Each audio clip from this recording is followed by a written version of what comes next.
only. Viewer discretion advised. If you haven't yet, hit the subscribe, like, and share.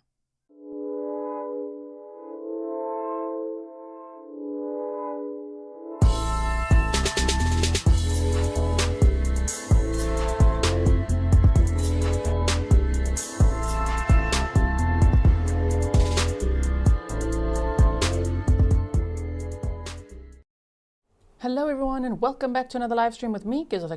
This is Grizzly True Crime and we are here for day 14 of the Tanner Horner trial happening in Fort Worth, Texas. We are still busy with the defense's mitigating evidence, and where we left off on day 13 was that the defense's mental health expert, a psychiatrist, was on the stand. I think they might still continue with some direct examination, and then we're ready for cross-examination. Okay, and we shall see. Stefan is chanting here for us. Defense rests. Defense rests.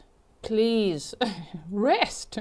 The judge apparently said the plan is the defense will have their case today and tomorrow. There's no court on Friday, and then they'll be back on Monday with their final witness, and then the state will have 2 rebuttal witnesses, and then closing arguments on Tuesday, May 5th. So we'll see if that's the plan. I don't know, because I don't know if this psychiatrist is the one they plan to have on Monday. I don't know. I hope so. That'll be amazing. Then can the defense rest? Just rest, and then let's have court on Friday. Let's have closing arguments and a verdict, shall we? Too optimistic? Okay, sorry about that. Okay, so I'm going to put myself over here. Welcome. Thank you for waiting for the start. If you are watching live with me, obviously, if you're new here, you're going to see why later, because we like to skip over all these long breaks and all of that, you know, instead of just staring at the wall like this. Wow, that's very, very bright today. Let's see when they entered the courtroom. Okay, so let's put the sound on for you. And if you've been here a while, thank you so much. Make sure that you are subscribed, notifications on. You know, sometimes YouTube unsubscribes you if there's updates or something, so just make sure you are. Get him, get him. Okay.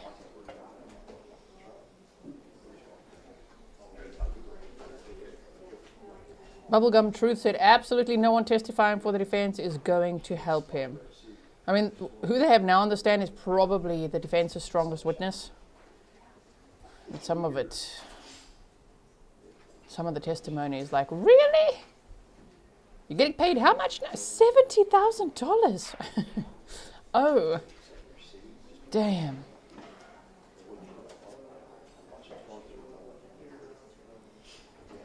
Lalisa Gomez. Lalisa, thank you so much for your $20 sticker. There's the defendant. Well, he convicted himself. He pleaded guilty. There's Tanner Horner, 34 years old. Thank you for your sticker, Lalisa. Sorry.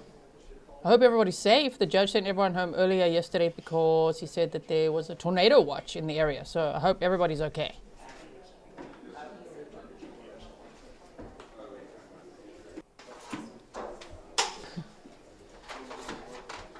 Yeah, if you've been watching elsewhere, we don't want spoilers, okay? We start late on purpose, so we could watch this live together late, and then we just skip over lunch, and then we're all caught up, usually.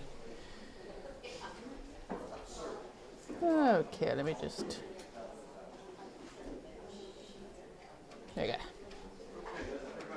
Mom of 2 boys said, feels so bad for the family listening to this. I know, right?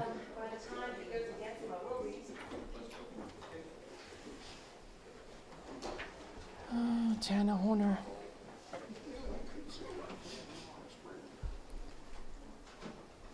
There's Athena's army wearing pink. Marie Cowie said, no breaks, no ads, a wonderful host, and Mars, what more could you ask for? Thank you so much. Yes, if you notice, we don't have ads every 6 minutes over here. I turn them off. And that's because of community support that I can do that. So thank you so much for supporting the work that I do. Nana Junkin said, Gisela, my heart breaks for Athena's parents. Love being here. I know, right? It's so terrible. Shame. In this defense case, I think this is the 6th day of the defense case. And this is the...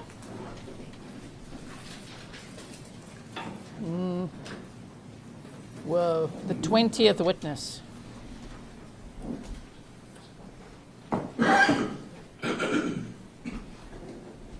Yeah, Dr. Ryan is the 20th witness. Sure. They planned on 19. Maybe seated, we're still missing your role.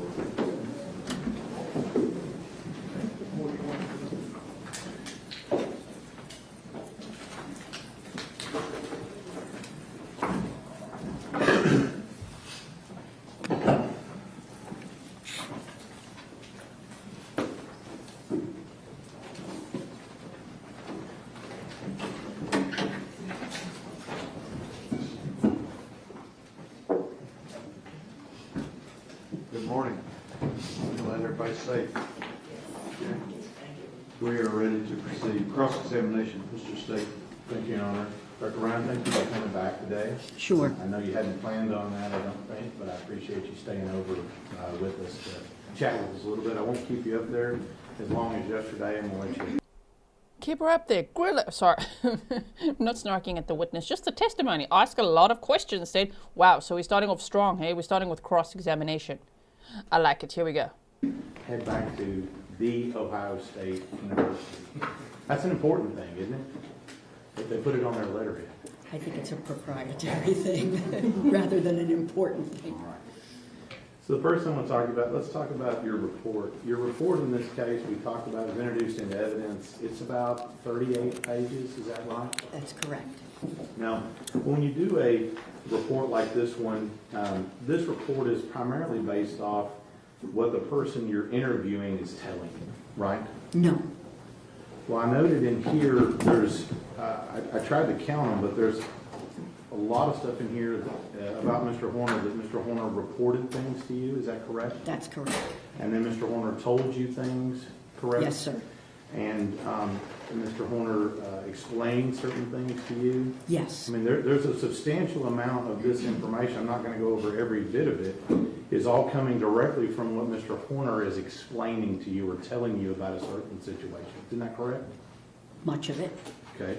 And in fact, you know, most of the stuff that you're asking him about his symptoms, his feelings about things, things that happened in the past, things that happened in this case, so on and so forth, is his report to you, correct? There is his report, but there is also all of the documentation, the records, the discovery that your office provided, and the collateral informants that I spoke with. Right. But like, for example, you indicate in one part of your report, Mr. Horner recalled working for Walmart and the reason why he left Walmart. That only can come from him, correct? You don't have employment records for Walmart, do you? I did have employment records, but I can't recall if Walmart was in there. And when he gives you a reason for certain things that happened, for example, when he's explaining to you in here about what happened when it came to you know, having sex with a 16-year-old, that comes directly from him. You don't have any additional records. There was the report, police report, but that description came from him. Right. And then, for example, when he... Gotta say it, it's kind of like Uncle Google's gonna get you. Oh, Walmart, there you are. You appear in a lot of cases. Sorry about that. Diego Flores said, I think the defense will arrest today. This has to be the strongest witness. I would imagine they want to arrest with the strongest and not his first lunch lady. Apparently, his brother and grandmother are expected to testify today. I don't know. That's the rumor out there, okay, amongst the local news reporters. So we'll have to wait and see. I would love it if they arrested today. Huh? That would be like, wow. He's talking to you about how much drugs he uses and how often he uses. That comes directly from him, correct? And it was corroborated by others. Okay, so you're telling me that there's evidence in here when he says that he's using drugs a certain amount of time, that there's records that corroborate that he was using it that many times? No, there are no records. Okay. So again, it's just him. And a collateral source that I interviewed. Okay. So you have a collateral source. If I read on page 12, where it says Mr. Horner used hallucinogens, acid, countless times, ages 21 and 29. You have a collateral source that says he used acid that many times between the ages of 21 and 29? No, So that comes just directly from him. that comes from him. And as far as anything to do with anything to do directly with him within his unique knowledge. For example, the information about what he did or did not do with Athena Strand in this case, that is solely within his knowledge. And the discovery information that you provided. Okay. But anything that he said as to what he was thinking or what went on would come directly from him alone. Yes. From his report. Yes. Now,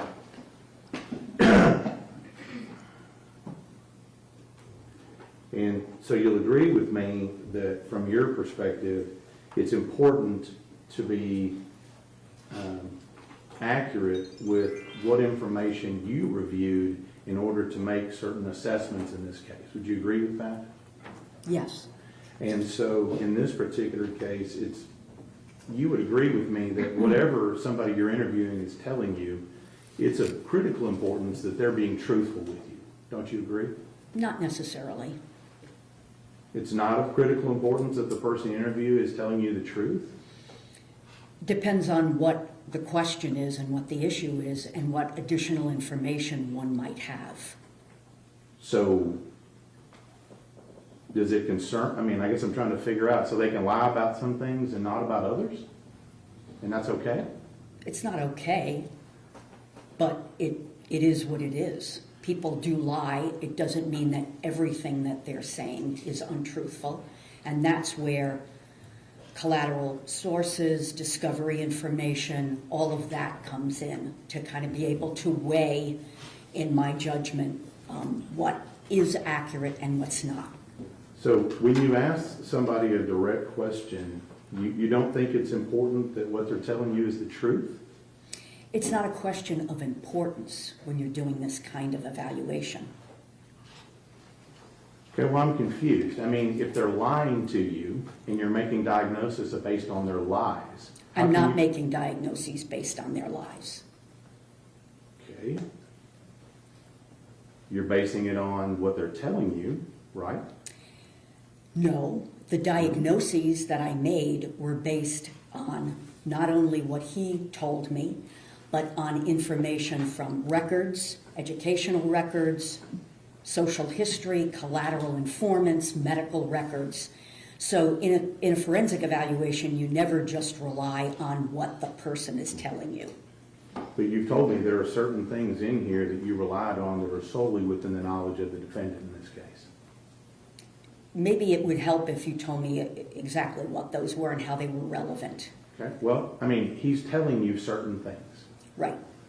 And you're telling me that his truthfulness as to those certain things that he's telling you really doesn't matter. It's not quite that simple.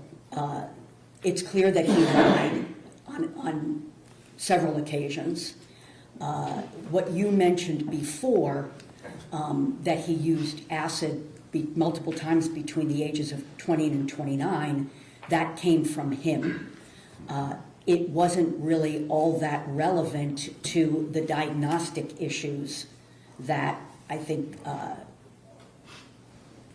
were relevant to this particular case. Sounds relevant to me. Could explain some of his behavior. Bianca T said, thank you firstly for the 20 Canadian dollar sticker. You said, I'm calling this trial diagnosis gone wild. I said it a little bit southern, a little bit. My Texan accent coming out. Charlene, thank you so much for your £5 sticker. And thanks for the coffees, everyone.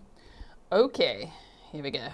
But if you're making a diagnosis on someone and it's based on what they're telling you and what they're telling you is untrue, how can you rely on that diagnosis?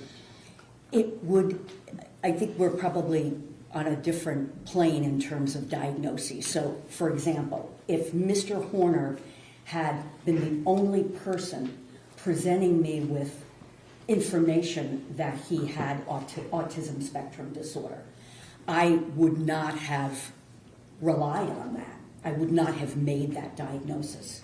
It's only because there was collateral information, there were many records, as well as my evaluation of him that indicated that that was a legitimate diagnosis to make. But let me ask you this, since we're talking about truthfulness, you agree with me that if the person you're interviewing is not telling you the truth about certain things in that you're asking them, doesn't that call into question their truthfulness about other issues as well? Yes. So if they lie to you now, probably a liar later. I wouldn't say that. They could be lying later. Just love that accent. If they lie to you now, they're probably a liar later. Love it. Teaching me the accent as I listen.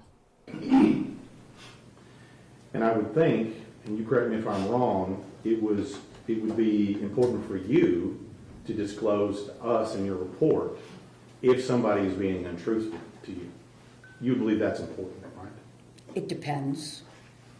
So how do you pick and choose what you tell us when somebody's being untruthful?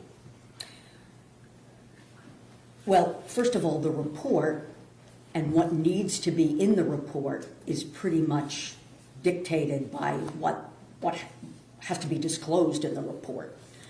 I didn't put the facts of the offense in the report. So that's not there, but I did disclose my notes to you. So you have those. Mm-hmm. All right.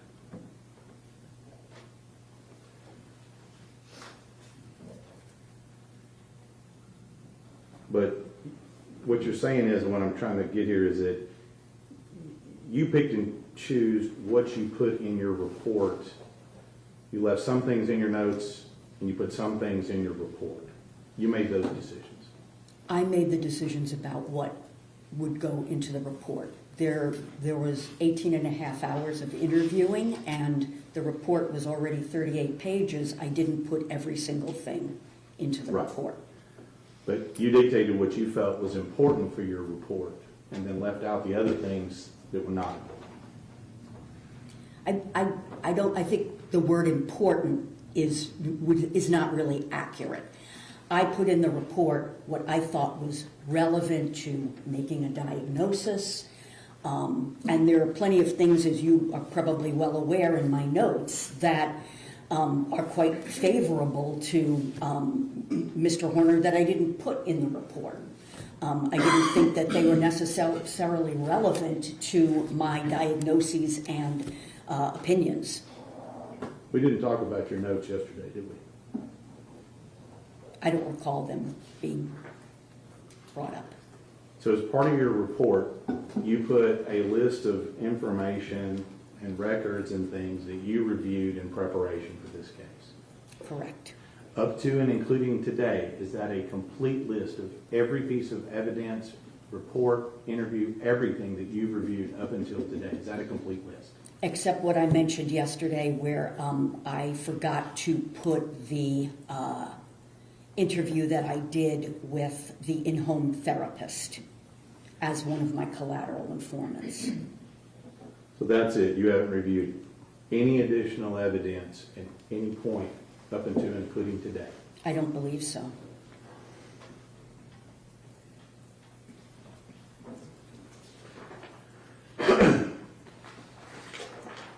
And I was a little confused yesterday. We talked a little bit about your bill, and you said something about it goes to Ohio State, something like that.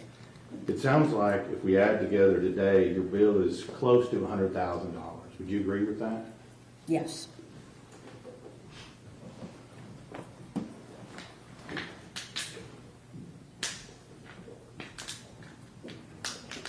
All right. So I tried to keep up with it yesterday, but how many actual diagnoses did you come up with for the defendant in this case? Is it 6 or 7? There were 10, actually. 10. I think one of those, and I'm just going to ask you this, one of those is something to do with PTSD. Did you make that diagnosis as well? I did. Have you read the report from Drs. Spence and Imhoff in this case? I did, yes. And they indicate he doesn't have PTSD, correct? I don't recall if they said that he did or he didn't. I got those reports, I believe, after I had completed my evaluation and report. If they say that he doesn't have PTSD, are you wrong or are they wrong? I believe I'm correct. Okay. So Emhoff and Spence are wrong. Okay. Now, we've talked a little bit about fetal alcohol. And I know you're not an expert on fetal alcohol. I'm not going to ask you that. But you did give us some information yesterday about fetal alcohol. It's not syndrome, there's something else. It's alcohol exposed. Is that what you said yesterday? Fetal alcohol spectrum disorder, as opposed to fetal alcohol disorder. I'm going to write that down here. Now, what I'm confused about here is so you're not saying that every woman that doesn't know they're pregnant and parties or drinks a little bit is going to give birth to a child with fetal alcohol syndrome disorder. Spectrum disorder. Sorry, yes. spectrum disorder, sorry. Correct. I'm not saying You're that. not saying that. No. So just, there's not an actual number of drinks or whatever. Some people party a lot and don't give birth to a child that has any type of fetal alcohol problems, correct? That's correct.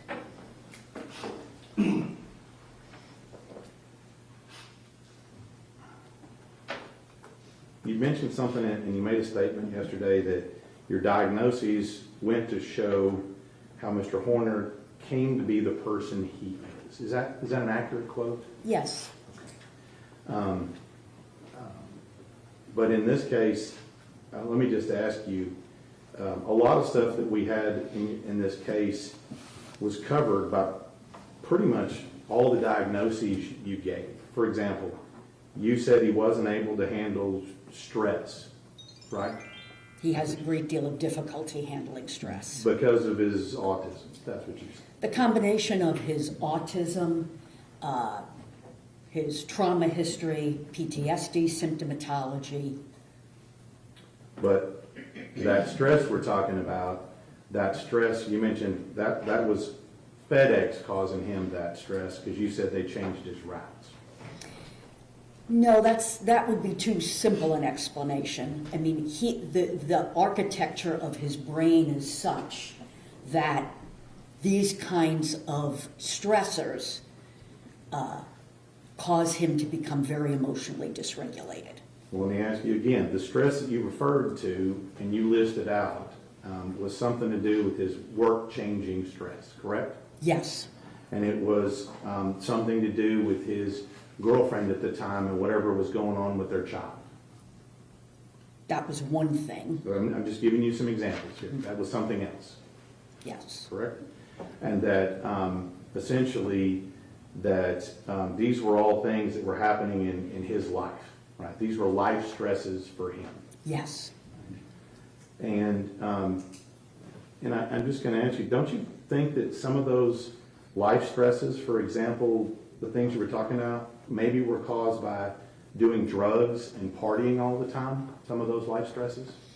I don't think that doing drugs helped the situation, but no, I don't believe that these stressors were, well, they were life stressors that, I don't know that they were caused. I mean, they're life stressors that come up, you know, the postpartum depression, the financial distress, but his inability to cope with those is more biologically based. So you don't think that the fact... Oh my word. Okay. So wait. I just want to get this. Amanda Grobler said, is it true that FedEx flagged Tanner Horner as being unstable? I haven't heard anything like that. You said, will someone from FedEx also take the stand? I don't know. Thank you so much for your 35 ZAR, which is South African Rand sticker. Because he had problems at his work, with his girlfriend, and his life had something to do with potentially work ethic? No, I don't. Okay. You don't think it has anything to do with the fact that he's going out and purchasing narcotics and using them and partying on the weekends? I don't know anything about narcotics, opioids. He used other things, but the drug use, in my opinion, the drug use was an effort to kind of modulate his mood and his anxiety level rather than just wanting to go out and party. So you're saying he wasn't using drugs just to get high. That's what you're saying? Well, that was probably part of it. But, for example, the cocaine use was because he was sleep deprived He was also using those bangs, which have like 300, but very high potency caffeine. He was using those to stay awake. And, of course, to improve his mood because he was very depressed. Okay. So whatever he had, whatever was going on in his life, that made him use drugs. That's overly simplified.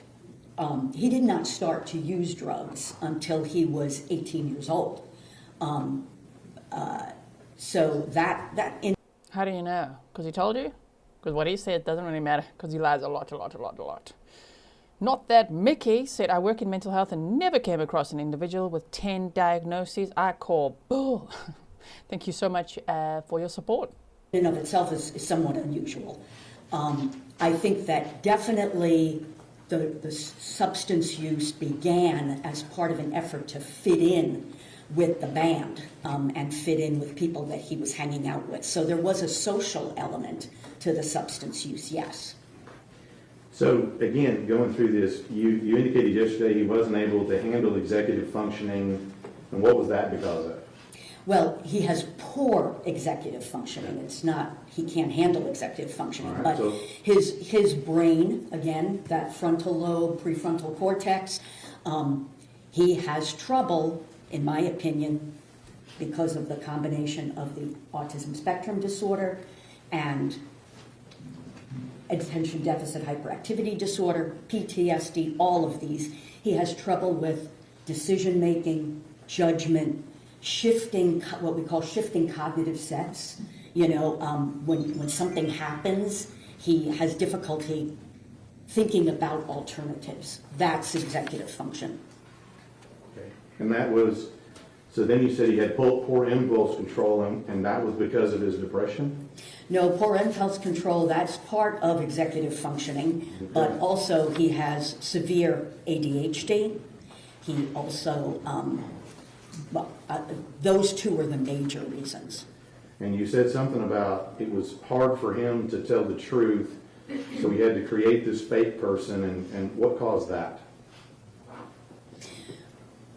I don't think it's as simple as there's something that caused it. As I said yesterday, I think that Zero gave him the ability to confess and distance himself from the horribleness that he had actually done. And you said, For anyone confused, when Dr. Ryan talks about Zero, she's talking about Tanner's alter ego called Zero that he was displaying for the police officers. something about, you mentioned that he lied a bunch during the investigation, and you attributed that to he was feeling pressured or overwhelmed or something like that. Is that right? And that's why he lied? That's part of it, yes. And then you said that if we don't see him showing remorse, it's this thing called alexithymia. Is that what you said yesterday? That's one of the things. Okay. Go ahead. So let's talk about this. You said you said severe depression. Yes. And I think you listed a whole, like a long set of symptoms or something that goes with that, right? Yes. That's on page 4 of your report, Yes. right? You said things like he had fatigue and low energy. Yes. And apparently it has something also to do with ability to concentrate.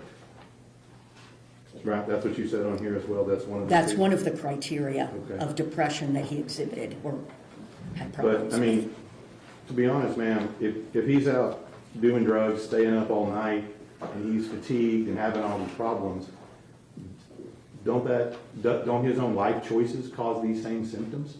I took those into account, and he wasn't staying out partying all night. That was when he went with his fiance on weekends. But he was having How do you know? Because he told you. You know? How do you know? Yeah. trouble sleeping and was sleep deprived during the week also. So one has to, basically, in my judgment, that the sleep deprivation was primarily related to his depression. It wasn't related to him playing video games all night, doing coke on the weekends, smoking weed, things like that. You don't think that was related to why he's got fatigue and low energy? I don't believe that was the cause, no. Why? Those are much more obvious reasons to be freaking fatigued. No, it was the depression. It wasn't him staying up all night playing video games, double nostriling substances. That's not it. That's not it at all. It's just because he's depressed, okay? Oh my word. Now, at the very end of page 4, I think we've already talked about this. You said at the very end of page 4, he says, it led to the use of substances. My vernacular is not that good, but ameliorate means to somehow fix his distress. Lessen His distress. So he had all this distress, and that made him turn to drugs. Again, that's overly simplified, but he had that distress prior to using drugs. I guess what I'm trying to figure out, was he just powerless to resist doing coke and smoking weed and doing acid and doing Molly and all that other stuff? Was he just powerless to resist that? No. So he made a choice to do that. Yes. You talked a little bit about having issues with his job, right? I think you had several paragraphs in here that talk about his work history and his occupation history. I think that's on page 9. Is that correct? Yes. And I'm just going to give a couple examples. There's a lot in here, a couple of examples. You said on page 9, I'll just go to the one about working at Outback, since you mentioned that yesterday. You said that whatever he does not appear to be from lack of motivation. That's what you said, right? Is that on page 9? Especially as he got older, yes. Right, doesn't appear lack of motivation. Right? And then let me go to your notes here. How many pages were your notes? I don't know, I didn't number them. Okay, you didn't number them. Judge Mount approach? Yes. If I told you they were 140 pages, would you disagree with me? No. No, you know it's about to get real. How many pages were your notes? I don't know. I didn't number them. Well, if I told you there were 140, and here we go. Here you go, ma'am. Oh, my goodness. What was that trial? Was it Cody Womp? Was it the Jason Chen trial? I can't remember. There was a trial.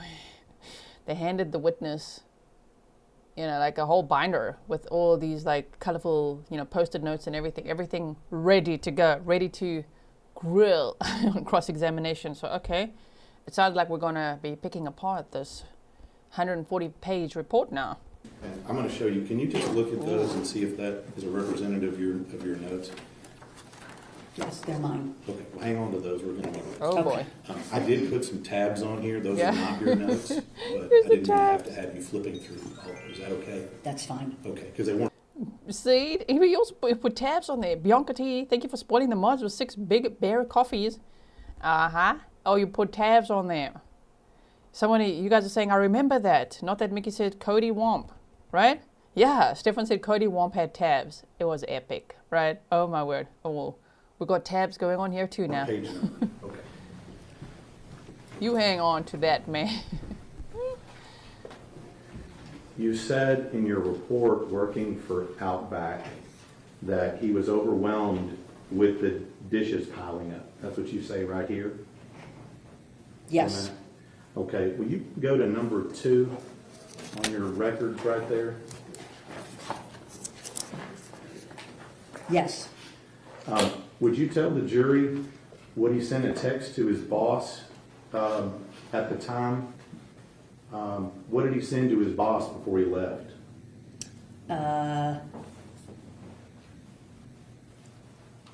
Job, Outback dishwasher, told boss, F off, extra dishes, go outside a little bit, left. So Where are you? What are I'm you- right here in the middle of the page. So he texted his boss or told his boss to F off. Yes. Okay.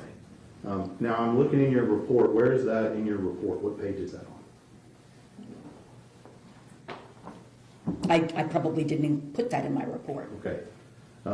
You did put in here that, about him explaining to you, he was employed at Outback, he was leaving when he became overwhelmed by the dishes piling up. But the rest of the story is, he told his boss to F off and he left, correct? After he left, he Right. told his boss. Okay. Now, when we start looking at this, you said he had a couple of suicide attempts. I'm going to go over this quickly. I think they're in here. I don't remember where they are in your report. You'll agree with me, he had two primary ones, one in 18 and one in the jail in 23. Is that right? No, he had 3. Okay. Well, two that we know about because we have medical records, and then another one that they explained to you later, at a later time about what he did. The family explained to you what he did. And him, yes. Right, and him, yeah. So let's talk about the one in 18. You said that it was something to do about a girl who broke up with him. That was his stress at that time? Yes.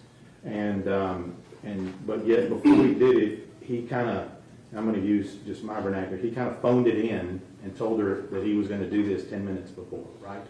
Yes, for her to watch it. For her to watch it. And then, did you review the JPS records and the notes about what he told the doctors, why he went ahead and did this?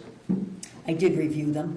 Okay, and the JPS records reflect that he claims he staged his suicide to make his girlfriend mad. Did you read that? Yes. Okay. I was looking in your notes in your report. Is that in here? If it's not in there, then Yeah. no. Okay. So he gave a reason of why he did whatever he did, that he staged it to make his girlfriend mad. That he was going to suicide to make his girlfriend mad, yes. Right, okay. And then the one in 23, you read the jail records, right? Yes. Okay. And you realize on that one, he kind of phoned that one in too, right? He hit the button, and then when did whatever he did, and when they didn't answer, they came to find him. That's what the record reflects. That he hit the button. Yeah, he hit the button Yes, and there to yes. call. And then when he didn't answer, they came running. Right? Yes, I think so. Okay. So he kind of phoned it in again the second time, right? I don't know that he phoned it in, but I believe he probably began to panic and press the button. Okay. He sounds like an attention seeker, hey? A So manipulative I'm gonna go one. through a couple of quotes in your report here.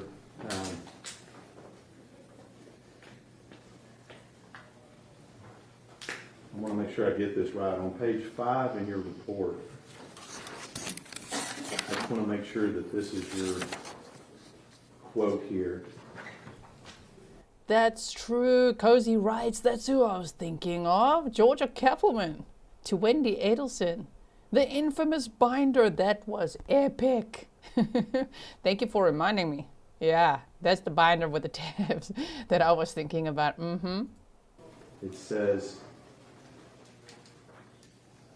the cognitive distortion caused by severe depression leading up to the offense contributed to his already precarious ability to solve problems and deal with stress. That's what you were talking about before, about him having problem-solving issues. Is that right?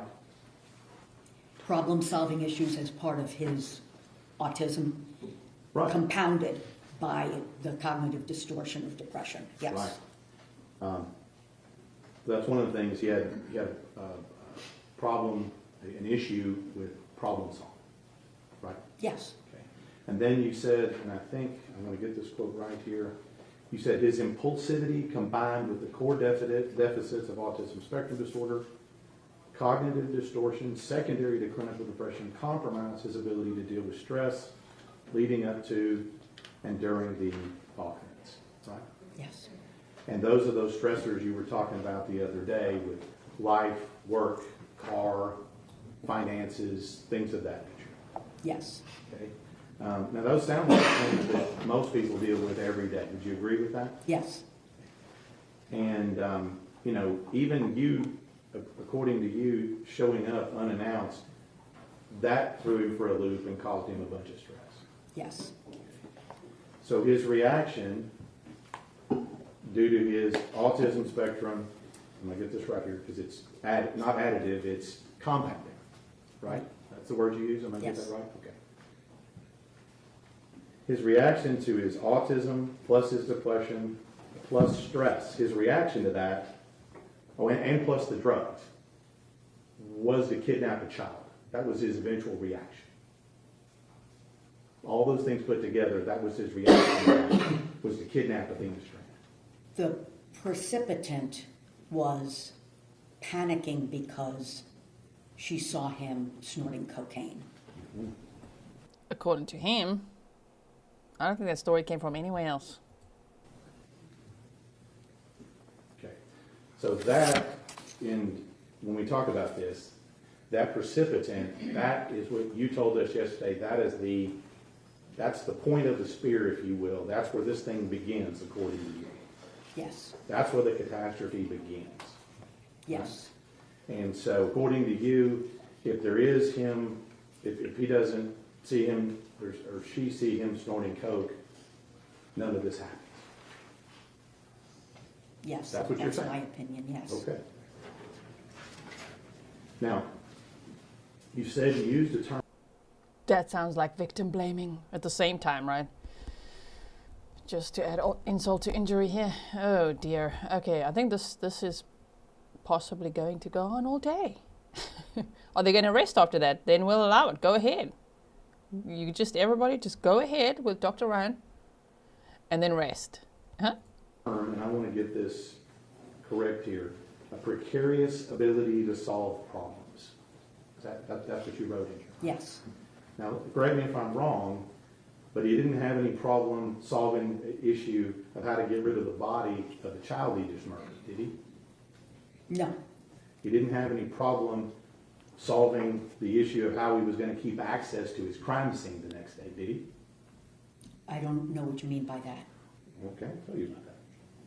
You understand that he manipulated the scene and he manipulated other people so he could keep the van in which he murdered Athena in the next day.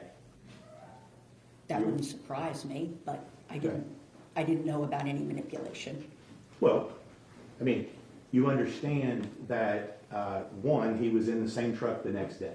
Yes, And you understand that the reason why he was in the same truck the next day, because he called his boss, lied to his boss, and said he'd throw him up in the truck, oh, yes, and he needed that. You remember now? yes, So he manipulated people, his boss, family, and other people to keep his crime scene the next day, yes, and drove his crime scene around the next day, correct?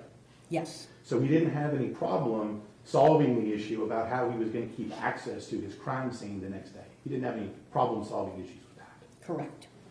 And he didn't have any issue solving the problem about how to create this whole lie about backing into her and all the details about that. He didn't have any problem solving that issue, did he? I don't know, problem, but he lied about it, yes, Well, I mean, he created a very detailed scenario of exactly what he did, right? yes, To solve the problem and how to explain why she ended up in the truck in the first place, correct? correct. So he didn't have any problem solving issues with that, did he? Well, how he solved the problem was obviously very disturbed and foolish, but that was how he problem solved. And did you notice that, whenever he shows up to the truck stop, he was able to manipulate the clerk into giving him free cleaning supplies? Did you hear that? Yes, but manipulate, he just asked. Well, in fact, he didn't just ask. He said, do you want me just to kick this out on your concrete, or do you want to give me free cleaning supplies? Mm-hmm. That's what he said. Uh-huh. So he manipulated the clerk to give him free things so he wouldn't have to purchase anything. Okay, Is that correct? yes, And purchasing things leaves a trail, doesn't it? I didn't think of that, but there were so many things that he did that left a trail, so I wouldn't see that as particularly critical. And you understand that he's doing these things, these problem-solving type actions, within 10 minutes of him tossing her body in the water. Yes. It sounds like, to me, that his problem-solving is working just fine at this point, correct? I would say it's not. Well, it sure didn't slow him down, did it? It did not. So, now, we talked a little bit about drug use earlier. And if you'll go to number 1 in your notes there, I think it's on that.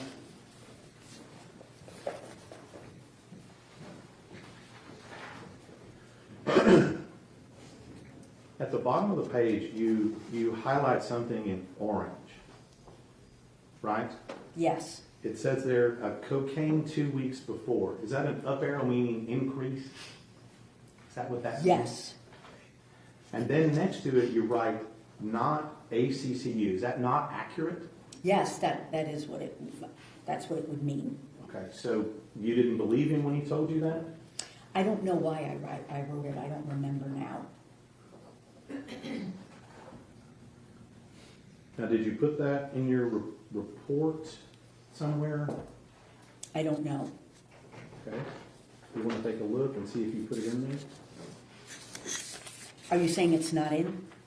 I'm asking you if that particular bit of information about his drug use in the week before is contained within your 38-page report. I know that I had his use of cocaine prior in the report.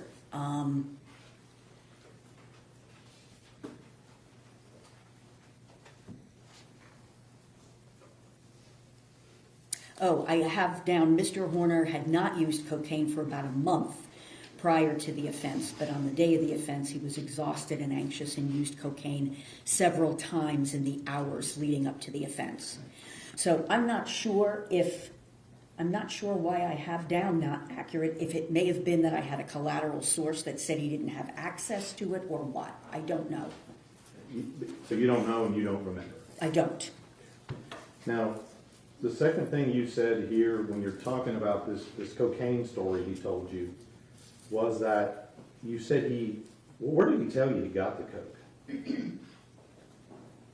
Oh, I don't know. I don't even know that I asked. I don't believe I even asked. I wouldn't have been interested in where he got the coke. Well, would it surprise you if it's in your notes that he told you that he found the coke at home? Oh, that's the coke that he used prior to Athena's abduction.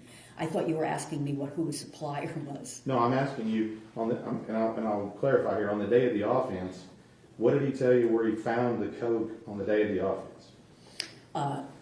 He found it somewhere in the shed. He thought that it had been used up by someone else, and then he found it. All right. This was his story to you about this cocaine thing. This is what he told me, yes. Okay. Now, with regard to that, he just said he found a bag of coke in his house, essentially. Something like that. Okay. Now, in part of your report, you said that the intoxication on the coke at the time of the offense contributed to his impulsivity and his impaired problem solving. Is that what you said in your report? Yes. Does that sound accurate? Yes. We've already talked about his problem solving. You agree with me that at or near or after the crime, his problem solving was working just fine, right? Again, I don't think his problem solving was working just fine, but he was solving problems as he saw fit in the way that he solves problems. Right. I mean, he was solving problems Yeah, like a child killer. What? to cover his tracks. Yes. He was solving problems as to how he was going to explain things to everybody else. I don't know that he was doing that at the time, but clearly that was happening afterward, after he was brought in. Right. And so you talk about here his impulsivity. Yes, I'm going to take a little detour here. You talked a little bit about antisocial personality disorder yesterday. I'm not going to get too deep into that, but isn't impulsive behavior part of antisocial personality disorder? it can be, yes. Now, you watched the video of the abduction and the audio. Did you listen to the entire thing, the Yes. entire hour? Yes, Okay. And you'll agree with me, it wasn't impulsive when he covered up the camera an hour before he arrived at a delivery the day before. That's not impulsive, is it? no, I wouldn't call that. And you'll agree to me that his decision to cover up the camera again, approximately an hour before he kidnapped Athena, also not impulsive. No, I wouldn't call that particular act impulsive. That's planning, is what that is, right? In that moment, yes. That's planning and covering it up before you do something. He was covering it up because he was using cocaine and cannabis, marijuana. That's why he covered the camera. Oh, that's what he told you. Yes, Okay, that's a first. We haven't had confirmation of that before. Everyone's like, why did he cover the cameras? I mean, it makes some sense. Sure, but Dr. Ryan says it like we all know it. Well, yes, that's what he did. Because that's what he said he did. Could have been doing something else. We don't know. You don't have any collateral source on that, do you? no, other than he had covered up the camera prior to that also, when he had been using. Right. So you're Smoking making or the whatever. assumption that that's what he's doing. And And- you don't have any information to prove that one way or the other. I don't.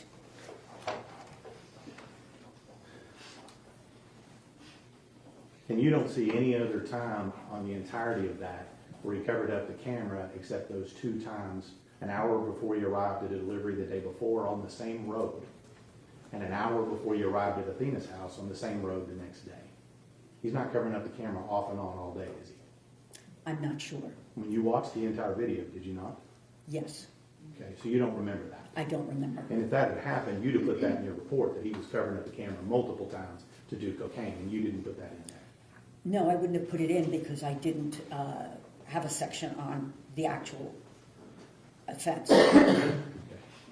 Now, when we're talking about impulsivity here, when he puts her in that vehicle, and the first thing he says is, "Don't scream or I'll hurt you," that's not impulsive.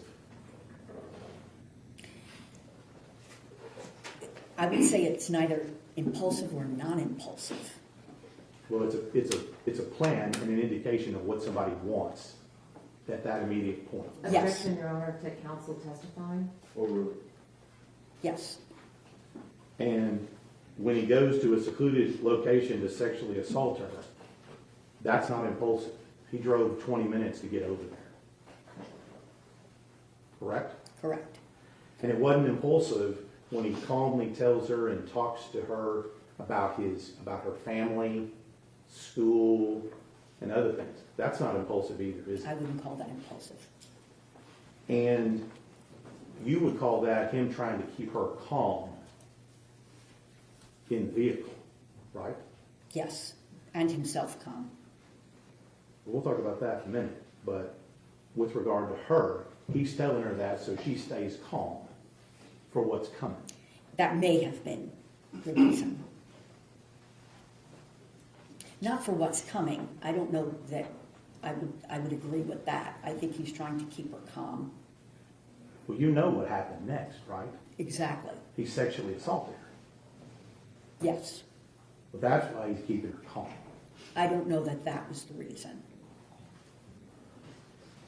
Did you ask him? What else would the reason be? Are you going to say because he was kind? Like that Dr. Fritz said? Oh my word, that still gets to me. The Dr. Fritz, which was outside the presence of the jury, she didn't say that in front of the jury, said that Tanner Horner, she's a speech pathologist, right? His communication was it was kind, okay? Kind to Athena at first.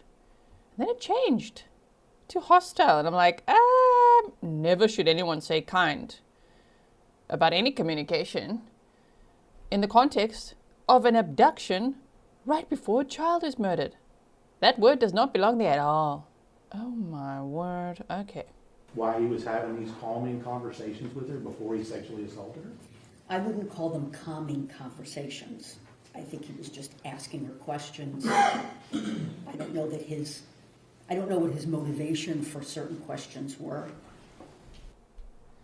Well, if any killer is abducting anyone, yeah, they might be having conversations on the way to the second location, where they then inflict everything that they wanted to in a premeditated manner on their victim, right?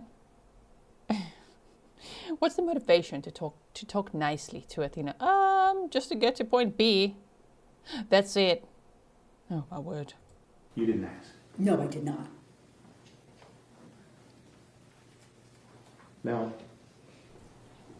I feel like they're getting more and more. They're peeling the layers of this, what happened in the van, right? So I'm just going to put it out there. I've already got a trigger warning up here. Of course, everybody knows this is a true crime channel, so we're all adults here.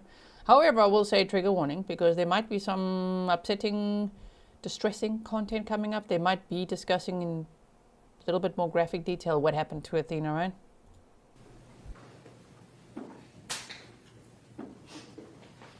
you'll agree with me that what he did in this case, this was intentional, correct? Yes. And there was no meltdown, head banging, or anything of that nature during the entirety of this offense, was there? I think he was emotionally dysregulated, but I didn't see any evidence of head banging or anything like that.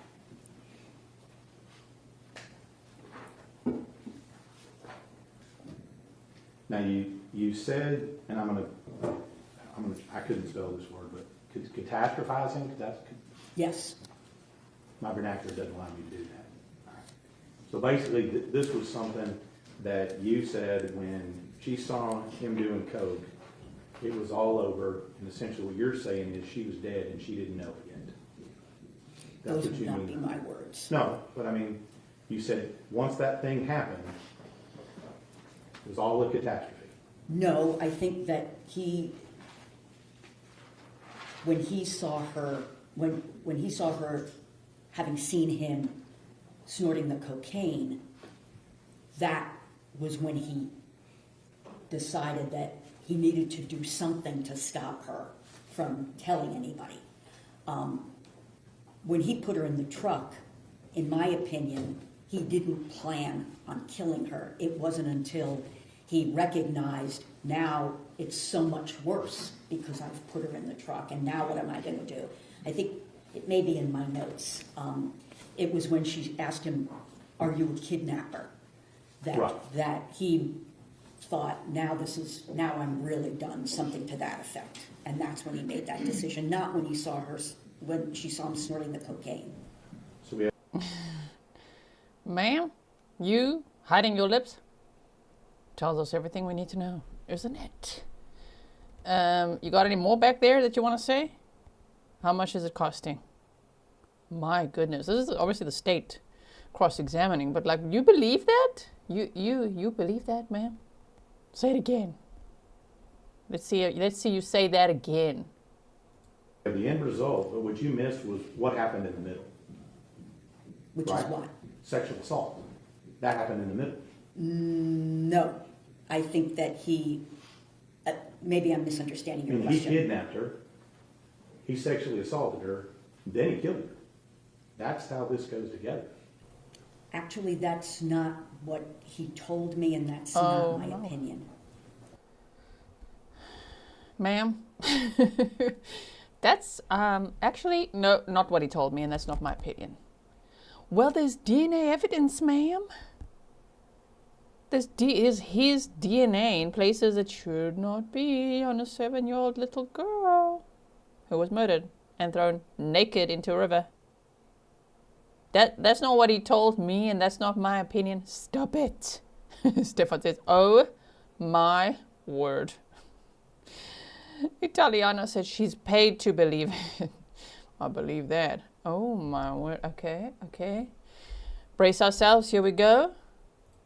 Okay, well, you listened to the audio, right? Yes, And at some point you recognize that he said, take off your shirt, take off your clothes. yes, That was prior to the time that he's killing her, correct? yes, Okay, so in the middle of this, when he's having this catastrophe, in the middle between when he kidnaps her and when he kills her, he takes the time to sexually assault her in the middle. yes. Now you say yes. Okay. So his reaction, okay, we've talked about this, due to all the conditions you've talked about, the litany of things, I think 10 that you had out there, right? Wasn't it 10? 10 things that he has wrong with him? Yes, Okay. His reaction to that, because of what's wrong with him, was to go straight to murder with a sexual assault in the middle. no, those disorders are not causative of what he did to Athena. They, again, contribute to the way that he thinks and the way he behaves. But it's not simple cause and effect. I'm not saying that his autism, PTSD, major depression, and ADHD caused him to do this. So let's talk a little bit, you talked a little bit about antisocial personality disorder. You said he doesn't have that. Correct. Okay. But that's something that you said it has to be before he's age 15. No, the criteria are that someone has to meet the criteria for conduct disorder Okay. before age 15. And I think you said some of the things that go with antisocial are callousness, lack of concern, deceitfulness, irresponsibility. I think you said that. A persistent pattern of A that. pattern of that. But in this case, you have a pattern of him being deceitful, do you not? Within the context of this crime, yes, but that would not, in and of itself, qualify for that diagnosis. Well, you understand that he's also told lies about other things he's done in his past as Yes. well. So that's a pattern of deceitfulness. In my opinion, it was not sufficient, especially understanding why individuals with autism spectrum disorder lie. It's typically fear-based and driven by their cognitive difficulties, and in my opinion, I saw that in the kinds of lies that he had told in the past. Right. The second thing you said is that there's some form of irresponsibility. Right? So deceitful, irresponsible behavior, pattern. Pattern of that, yes. Looking through your report and your 140 pages of notes, you'll agree with me that he has a pattern of irresponsible behavior leading up to, before, and after this offense. I did not think that he had a pattern of irresponsible behavior that would qualify for this diagnosis. Okay, so, I mean, purchasing drugs and narcotics and things and doing that on the weekends not irresponsible? Yes, it is irresponsible, but again, doing that in and of itself, or even in combination with certain things, again, it doesn't meet the criteria for antisocial personality disorder. You also said lack of concern. I mean, surely you agree with me that he had lack of concern for Athena. In the offense, while he was, I think that he was, yes, I will agree with that. But again, it's a persistent pattern, and it's very clear with respect to the diagnosis that these things can't be attributed to some other major mental disorder. And his difficulties with expressing concern and showing concern, in my opinion, are related to his autism.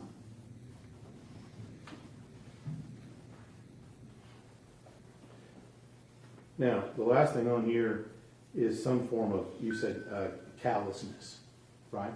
Yes, I mean, you'll agree with me that he was extremely callous with the way he treated Athena. I mean, after all, I mean, he was singing Jingle Bell Rock during this assault while he's screaming at her. You'll agree with me that that's callous, isn't it? yes.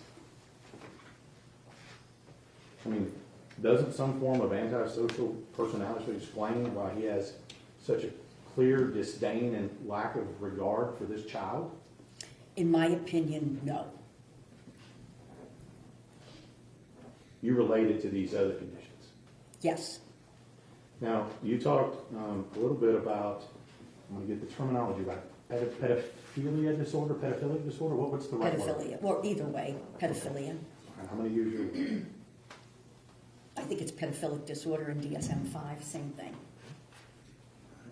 If I say one or the other, you'll understand what I'm talking about, right? Yes. Okay. And so what evidence did you review in this particular case to make that decision? He does not have a persistent pattern of a sexual interest in prepubescent children, which is what pedophilia is. Okay. What evidence did you review to make that conclusion? The discovery information that was sent. Apparently, his cell phone was looked at in terms of what was on there.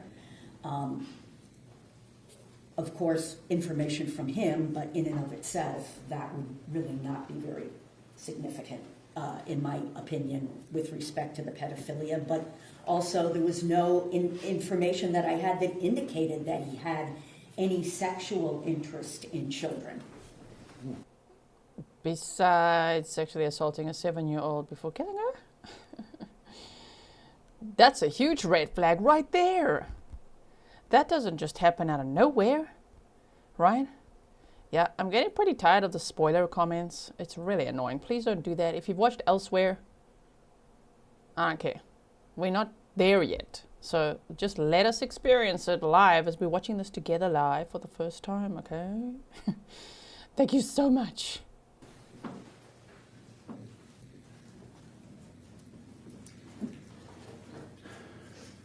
Now, you understand that there's allegations that in his early to mid-20s, he had sex with two 16-year-old girls, correct?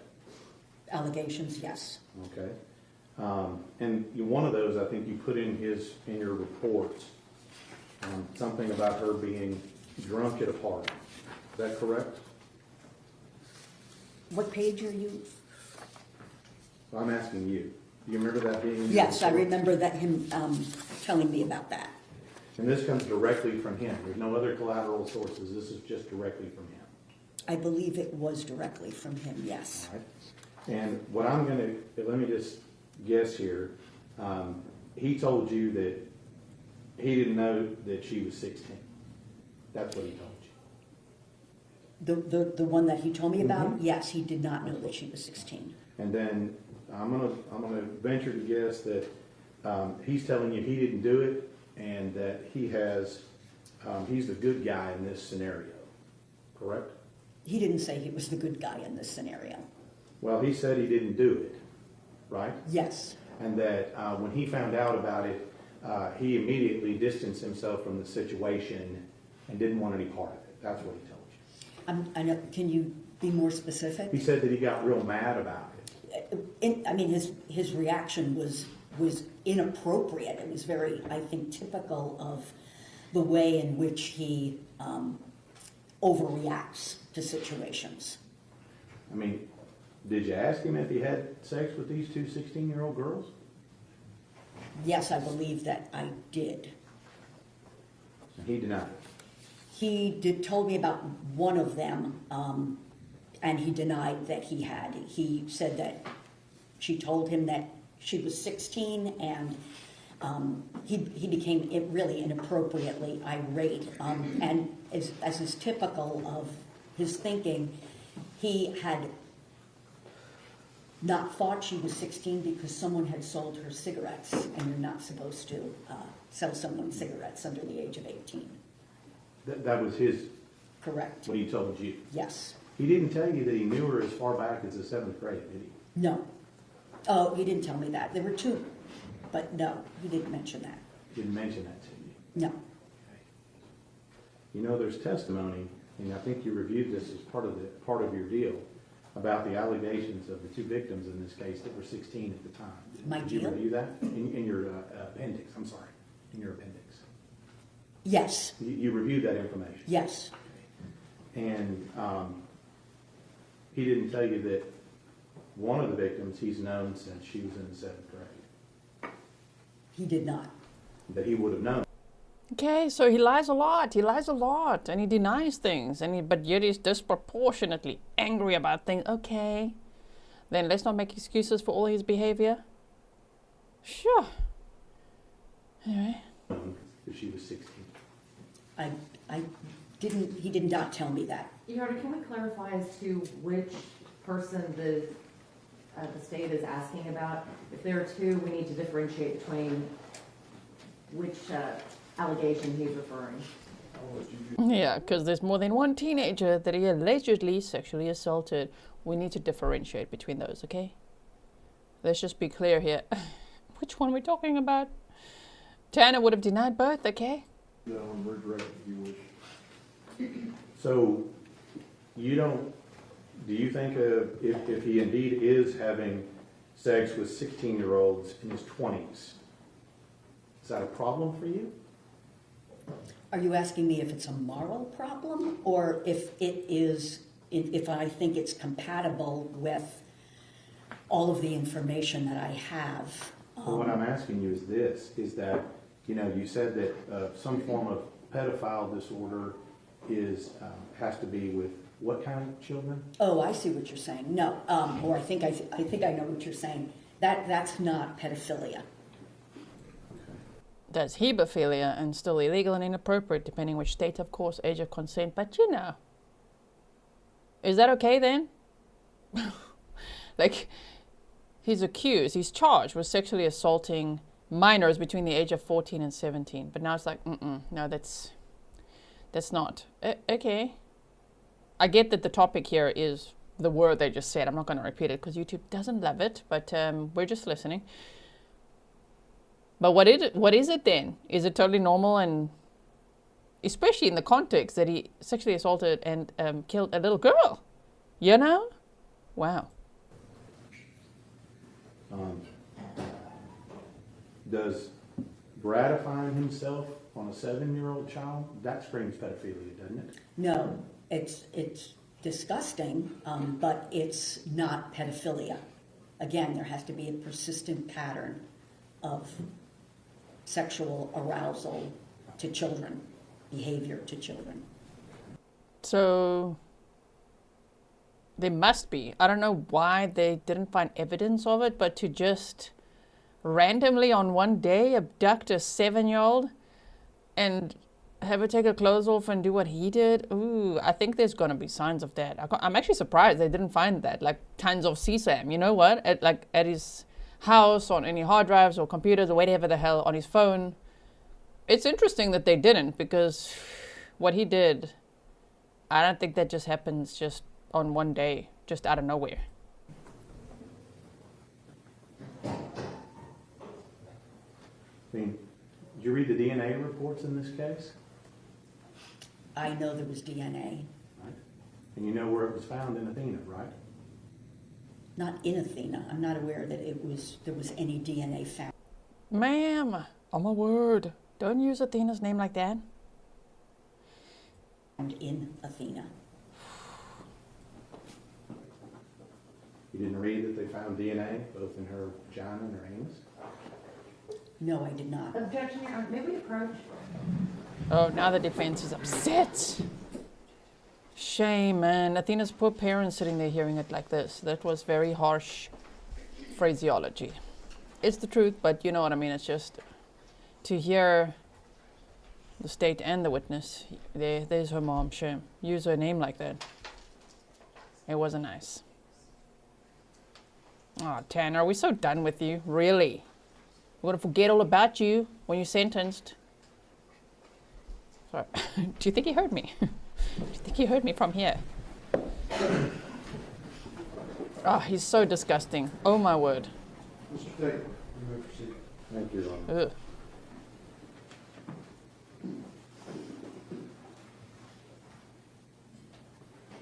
So I guess what I'm trying to clarify here, because you say it only happened just the one time, that doesn't relate to pedophilic disorder.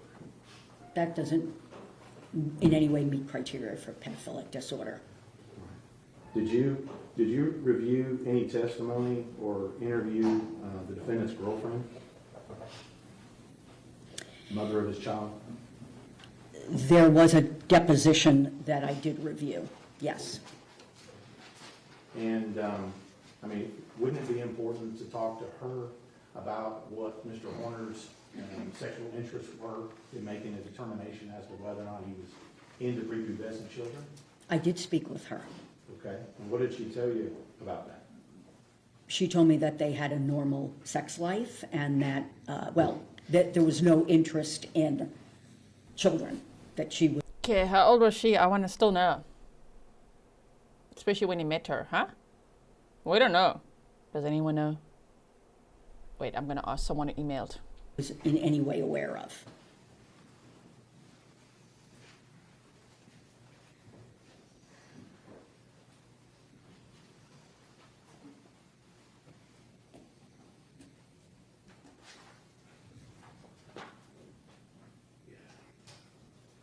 Now,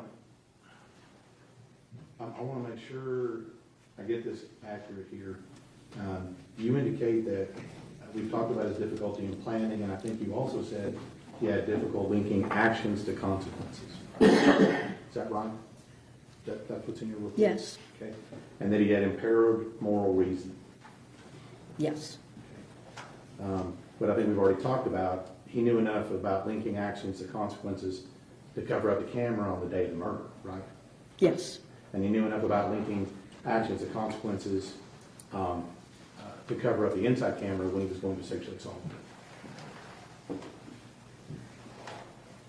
I'm not sure why he covered up the camera at that point, but he did. I mean, objectively, the inside camera, when he covers it up, prevented us from seeing exactly what he was doing, correct? Yes. So that's actions and consequences. Could be. I mean, he covered up the camera before assaulting her. Same with him cleaning up afterwards, right? That's actions and consequences. Yes. So he understands that. Now,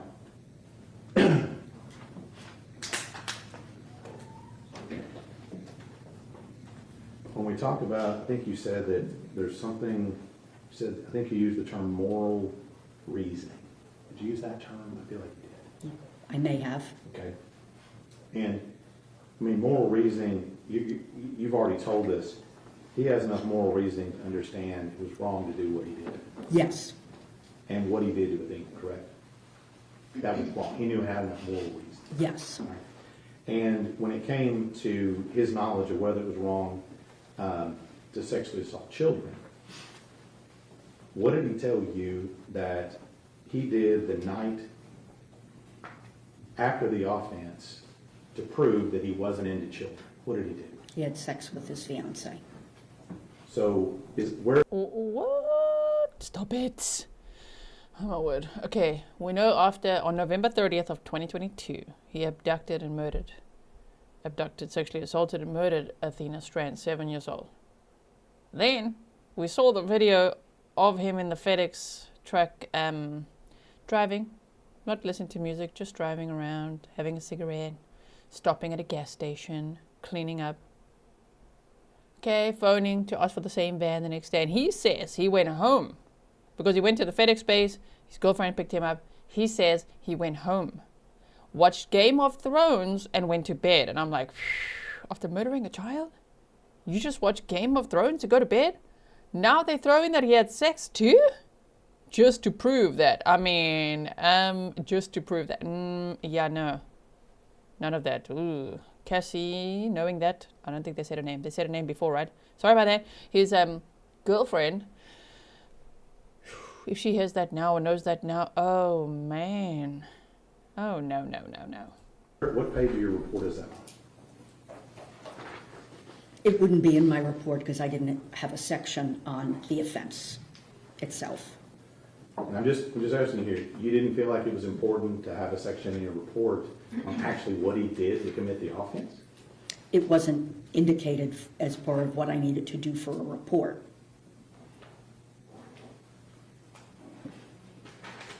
So in your notes, if I remember correctly, if you're turning to number 10 in your notes, I think it's towards the back, man.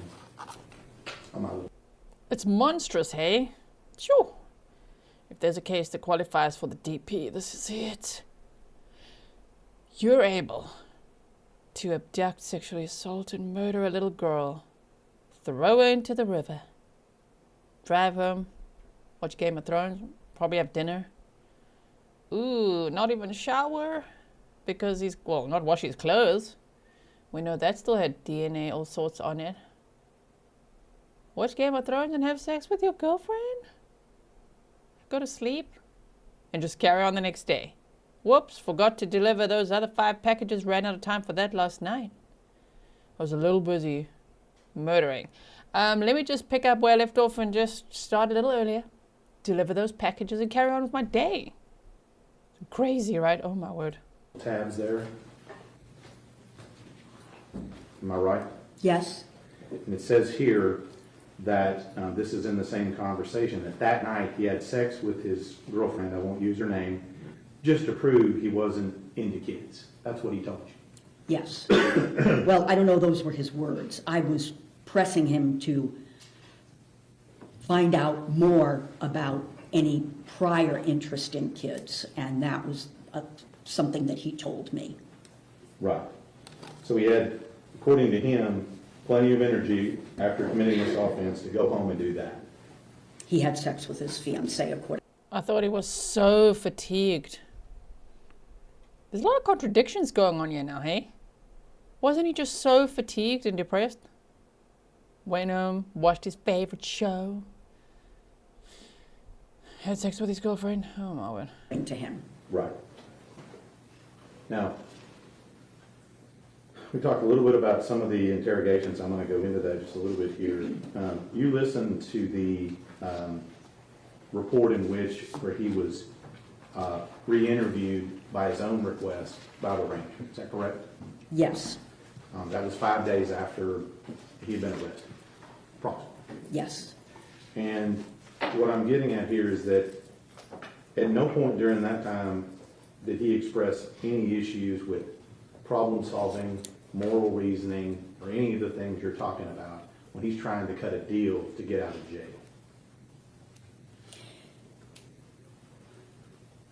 Cut a deal? Yeah, What do you mean? meaning that he went to them and he said, Oh, I see. let me out and I'll tell you what you want to know, essentially. But I want to see my kid for Christmas. He was fully aware of what he was doing at that point. He didn't have any problems with impulsivity, problem solving, or any of that when he's trying to cut that deal. Clearly problem solving. I mean, there's absolutely no way that someone who had just done what he did was going to get out on Christmas furlough. He sure thought he could. That's the whole problem. Yeah, I mean, his ability to think through in a reasoned way is really impaired. His arrogance, entitlement, callousness. Anyway, Michelle Olmi said, what about his meds and lack of libido? That as well. Oh my word. There is so many contradictions coming up here through this testimony now, through this cross-examination. Wow. Now, despite all of this, despite everything that's gone on, despite murder, sexual assault, all that's gone on, I want you to go to page 29 of your report. The top of the page, if you will. What did he tell you about how good he slept his first night in jail? He said it was his first night of good sleep in over a year. Sounds perfect then. Keep him in there as they will. Forever and ever and ever. Slept so well. First night in jail. He was arrested on December 2nd of 2022. Athena was abducted and murdered on November 30th. So on December 2nd, the night of November 30th, December 1st, 2 nights later, oh man, he slept so well. Better than he'd slept in over a year, he said. What? So would you agree with me? It sounds like his conscience was clear at that point. He could sleep well. No, not necessarily. Now, the conditions and the diagnoses you've made in this case, I think you said are permanent, right? What do you mean? The Permanent? autism Autism is, yes, it is a permanent condition. and all this other stuff we're talking about, the diagnosis you made, these are all, we seem to be permanent conditions according to you. The autism spectrum disorder, the neurodevelopmental disorder associated with fetal alcohol, yes. Major depressive disorder is episodic, and with treatment improves or even resolves, but you're at increased risk for further depressions. PTSD is chronic, will wax and wane his symptoms. Obviously, the substance use is in remission in a controlled environment. His tic disorder, that's likely permanent, and you see evidence of that under stress. Now he also has a tic disorder? Did they bring that up before? I don't think so. There's a new one. More spaghetti being thrown at the wall. Wow. And Angelia Garwal, Chennai Express, said, because the cell was cleaner than his own filthy room. He thought he had room service. Just about. It's like, they bring me my meals. My cell is clean for me. Awesome. Wow. So essentially what you're saying is the same person who committed these acts is the same person who's sitting here today. Yes. Now, talked a little bit about malingering yesterday. And malingering, if you'll agree with me, is essentially lying about some things to achieve some kind of benefit, right? Yes, or exaggerating things, yes. And I'm sure you go over when you do these interviews with someone the importance of the person you're interviewing telling you the truth and not malingering. You go over that with them, don't you? Not specifically, because I really want to understand what they're going to tell me without giving them warnings. And I'm not going to go into all of it, but you knew when you walked into this interview that the defendant in this case had created a multitude of falsehoods and a multitude of stories about how all this went down. You knew that walking into this. When I first came into the interview, I don't believe that I can't remember what I actually had reviewed, the extent of what I had gotten to review, but I wasn't fully aware of all of the lies. Well, you know now. Yes. Right, the full extent of it. And you knew some of it, right, walking in the door to meet him for the first time. I knew some of what he had said. I wanted to assess for myself what was lies and what was related to other things. And again, you put it in your reporting, you concluded that he wasn't malingering. That's what you concluded. Yes. That's despite the fact that you knew walking in and after that he had lied to you directly. Malingering, in terms of the information that I received and the overall evaluation, I do not believe that he was malingering his deficits, his mental disorders. There was plenty of collaboration for that. Do I believe that he lied at times? Absolutely. So, but when he feeds you this story about him doing coke, right? When he told me the story, yes. Yeah, when he told you that, and Athena seeing him, you think that's the truth? Yes, because it fit with the other information that I had and with... How? This video, we didn't see it, but the jury saw it, and if she was given the video, you could see he wasn't doing that.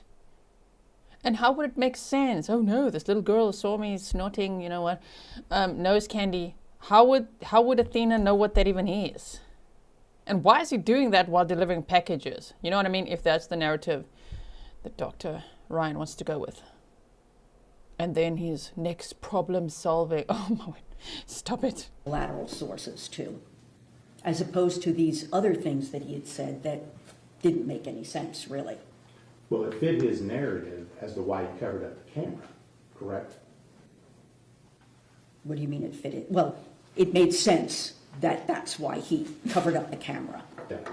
It made to you where it explained why he covered up the camera. This new story about this.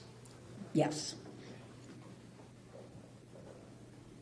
That's what I mean by it fit his narrative. It made sense with the story he's already told. Along with other things, yes. Right.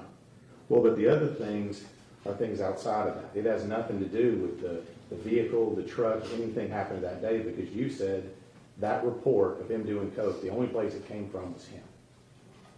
Yes. And the only place that story about Athena seeing him doing that is only from him. That's right.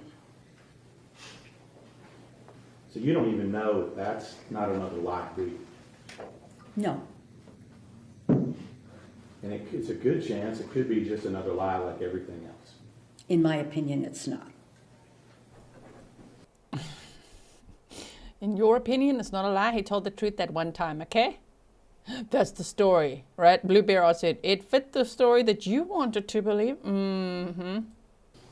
So despite all the other massive amounts of untruth, you grab this story and say it's true. I think that's a little bit of an oversimplification.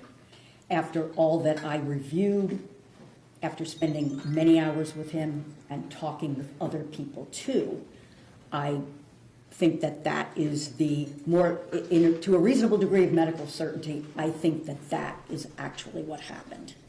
Why do you think that? Why would it not be because he had a fantasy to abduct a little girl, sexually assault her, and then maybe he wanted to murder? Maybe that was part of the fantasy, or he knew you can't go back from that, you're going to have to silence the victim. But I would speculate that he was so sadistic and tortured Athena for so long. I think it's all part of a fantasy, honestly.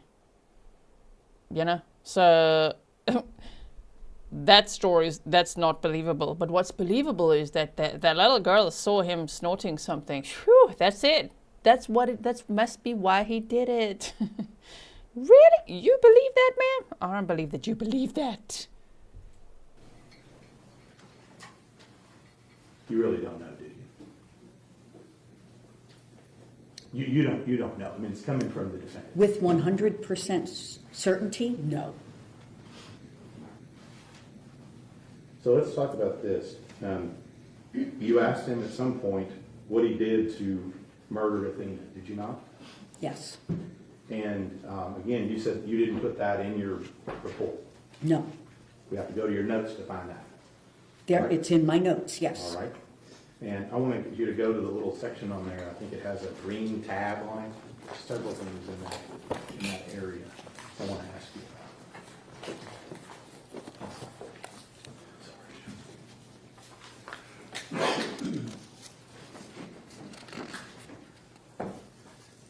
The bottom of that first page has got a little star next to it where it says, "She saw me doing cocaine." That's the beginning of him telling you that story, correct? No, I think earlier on that page, it indicates that there was he put the sticker in front of the camera so she couldn't see it. I guess that's his boss or whatever. Did coke outside the truck to avoid the camera. And then at the bottom, yes. And, I mean, you look at these videos. You don't see him doing coke on any of these videos, do you? No. Now, what did he tell you specifically that he did? I think you've already talked a little bit about him trying to strangle her or what have you. What else did he tell you he did to murder Athena?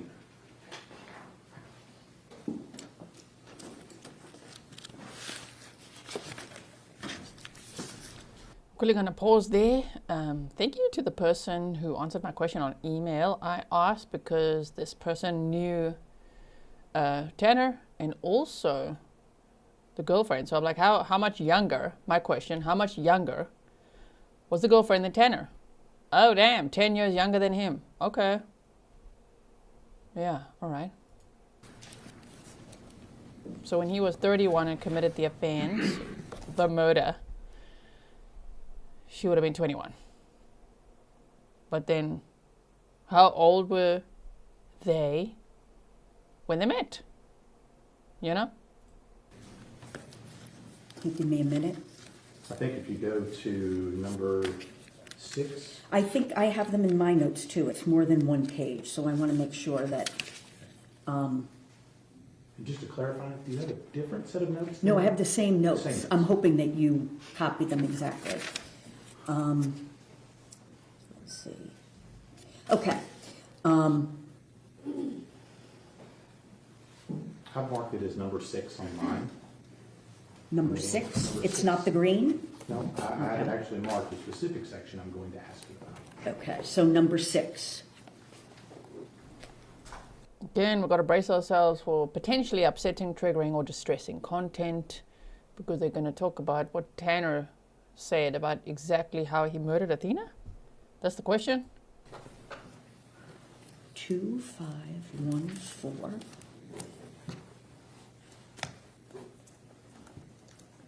I don't see a 6 tab, I'm sorry.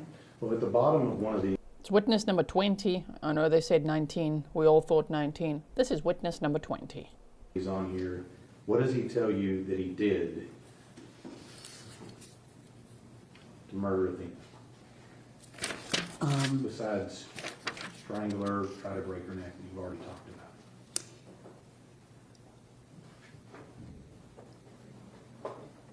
Okay, he tried to kill her by breaking her neck, Right?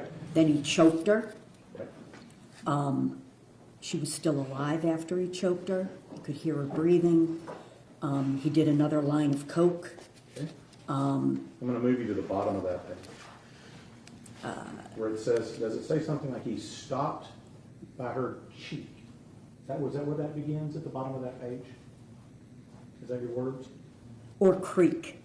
Stopped by creek. I'm not sure. Could be cheek. I don't think so. That doesn't make a whole lot of sense. Okay.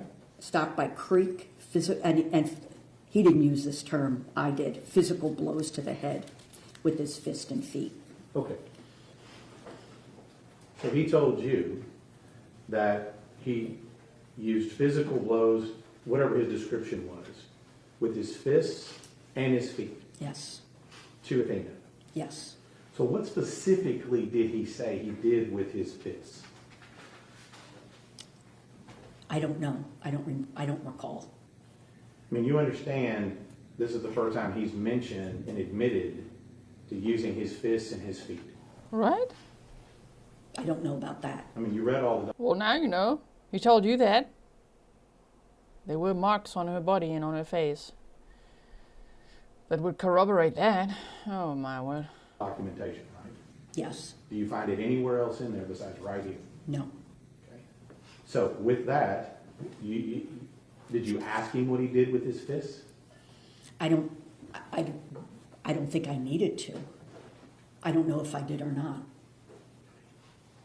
I mean, it's not, you don't think it's important to know what exactly he did with his fists to beat somebody to death? No, I don't. I mean, you're making an assessment of all of this stuff and giving us a report, but what he actually did in the offense, I mean, are you telling us that's not important? I think there's sufficient information to know what he did in the offense. We know what he's lied about doing in the offense, right? In terms of the interrogation and these other things you mentioned, yes. But you didn't ask him, or you don't remember what he said he did with his fists, He beat her with his fists. okay? Is that what he said? Yes, that's these are my words. Okay, well, what are his words? I don't recall, but what it came down to was that he beat her with his fists, Okay. Now, what did he tell you he did with his feet? kicked her. Kicked her. That's what he said? Yes. Specifically? You've seen the autopsy photos in this case, have you not? Yes, Doesn't that explain why we have a tread-like pattern on her face? Objection, Your Honor, that calls for speculation and is outside of her expertise.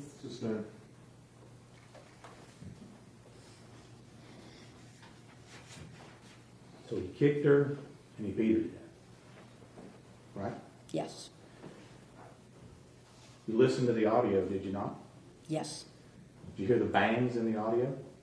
yes. Did you ask him about whether or not those multiple repeated bangs are him hitting her with his fist or hitting him with his feet? No, I didn't. You didn't ask him. No. And I just want to make sure here that if we didn't have your notes in this case, we would have never known that from your report. Is that correct? That's correct. There is not a section on the offense in the report. And I think that, he also said if you flip the page to the next page, he admits at that time where he's talking to you about how he wanted to have the same truck. And why did he say he wanted to have the same truck? Because, well, there were two things. She had lost control of her bowels, and he vomited after the offense. Okay. And I think your notes say wanted the same truck because there was blood, urine, and feces in the truck. Is that correct? Yes, Goes back to what I asked you about planning. That sounds like planning, doesn't it? what does? The truck, getting the Keeping same truck? Keeping the same truck. Yes. Now, let me just ask you this from an objective perspective. Other than him telling you that he did coke, you don't have any objective watching all the video to say that that's true, do you? Objection, Your Honor, asked and answered. Say, Now, you witnessed him go back down the same road the next day. You watched that video, didn't you? Yes. And you witnessed him talking to people and finding out what's going on, right? Yes. What did he say when you asked him about that? I didn't ask him about that. I was going to say, you probably didn't ask him about that. Why? All of this is about the offense. You don't put that in your report? Why? It's very important to analyze why he did what he did during the offense, after it, the murder. I don't like calling it the offense, you know what I mean? Sounds minimizing to me. The abduction and murder of a 7-year-old girl. Oh my goodness. Didn't ask him that. Mm-mm. I mean, don't you think that that's relevant to his problem-solving skills? Yes. Not necessarily. Oh my I word. didn't have, number one, I didn't have that. I don't believe I had that at the time that I interviewed him, and I don't think that that's not incompatible with his. Sorry. I think the judge is signaling for a top up there. To somebody, hey, here's his cup. You see here.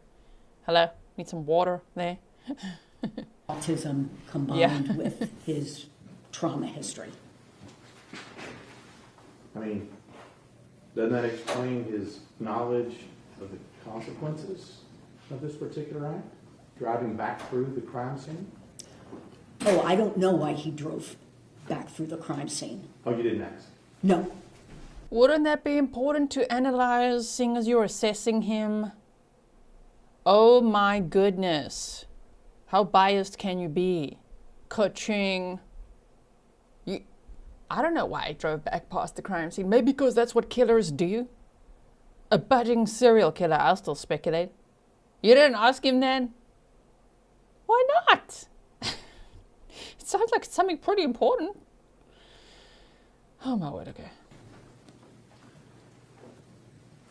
You said something about his strategic criminal thinking. Is that your words you used yesterday? I don't remember. Strategic criminal thinking, does that sound like something you would say? I don't know. I wrote it down, I think that's accurate. But if I use that term, strategic criminal thinking, you would agree with me that prior to the offense, during the offense, and after the offense, including the day after, his criminal thinking is working very well at that time. I would disagree with that. I mean, he planned for it. You agree with me with that, correct? He didn't plan for it over a lengthy period of time.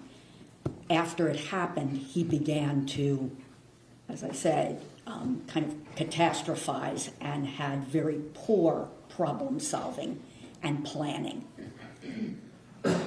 Let's talk about sexual assault in this case. You heard him, and I think you mentioned it in here, where he told her to take off her shirt. Did you hear Yes. that? You heard him say, take off your clothes. Yes. What did he tell you did with his clothes? His clothes or her Her clothes? clothes. I can't remember what he told me he did with with her clothes. Did you ask? Did you even ask?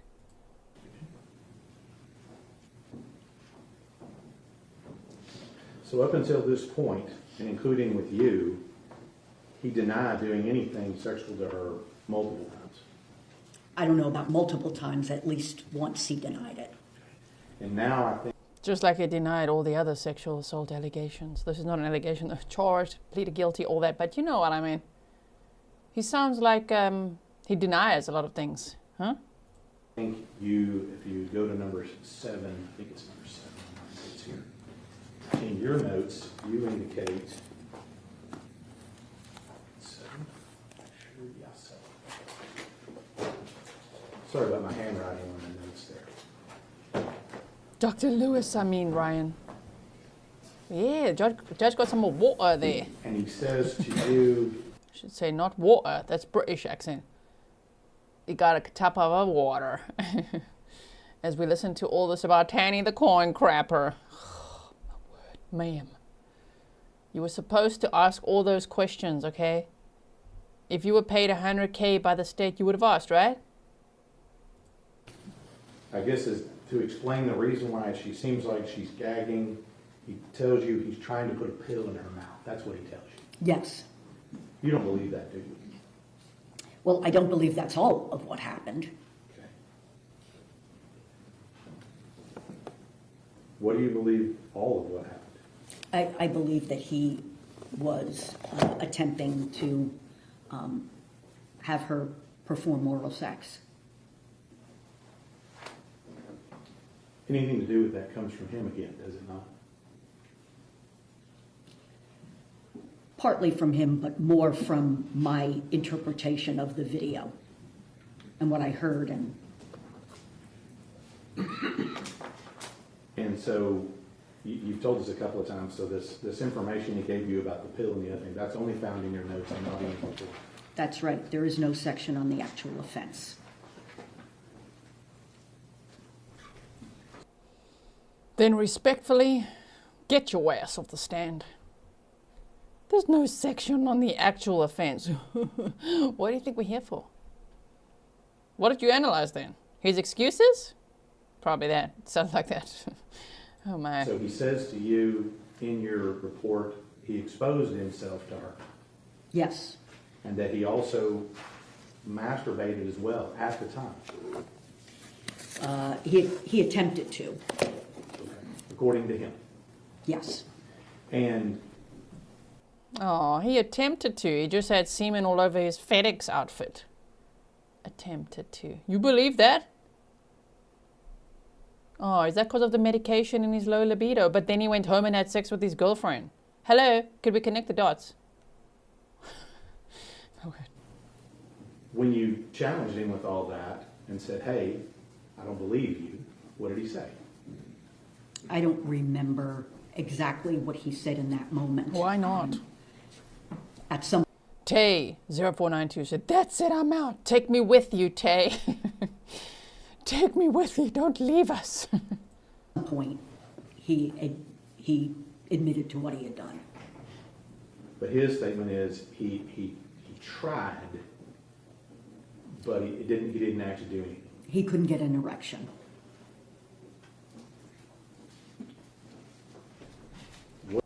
So he just flung semen everywhere, just soft.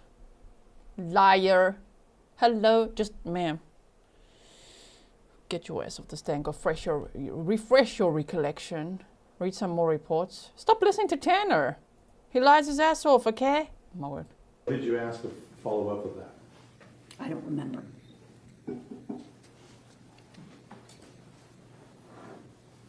Now, You had a little bit, you talked about future danger yesterday. Remember talking about that? Yes, I mean, when we talk about prison is really the definition of chaos, isn't it? it can be. And prison's really the definition of stress, It isn't it? can be. It depends, especially, obviously for a neurotypical person, it would be very stressful.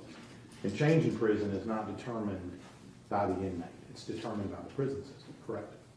Change, Any changes as far as location, cellmate, any of that is all determined outside of the inmate's consent. yes. And Matt, let me just ask you, you don't really think that there's no drugs in prison, do you? No, And in this particular You're smiling now, but you said it yesterday that he wouldn't get drugs in prison. Yeah, he would. It's called contraband. And seeing as they know he's a coin crapper, we heard all about his ass too much. Just way too much, okay? Yesterday they went over hemorrhoids and constipation and coin crapping. No. Inmates, they heard, okay? Oh, he's gonna be the contraband queen. Oh dear. Oh my. Tanner, you thought by pleading guilty this is not all gonna come out, huh? Well, it did. And your defense is doing the most to spill all this tea we didn't want. It's like lukewarm tea. We don't want it.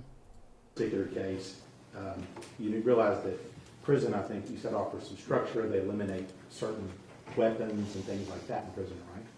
yes, But in this case, you'll agree with me that Mr. Horner, he carries his preferred weapons with him everywhere he goes, doesn't he? his preferred weapons, Well, he beat her to death with his fists. Those go with him, don't they?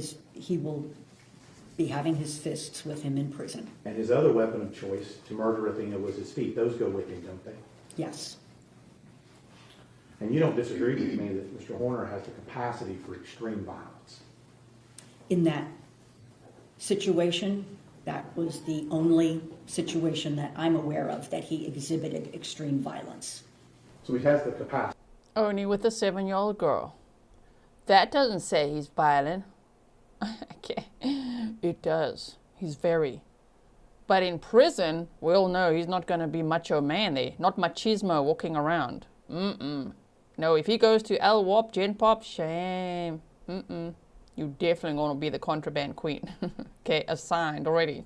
You Yes. just haven't seen it again. Yes, And he also has the capacity to victimize someone sexually, doesn't he? a child, A child. yes. Potentially 16-year-old girls as well.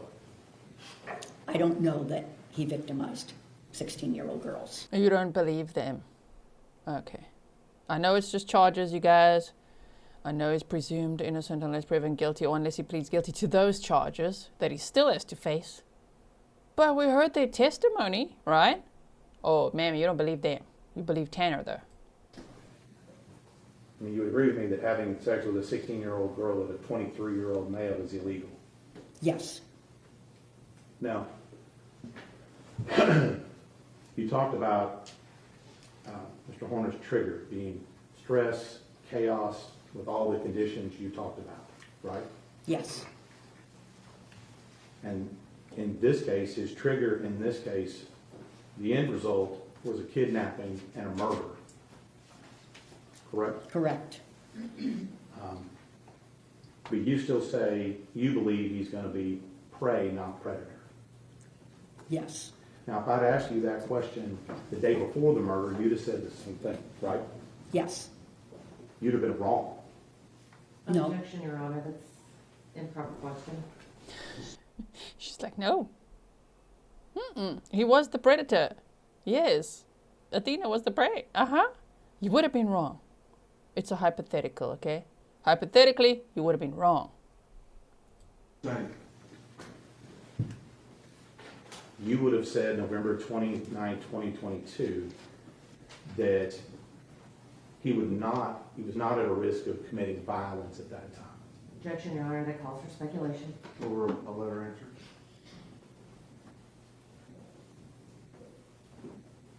Could you rephrase the On question? November 29, 2022, the day before the murder, you would have come in and said that he's not a risk to murder someone, correct?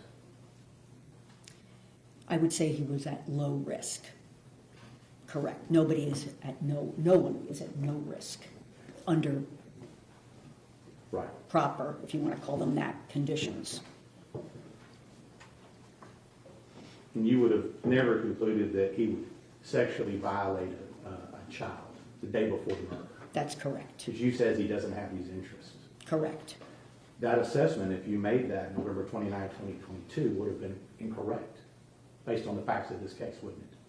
If I made a prediction that he would not sexually assault a child, yes, that would have been correct. And Same murder. thing with any prediction you would have made about him committing a murder. That would have been incorrect, correct? Correct.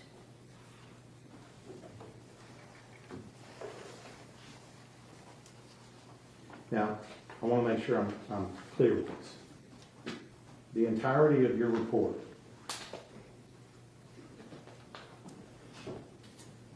about him catastrophizing, did I get that word right again? Catastrophizing? Yes. Is based on the presumption of this single act of him seeing Athena, or Athena seeing him doing coke. The entirety of your assessment is based upon that particular act. I wouldn't simplify it like that.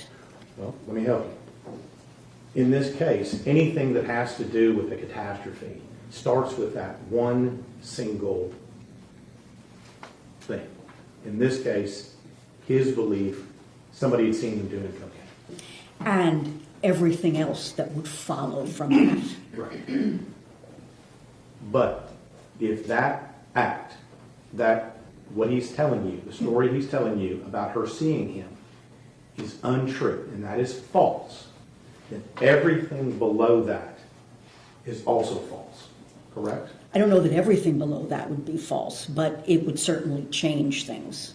The entirety of your theory that he catastrophized, if that particular story he told you is untrue, like all the other lies he told you, then the whole thing about catastrophizing, all of that fails as well. No, not about catastrophizing. No. Okay. That is something that he has exhibited long before the offense. Give examples. And again, it makes no sense. But that's what he was doing that day, catastrophizing. Because as I say, he escalated and became the catastrophe. It wasn't like, ooh, crap, people are going to know. It's not like paranoia. It's, where he's thinking the worst could happen. He literally made the worst case scenario possible happen. That 99.99% of humanity would never, ever go to. So the But fact in that he this does... case, your theory in this case, though, about what happened on the day of the event is dependent upon that one event. That set it off. But if it didn't happen, then what set it off? That's a good, you know what I mean? I know what the state's trying to do here, meaning ask that question.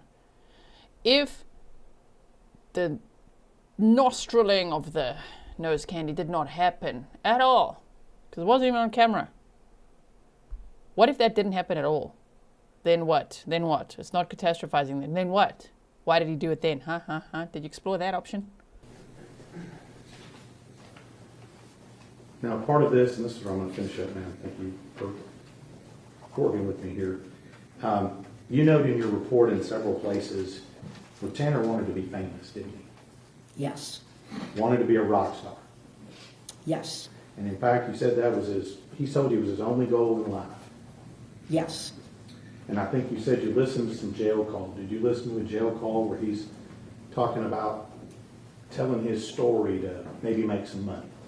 You listened to that. To get out of, I think it was, again, completely unrealistic and evidence of extremely poor thinking, irrational, that somehow he would sell his story to get bailed out, get enough money to be bailed out. Well, that's what he's telling me. Yes, that's what he said on the phone. Number 11 here, what does he tell you about what he thinks his situation is like? It's on number 11 here. think he compares it to a movie, does he not? All right, we're going to take 10 minutes, the jury needs a break, but we're going to finish with this witness. The judge, right, we're going to take 10 minutes, then we're going to finish with this witness. He said it like that with his whole chest. We're going to finish with this witness. Did you hear that? Right. Let's see. Can we even just hear it just a little bit again? One more I think he time. compares it to a movie, does he not? Listen. All right, we're going to take 10 minutes, the jury needs a break, but we're going to finish with this witness. 10 minutes. And we're going to finish with this witness. Judge, you still our spirit animal, okay?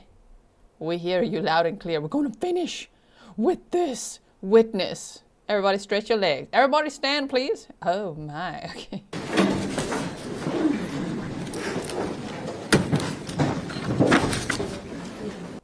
Everyone, he wanted to be a rock star. Look at him. Look at this talent. Show up. I know I shouldn't say Yeah. this, but a curse from me was all that I would need. Wow, look, danger in the fabric of this thing I made. I Yeah. probably shouldn't show you, but it's way too late. Amazing not. You wanted to be a rock star. Who doesn't? Okay, do you want to be a rock star? I wouldn't mind. In my next life, I'd like to be a cat or a rock star. Thank you so much. Tanny's like, okay, I'm going to be one though, right? I'm going to be like so famous. Not at all. Like, Okay, Samantha says justice for Athena. Thank you for the pink hearts as well. Pink was Athena's favorite color. So you could see her family and friends here all wearing pink every day. I'm trying to wear pink every day too, if I can manage it. Wow, let's skip forward, shall we? Here we go. We're going to finish with this witness. Judge, say it like that again. We like it when you say it like that. Jessica Ward said, love you, Grizzly. Thank you so much, Jessica. Thanks for your support. Okay, we'll go forward here. There he is, the corn crapper, the non-rock star. You're going to be a different kind of rock star in prison. A little bit of contraband. Oh, look at him flicking pages now. What you writing? Doodling. Get him, bailiff. Get him with this. Get him with a stun cuff. Oh, man.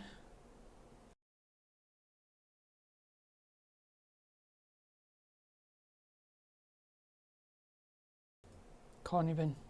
Literally drinks water like a maggot, as one might expect. Stop it. We don't want to see him drinking water. Listen, camera person. Leanne says, didn't Tanny say he's always wanted to be famous, but not like this? He did. He said that on a jail call as well that we got to hear. Uh-huh. Okay. Oh, no. What kind of little note are you passing there, huh? Just go away. Oh, my word. Excuse me. Could I get another... Could I maybe try the sparkling next time?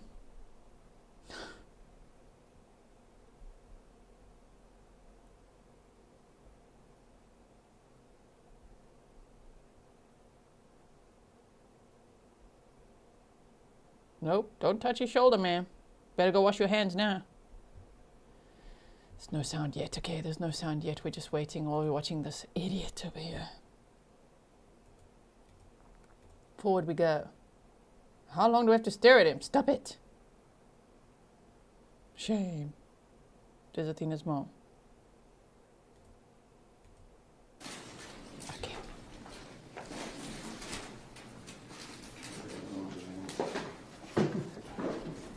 We're going to finish with this witness. Here's Athena's dad. Such a teddy bear. Shame, man. When he was on the stand, I'm like, ooh.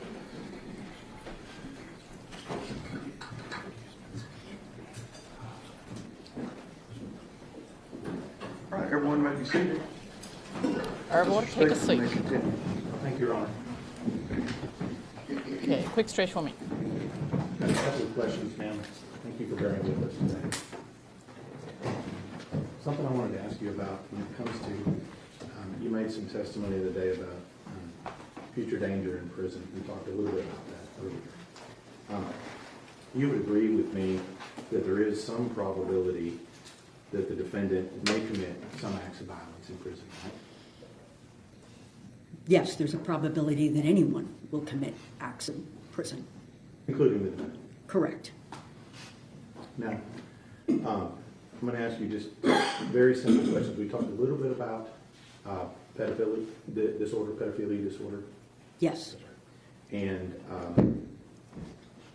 you've reviewed some information in relation to that recently, correct? What information? You've reviewed some information related to your testimony with regard to pedophilic disorder. I know what pedophilic disorder is. And that information that you reviewed recently in that case, did it change your opinion as to whether or not he had pedophilic disorder? No. Now let me ask you the last question here that I was getting to before. You still have that page of your notes up? Which Where I have the page? number 11 on there, if my Okay. is correct. Yes. We're talking about Mr. Horner's desire to be famous. What did he tell you and relate this situation to as far as the movie? Would you read that last paragraph on that for us? Wonders if he made a deal with the devil for fame, money, power, like the movie American Satan. House witness, Your Honor. Read it right. Yes, Your Honor. Dr. Ryan, when you were retained in this case, were you asked to give an opinion on the offense itself? I don't know what you mean. When you were retained, were you asked to do an insanity evaluation? No, that was not what I was retained for. What was the purpose of your evaluation? It was a mitigation evaluation. In a mitigation evaluation, do you focus more on the facts of the offense or the history of the person you're evaluating? The person you're evaluating. And the facts of the offense are important, Yes. but are those things that you would put in your report? It would depend on what I was asked to put in my report. I mean, in terms of what I was asked to focus on, and if I was asked to not describe the offense in the report, I wouldn't. It's not an insanity evaluation. And so for this particular case, your focus was on the history of Tanner? History, yes. Social development, his mental health. Dr. Ryan, the prosecutor asked you about self-report. And you had mentioned that self-report was important. But do you rely solely on self-report? No.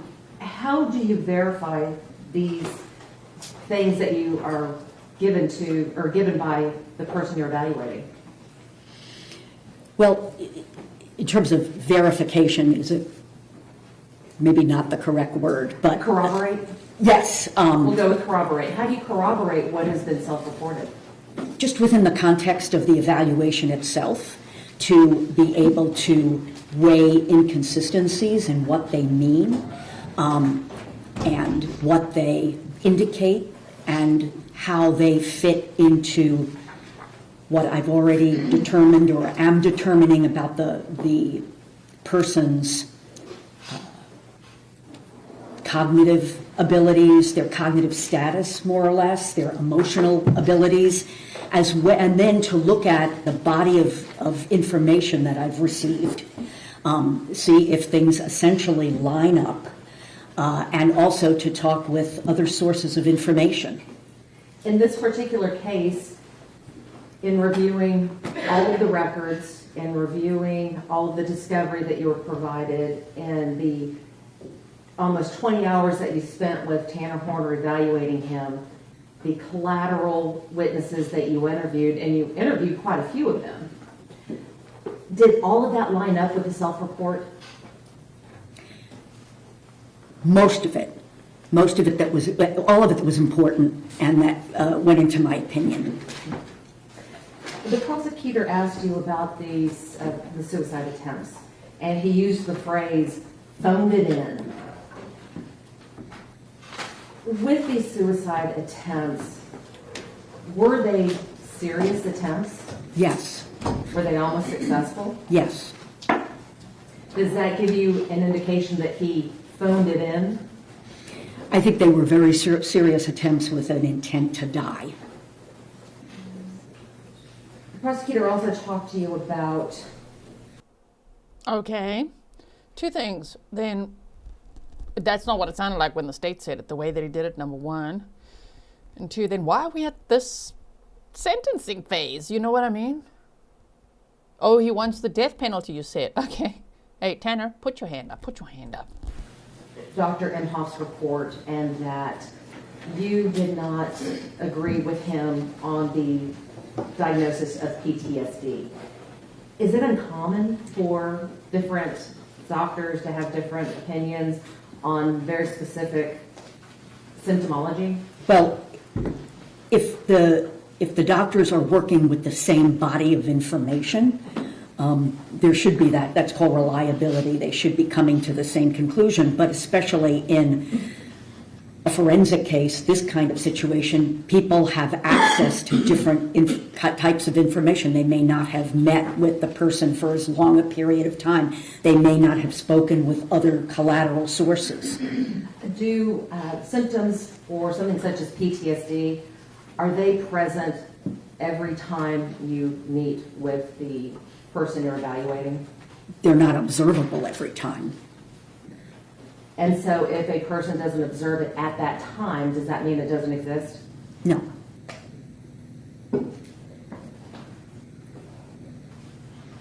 With regards to your report, do you put every detail that you have into the report?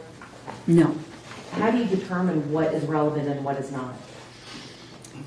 Well, I think it's important not to cherry pick, for example, and if there's information that goes against my diagnosis, I would indicate why I discounted that, for example. Oh, you think it's important not to cherry pick, but you won't even put what happened in the offense in the report, nor will you even ask Tanner about it.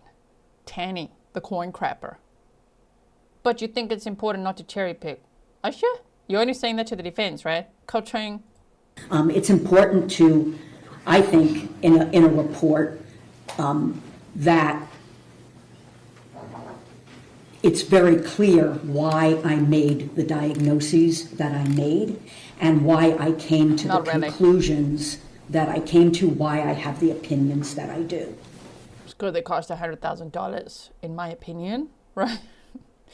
My opinion is that you can't, yeah, $100,000. Oh my word. I'm sorry, I'm going to go off the screen quickly again. I just want to tell Mr. Grizzly something. Be right back. And in this case, did you put into your report things that you felt were relevant? Yes. Were all the things that you put in your report necessarily helpful to the defense? No. Did you feel that it was still important that the jury had that information? Yes. So they can make their own determination? Yes.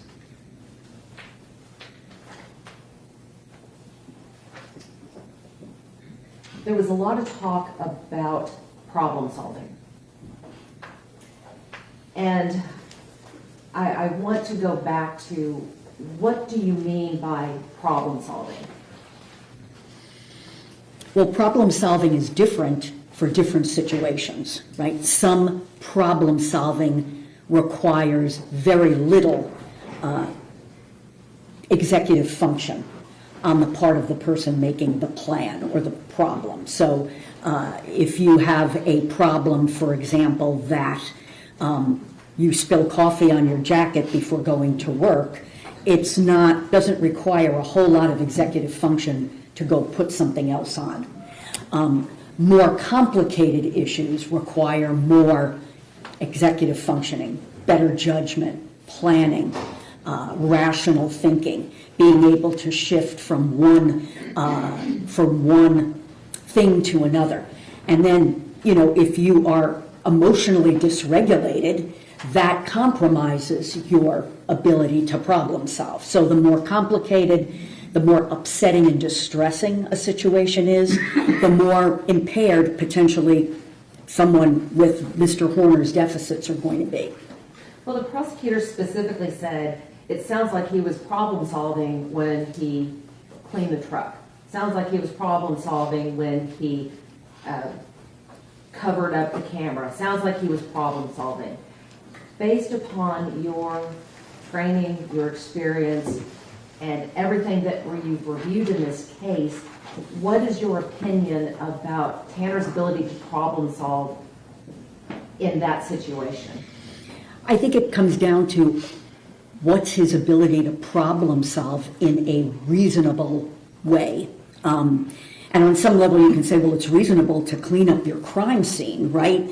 But when you look at the totality of his problem solving, you recognize how poor it is. In what way? Well, for example, he was aware that his boss has access to these cameras. That's why he covered up the camera when he's snorting cocaine.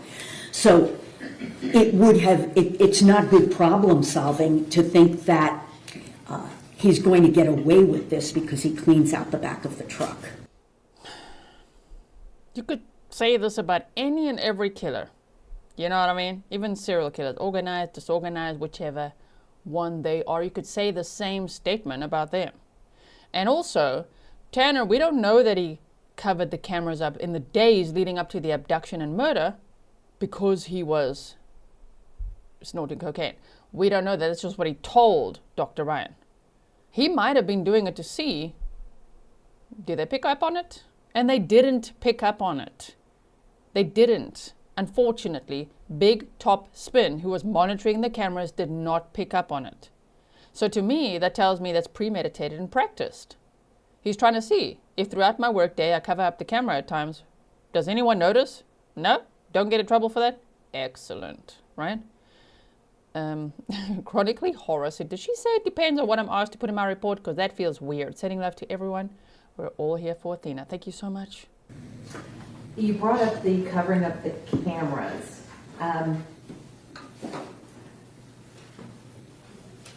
There were a lot of assumptions that were being made about why this may or may have happened. Covering up the cameras. So the question I have is covering up a camera after a kidnapping indicative of planning to kidnap? No. Yes.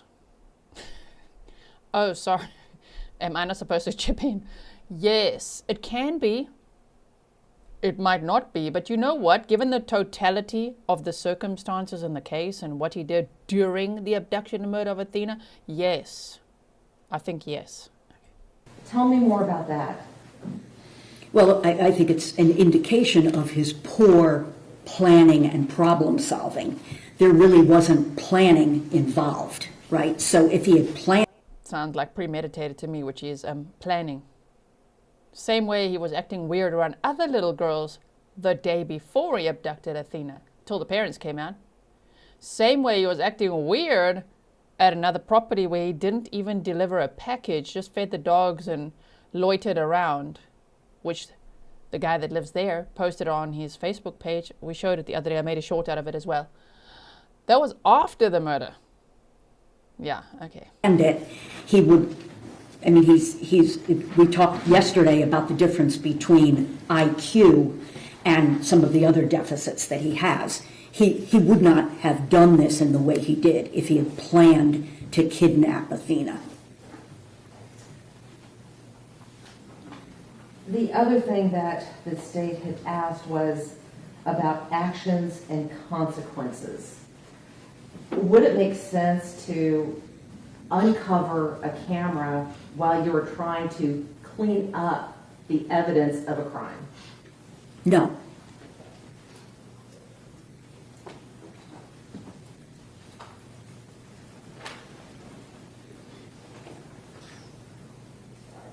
You were also asked about the story of the the snorting of the cocaine and him catastrophizing that incident. And you were specifically asked, do you have any evidence that he was snorting cocaine? My question is, do you have any evidence that he wasn't doing what he said he did? No.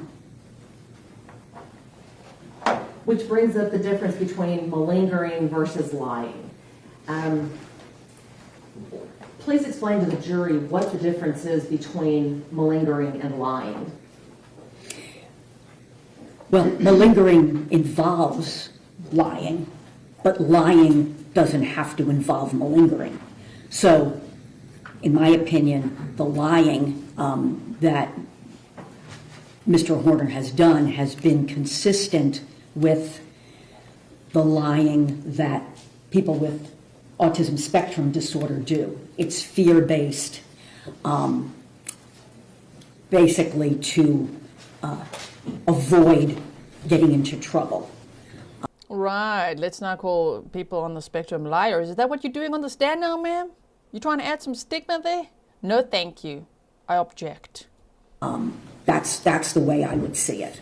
Rather than, well, I'll leave it at that. Okay, well, continue. No, I think it's Okay. cognitively driven by his poor problem solving and his difficulties with executive functioning. But fear is a major driver, emotional dysregulation by being afraid. Do you take into account the deficits that a person exhibits when determining whether they are malingering versus lying? Yes. And in Tanner's case, did you detect that he was malingering in any way? No, and malingering has to do with fabricating or grossly exaggerating a disorder, for example, a physical or psychological disorder. So lying isn't the same as malingering. So as I said before, malingerers lie about their disorder, for example, to get into the hospital or to whatever. But you can lie without being a malingerer. And Dr. Ryan, there was a lot of talk about manipulation. When we're talking about, let me back up. The state asked you about antisocial personality disorder Yes. and spoke about manipulation and impulsivity, irresponsibility, callousness, things like that. Based upon your evaluation, did Tanner meet the criteria for antisocial personality disorder? No. Did he exhibit a pervasive pattern in this case? No. And I'm going to ask you to explain to the jury, what do we mean by a pervasive pattern? A pattern over a period of time. And that's in the criteria for antisocial personality disorder, why you have to have met the criteria for conduct disorder prior to the age of 15. Because you would be talking about a persistent pattern over years of behavior that is not only illegal, but is not, defies the rights of others, doesn't take into account the rights of others. So when we're talking about a pervasive pattern, does that mean that it's a one and done? Or if somebody snaps and they do something, does that qualify in and of itself as being a pervasive pattern? It's not a one and done, it's not even a five and done. I mean, you have to have a persistent pattern of this kind of behavior across antisocial behavior, across numerous realms, I guess. So you want him to be a serial killer before you're going to go in that direction versus another one based on everything you're throwing at the wall, ma'am? Now, with regards to the diagnostic criteria for antisocial personality, does one have to fail to conform to societal norms with respect to lawful behaviors? Yes, And would that be indicated by repeatedly performing acts that are grounds for arrest? yes, Did you find that in this case? no, Another part of the criteria relates to deceitfulness, such as using aliases or conning others for personal profit or pleasure. no, Did you find that in this case? no, With regards to impulsivity and failure to plan, is that something that was present in this incident? yes, and he has been impulsive in the past, too. We talk about irritability and aggression indicated by repeated fights or assaults. Were you able to determine whether or not Tanner meets that criteria in this case? Yes, and he doesn't. What about reckless disregard for the safety of himself or others? No, What about consistent irresponsibility as indicated by repeated failure to sustain consistent work behavior or honor financial obligations? again, in the criteria for antisocial personality disorder, those things can't be related to another disorder. He does have the failure to sustain employment, but in my opinion, that's due to his autism spectrum disorder. How about we just drop all the labels and just, call him the child killer he is and move on with it? How about that? None of it is going to mitigate anything for him. What about lack of remorse? No, So you mentioned that the criteria for ASPD, it sounds like it can't occur in a vacuum. That if it can be attributed to something else, you have to consider that something else as well? yes, now you can have both antisocial personality disorder and autism spectrum disorder. Mr. Horner doesn't, in my opinion. Explain to the jury what is meant by differential diagnoses. It's the procedure by which physicians, for example, would gradually, they would take into account the symptoms that someone comes in with, and then gradually distill it down based on symptoms, lab tests, for example, to what they think is a group of likely diagnoses. For example, if someone comes in with a cough, that could be a lot of different things causing a cough, right? So then the person tells you that they have blood in their sputum. That narrows it down. Could be bronchitis, could be a virus, it could be pneumonia, it could be tuberculosis, it could be cancer. So then you do more interviewing and testing to kind of narrow it down to what you think the diagnosis actually is. And lastly, Dr. Ryan, the state asked you about the capacity for extreme violence on the part of Mr. Horner. If Mr. Horner were sent to prison, in your opinion, what level of risk of violence would he be assessed? In my opinion, he'd be assessed as a low risk of violence. I'm not sure what kind of placement he would have based on the crime, but in terms of his actual violence risk, it would be low. One moment, Your Honor.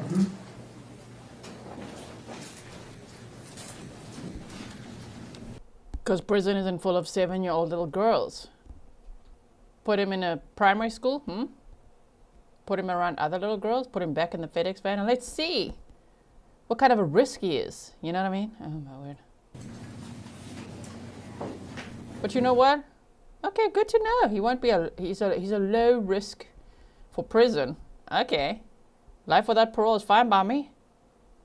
Gen pop though, not protective custody forever, okay? Gen pop. You gotta fit in there, Tanny. You gotta make it, yeah. Pretty said this testimony is fully in the dwang.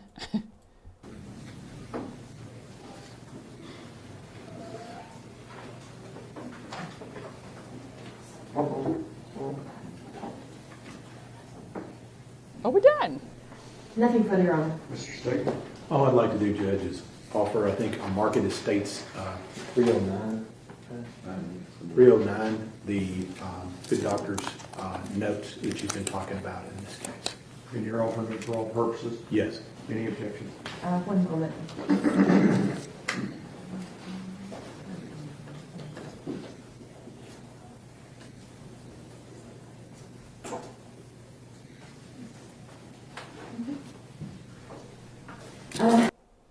Who said if? Did I say if? I don't mean if. He's going to prison. It's just, is it death row? Or is it, is he going to life without parole to not death row, the other prison? Which one is it? I mean, if it's me that said if, I mean, if he goes to the LWAP place, no protective custody, okay? No, you got to walk it off, Tanny, walk it off. But if he goes to death row, yeah, then he'll be isolated. No visitors, no education, no commissary. But seeing as the defense's probably, and the bar was not set high, strongest witness, being on the stand for the last 2 days, yesterday and today, of course. Okay, not full days, but you know what I mean. Maybe it's a full day together. Yeah, okay, so the final words that the jury would hear is, oh, he's low risk in a prison population. Okay, well then LWAP Gen Pop.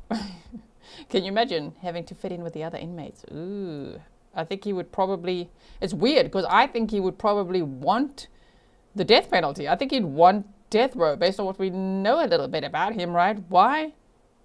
Because he's a complete coward. Probably terrified of the other people, especially based on what he did, right? Anyway, but the defense is working hard over here. No objection, Your Honor. State's Exhibits 309 will be admitted. Mama Laura said the defense That's said further. it.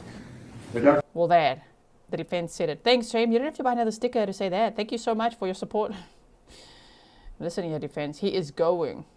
Ryan be finally excused. Yes, Your Honor. Yes, sir. Secretary. Thank you, Your Honor.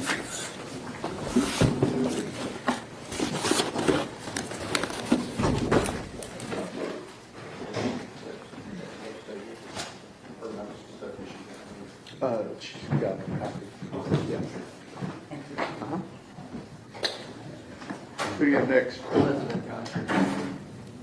She should be in the Okay. waiting room. This is the first one that was listed on y'all's. Okay. Your Honor, if you want me to step out, grab her. I'm sorry? Okay, that'd be great.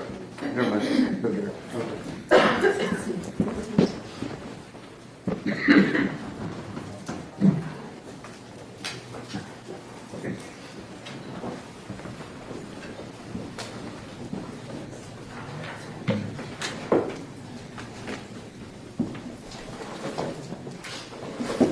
Okay. About half an hour of testimony we're going to watch. They're on lunch. Okay.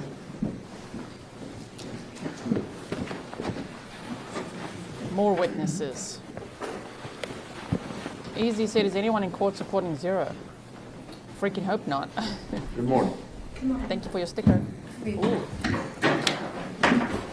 We got the blurry witnesses again, everyone. You raise your right hand for me. Solemnly swear or affirm testimony given this cause to be the whole truth and nothing but the truth, so help you God. Yes. Okay. There's a rule of evidence in effect says you cannot be in court unless you testify and once you have discussion, once you finish testifying, do not discuss your testimony with anybody else except for lawyers. Okay? Yes, sir. All right. Mr. Go. Thank you, Your Honor. Good morning.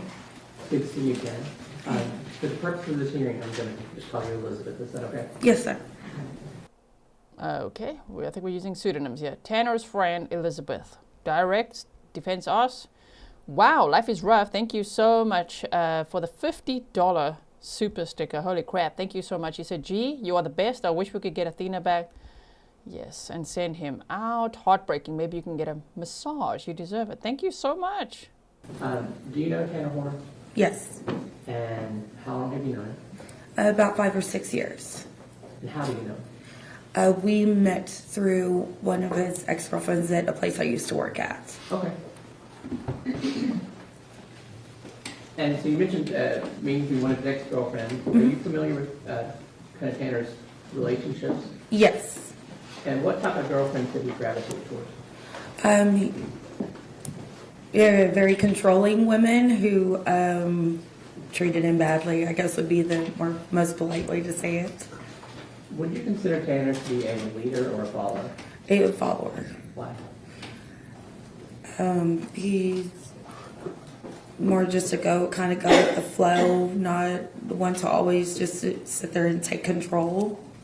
It's easier just to go along with the flow than to go against it. And did you have an opportunity to see Tanner in social settings? And if so, how was he? He more kept to himself. He would have the social anxiety, so he would kind of go into himself. He would get really quiet, and he would just lack some certain social skills. So he. Sorry to interrupt there.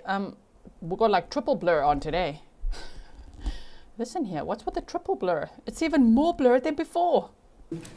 Would just keep to himself a lot of the time. And you talking about lacking social skills. Can you tell us what that looked like? Just it's kind of like I was just kind of just feeling awkward whenever there's a bunch of people around and not. Sorry, it's kind of like how I am right now. It's kind of just feeling awkward. It's just not sure what to say, not sure how to initiate the conversations and stuff. Not really having a fully outgoing personality. You just don't want to say the wrong thing and just make the wrong people upset. Okay, so kind of like being in the spotlight all the time. Oh yeah. Now, were you able to observe other people? Did other people pick up on his social awkwardness? Yes, a lot of people took it the wrong way. They thought that he would come across as a lot of people didn't like him at first. They thought that he was just kind of rude and standoffish. But then once they got to actually know him, then they're like, that's just him. You actually have to give him an opportunity to open up. Or not. Maybe now all those people are like, oh my word, I knew there was something off about that guy. You know why? Because there is. And then you see that he's fine.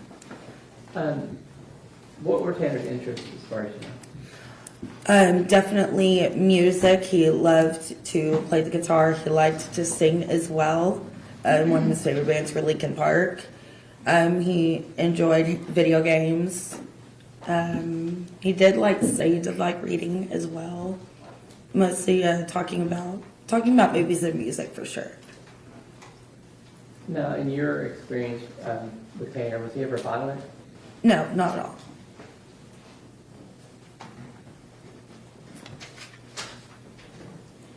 Did Tanner have friends? Yes.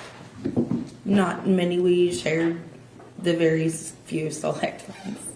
But in your observation and from your opinion, how did he feel about his friends? How did he feel about his friends?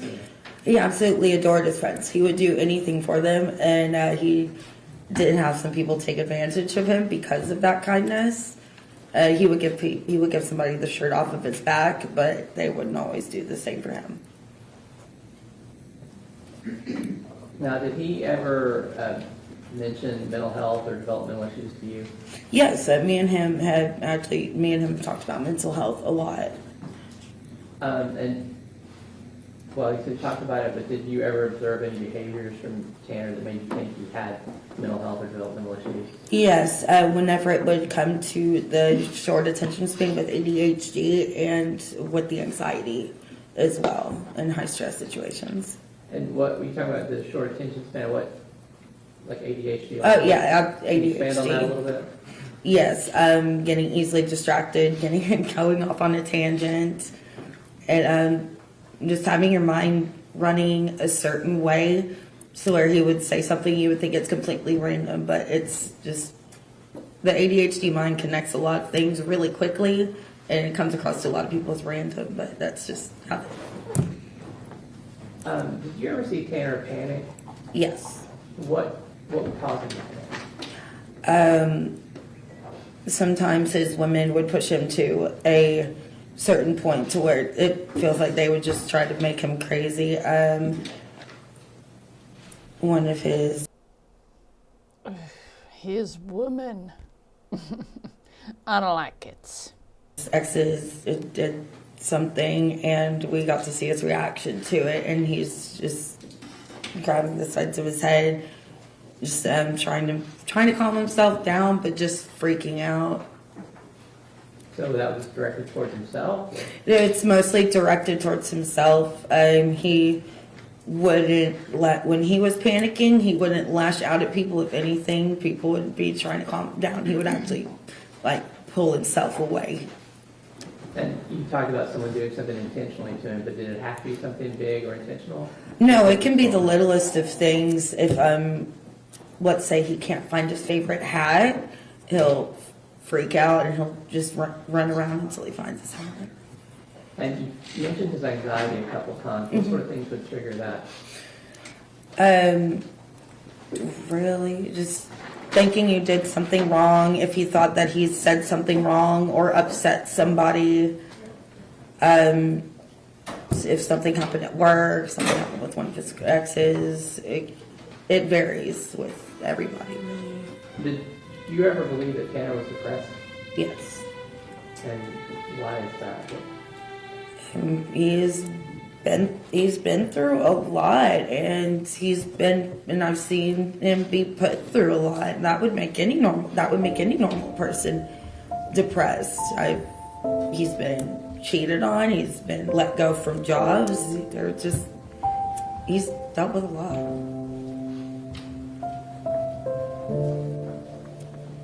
And to your knowledge, was Tanner ever on medication? He wasn't, but that was because he didn't have the resources to start to get on medication. And it's a couple of months before everything happened, he had actually started seeing someone. He had actually started to get on medication. He was on it for about, I want to say, maybe 2 to 3 weeks, but he was starting to get on medication. Do you know if anything, or did you see anything that helped with his anxiety and depression? Music definitely helped. Having some sort of outlet, whether it's just writing, reading, something that could seem so simple to somebody else, can be the thing that you look forward to the most. How did Tanner react to fatherhood? Honestly, words can't describe how excited and proud he was to be a father. He didn't know, in my opinion, he didn't know how bad he wanted to be a father until he was a father. And then, for a whole 18 months, and then he killed somebody else's child, and then now he's never going to see his son again. What is going on? Oh my word. and everything just changed. So without telling me what he said, did Tanner ever speak to you about his parents? Yes. Did he ever talk to you about aspiring to be a better parent to his son? Yes, but he wouldn't. But it wasn't a conversation that came up much. It was something that he didn't always like to talk about.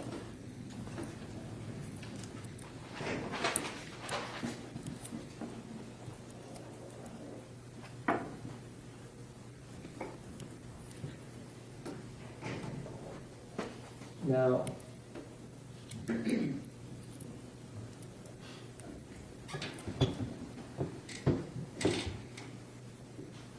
in this case, you're aware that Tanner has pled guilty to kidnapping and murdering Athena Strand. Yes.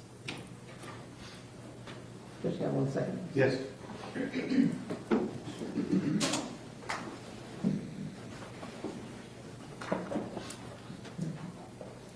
Judge, I'll pass the list. Cross-examination. Briefly, ma'am, you said you've known Tanner for 5 or 6 years? Yes. What was the situation in which you know him? Do y'all hang out? What's the situation? And do you mean like how I met him? No, like what did y'all do together? Did y'all? We would hang out after work with his ex at the time. Sometimes we would go out to the bar and just hang out. dancing. We've gone out to actually gone out to a festival a time or two. But a lot of our work schedules were really conflicting with each other, so we didn't get out much. Sometimes we would hang out. Yeah, because he worked so hard. And let's just think about what he did on the job. Okay. Amber, 23. Holy crap, you gave $100 super sticker. Thank you so much for your support. You said, thank you, G, for all of the hard work you put in to bring us these difficult trials. Justice for Athena. Thank you so much. A mutual friend's house as well. This time that you hung out with him, going out, going to festivals, over that time that you knew him, how many times do you think you actually did that? I couldn't say. You don't have an estimate? I just don't have an exact number. Was it every single weekend? No, I don't think so. Once a month? I would say maybe every other weekend would be my best guess. And you said you knew what he pled guilty to. Do you know what he actually did in this case? Not. I haven't really been following all the articles and videos. I've just been kind of... Well, we could have guessed that. You're going to learn today, ma'am. You're going to get a big fright. You got to buckle up, trigger warning, and all that, because clearly you don't know what he did. You would not be talking about him in this way if you did. avoiding anything. Probably not. I don't know exactly. Redirect. And nothing further. Okay, this would be finally excused. Yes, sir. Yes, Your Honor. Shelly Belly, thank you for spoiling the mods with 5 Big Bear coffees. Thank you, ma'am. Thank you.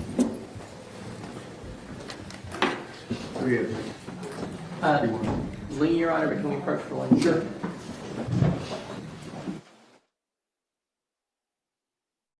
Could we unblur it? How about that? Okay. Oh man, let's try to go forward a little bit. Okay. Another blurred witness. Skip over latch. Who we got? Thank you for encouraging people to like and share. Yes. Please raise your right hand. Solemnly swear or affirm testimony giving this cause to the truth, whole truth, and nothing but the truth, sir. I do. There's a rule of evidence in effect that you cannot be in court unless you testify and once you have testified. Do not discuss your testimony with anyone else except the Lord. Yes, sir. Watch yourself in that. Good morning. Thank you. Good morning. For the purpose of this hearing, I'm going to, it's good to see you, by the way. For the purpose of this hearing, I'm going to call you Lee. Okay. All right. So, Lee, how did you first meet Tanner? Through a friend. Okay. And do you remember where that was at? And that would be Electric Cowboy. And how would you describe Tanner? He was fun. Got along with everybody. Was there anything unusual about the way Tanner behaved? He just wasn't good at closing jokes. He was just a little different. I don't really know how to describe it. Just Okay. Just one of the things that you noticed that is tough to put into words? right. Yeah, it's just a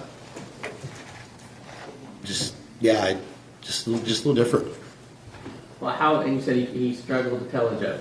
Like if you was telling a joke and like the timing when you finished it, the laughter thing, it would be like an awkward pause. It didn't quite finish off. It kind of leave a weird, silent awkwardness. And do you ever know him to kind of be lacking in common sense sometimes? Yes. You don't say. Now, did you have a chance to actually work with Tanner? Yes. Was that at a glass company? Yes. And how long have you been in the glass business? 35 years. 33, sorry. What was Tanner's job title at the glass company? Installer. And what does that mean? What would the job be? They would be out there in the job field, residential, installing mirrors, showers, anything that needs to be done on the job site. And was that like mostly manual labor, or Yes, sir. is there any kind of specialized training or a class that's required to do that? Not to start out, but you develop that as you go. And how long does it typically take someone to learn that trade? You're always learning, but to go from like a helper, as I hate to say that, to a lead man, usually a year and a half. Okay, he would have started out as a helper, and in a year and a half, you'd expect him to work his way up to a lead man? Yes, sir. And how was Tanner's work performance? A little bit slower than most. He did show up on time. He just was retaining stuff was hard for him. Like retaining Knowledge. the knowledge, the skills.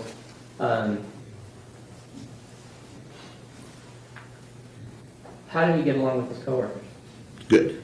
And what about his supervisors? Good. Did you ever, while at work, witness Tanner have an emotional outburst or some sort of unusual reaction? Yes. And what was that? He had carried in some equipment. I got sat down.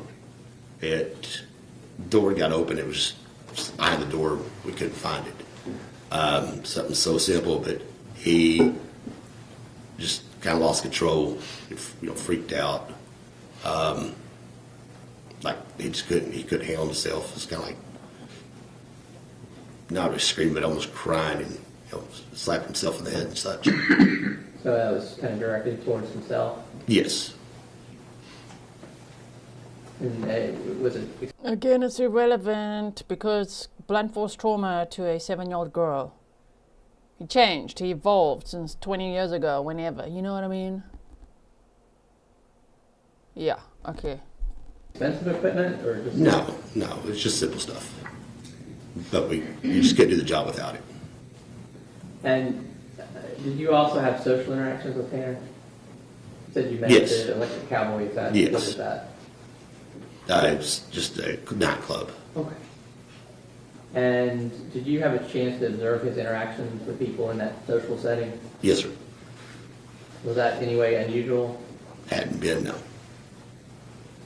Was it easy for him to make friends? And you said he was a little awkward on jokes. Was there other awkwardness? No, it's just, he seemed like he could make friends.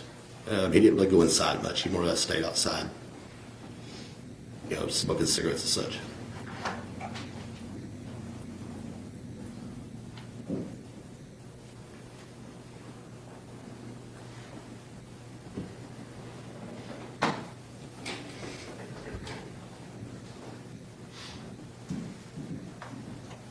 Give me 1 second. Yes, sir.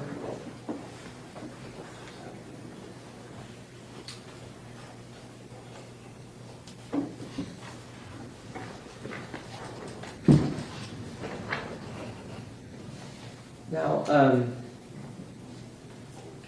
you're aware that he has pled guilty to kidnapping and killing Athena Strand, correct?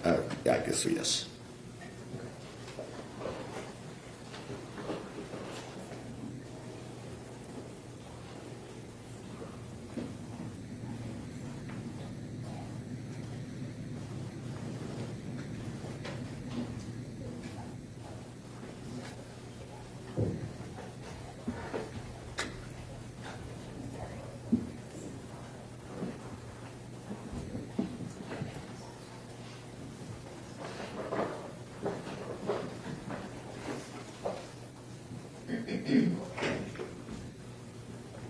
Your Honor, I'm going to pass the witness. Cross-examination. Yes, Your Honor, thank you.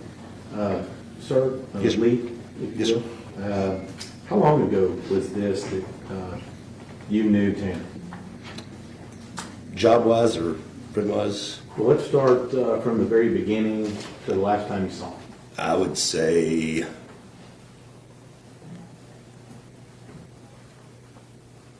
2000. No, not 2000, sorry. 2019. This is probably when I first met him.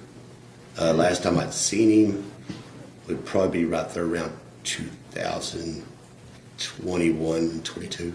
Okay. And was it during that time that he worked for your business? Yes, sir. And how long did he work for your business? From November 21, oh, November 20 to December 21. And you said at that time he was a helper. Yes, sir. This wasn't the first helper you had that didn't get the job and you had to let go. Oh, no, there's been many. Now, with regard to the social interaction, you said this was at a bar? Yes, sir. Okay. And how frequently would you see him at the bar? Maybe once every week or two. Now, at some point, Tanner told you he couldn't go to the bar anymore. Is that right? He may have, I don't remember. Did he tell you why he couldn't go to the bar? I don't remember the conversation. Did he have an altercation with a bouncer? Now, he did That's say hearsay. Sustained. What did Tanner tell you? he was not There's allowed. hearsay. Well, he's answered the question, go ahead. He was not allowed in that bar. He's banned. Not allowed in that bar. Sir? Not allowed in that bar. Yes. But you don't remember why he told you why? No. Interesting. That's what I'm sure. Redirect. I'm sorry, I forgot to ask you about Tanner losing the job. Did you have to let him go at some point? Yes. Do you remember about how many months into it was? We told him just because he wasn't catching on, but the homeowner was present when he lost control of himself. And the message that sent and so forth like that, we just couldn't have that. Okay. Now, did he get his Christmas bonus that year? Yes.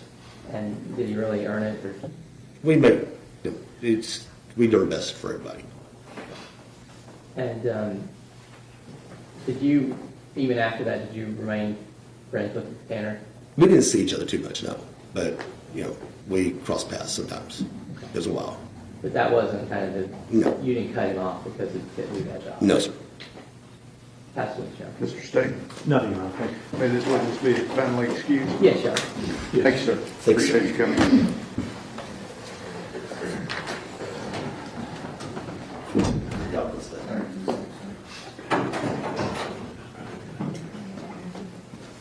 Next witness up on the list. Yes. Give me 1 second. That's the same. How long is your list? Why did you say 19 when the state rested? Did you mean 1900? 199? 39? Wait, I need to count how many here. We had Dr. Ryan, which was witness 20. And since then, who else do we have? Elizabeth, 21. Lee, 22. We've had 22 witnesses. May we approach? Yes. No. What do you mean not?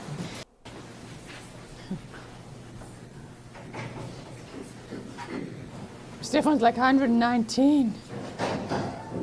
Legal, I said way too many, by the way. Imagine. You never know.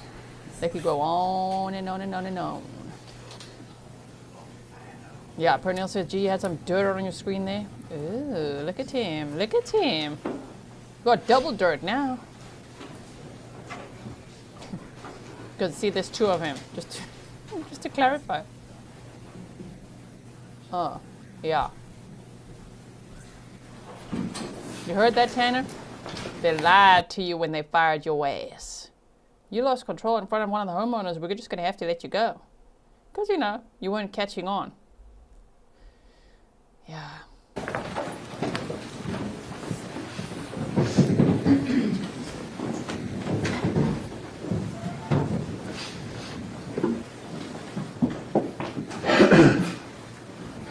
I would like to get finished with this witness, and then we'll break for lunch, okay?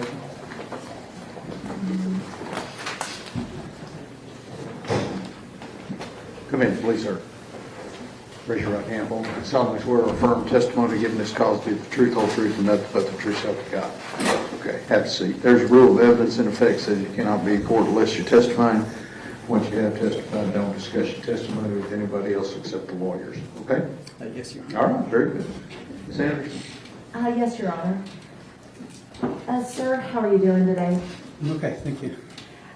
We have agreed to refer to you just as Jason for these proceedings. Is that okay? Yes. All right, so Jason, if you'll just go ahead and introduce yourself to the jury. Hi, my name is Jason. I was a contractor at FedEx. Okay, pull that microphone a little bit closer to you, the silver button. This, Okay. Jason, you said that you were a contractor over at FedEx. What does that mean? I owned a business where I owned delivery trucks that were contracted to FedEx to provide service to them through various zip codes. Oh, was Tanner Horner one of your employees? He was. So you were the owner of Big Topspin? Am I getting that right? Like they're trying not to say that or what? So you were a contractor, you owned a business that had trucks that contracted to FedEx. So you owned Big Topspin. You were Tanner's former boss. Okay. How long did he work for you at your company? I believe it was about 5-6 months. When you had said that you had a company that contracted with FedEx, explain to the jury, what does that mean? Yes, so FedEx contracts areas for service providers such as myself to deliver packages to their areas to their customers. Now, Jason, you had just said that Tanner had worked with you about 5 or 6 months. At some point, was he transferred from your company to a different company? He was. After he was transferred to this different company, did you still have interactions with him? There were some, yes. So not Big Topspin. I think maybe not then. Oh, you don't want to say. Because you're not... You weren't part of that wrongful death lawsuit, huh? Were you? Probably not. Anyway, okay. And at the time of this offense, which company was he with? He was with the other contractor. The other one. Jason, I want to talk to you a little bit about the routines that FedEx drivers have when they get to their facility. What do you call the facility where they have all of the packages and where they load all the trucks? We call it the terminal. The terminal? All right, so I want to talk to you about the terminal. What time do drivers normally arrive at the terminal before their shift? Typically they arrive between 7 and 7:30 in the morning. What time do they leave the terminal? They leave the terminal, depends on the route, depends on the day, but typically they'll leave somewhere around 5. What time do they leave the terminal to go out on the routes? Oh, to go on the routes, apologies. The trucks will typically dispatch for that terminal around 8:30 in the morning. Do you recall Tanner's, I guess for lack of better words, his work ethic at the time? He had a solid work ethic. Did he always show up on time? He would show up a little bit later than the average driver, but maybe by 20-30 minutes. So he was consistently late for his job? I wouldn't consider him late. He's still within the window to dispatch for the day at a decent time. Would he leave at the same time as the other drivers, or would he leave later? A little bit later, about 20 minutes later. Jason, when Hope, 8 fear is like routine. And we're going to get to that, aren't we? a driver arrives at the terminal, are his or her trucks already loaded? They are loaded, yes. Who loads them? The loaders employed by FedEx. How are they loaded? They're loaded in sequence. We have what's called sequence numbers. So all of the packages on the truck usually range in sequence numbers from, say, 1,000 to 8,000. So your first deliveries will be in the 1,000s. Your final deliveries for the day typically are in the 8,000 range. So how, I know that they're loaded by sequence numbers, but are they grouped in a specific way? They'll be grouped by their sequence number, which is typically the way the route will run. So you'll have your 1,000s will be your first deliveries, Your 2000s will be your next deliveries, and so on till you get to about the 8000s. Do the drivers typically organize their own packages once they've been loaded onto the truck? Sometimes. The load quality on the trucks can vary, depends on staffing. If the station was having staffing issues, the trucks maybe wouldn't be fully loaded. The drivers would have to step in and just do quality checks to make sure their routes are loaded correctly so they don't have any hiccups along their way. If a truck is not sufficiently organized, how can that affect how quickly packages would be delivered? When you're making a delivery, typically you want to know exactly where the package is on every truck. So when you come out of your driver's seat and you enter into the back of the truck to locate the package for your current delivery, you want to know where it is. You don't want to be rifling through the truck. And if that's an all-day thing, you'll never get finished. Jason, to your knowledge, did Tanner organize his own truck? The trucks are mostly organized, but there are quality checks that you would double check to make sure your stops are in a decent order. You mentioned the stops. How does a driver know in what order to make these deliveries? So we used a navigation system called Ground Cloud, and Ground Cloud is synced in with the sequence numbers that I mentioned before. So your 1000s on the package, there's a little label where it has it labeled as, say, 1000. On Ground Cloud, it'll be labeled as number 1. So number 1, say you have 100 deliveries for the day, your Ground Cloud will show, say, 1 through 100. Does the Ground Cloud app direct the driver on how to get from one stop to the next? It does. If a driver veers off that direction, would Ground Cloud be notified? No. Would the app know if the How about now? You might want to think of upgrading that. if there was any variance?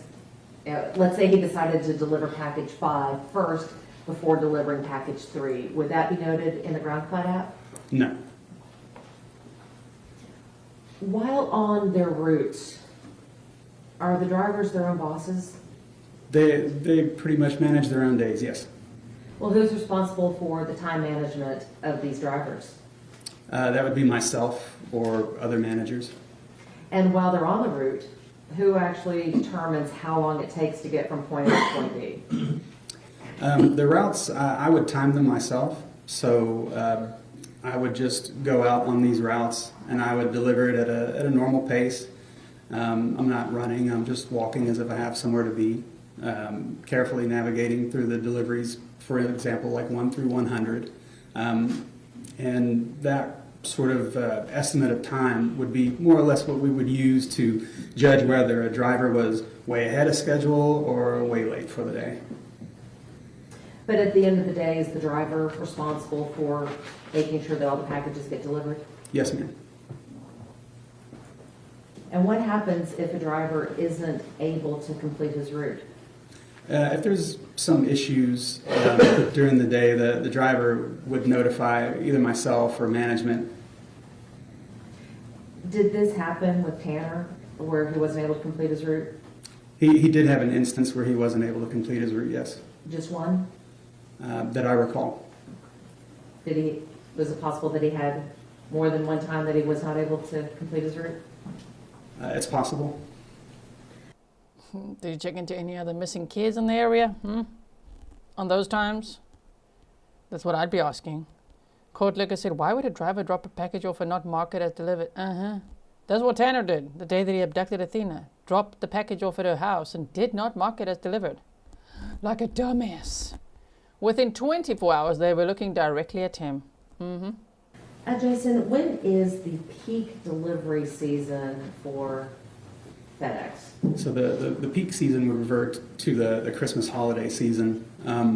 Peak season usually starts around late November and it runs all the way to pretty much Christmas Eve.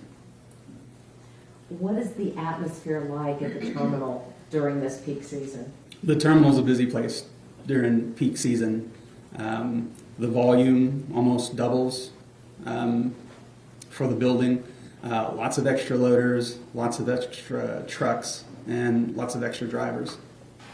So you have extra trucks, extra drivers, extra loaders. It sounds like you have a lot of extra noise as well. A lot of extra noise, yes, yes.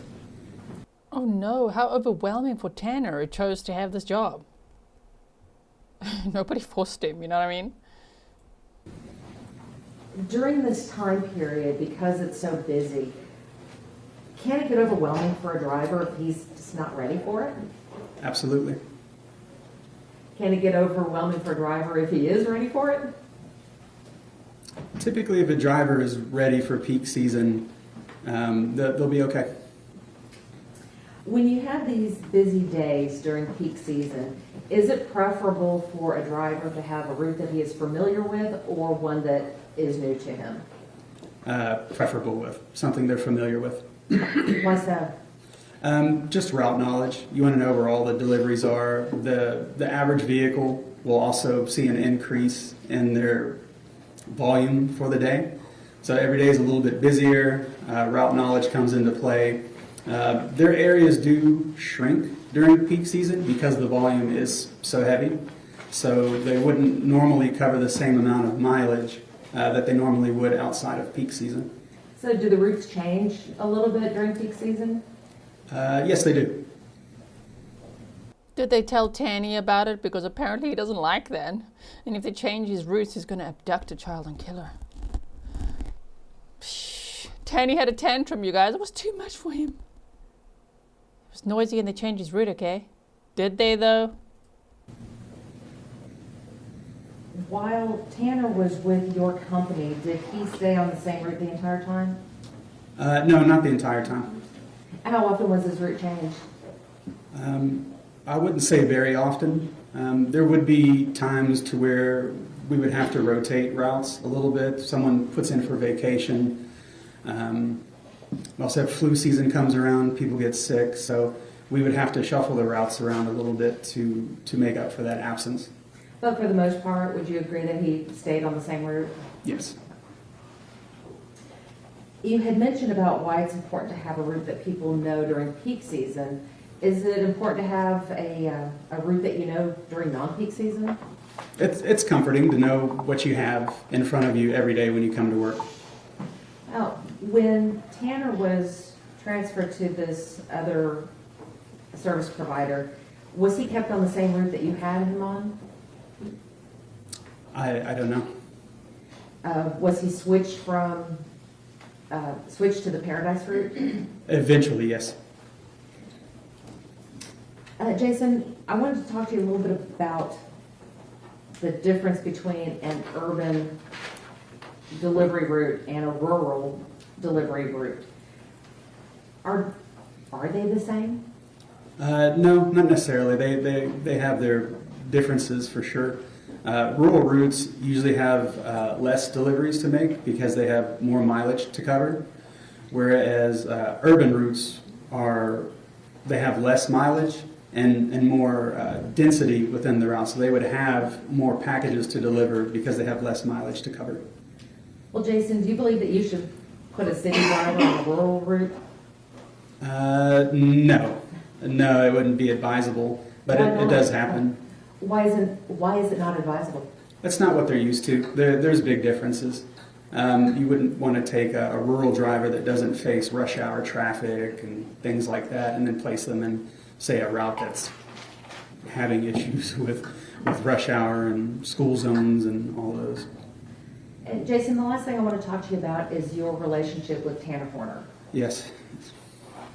When Tanner was working for you, did you get to know him at all? I did. I was there quite frequently, 5, 6, sometimes 7 days a week. I made sure to touch base with everybody, get to know them, their personal lives. They are driving my vehicle, but it's labeled with another company's name, and it's full of other people's property. So I wanted to get to know the drivers for sure. During the time that Tanner worked with you, did he talk to you about his life? He did.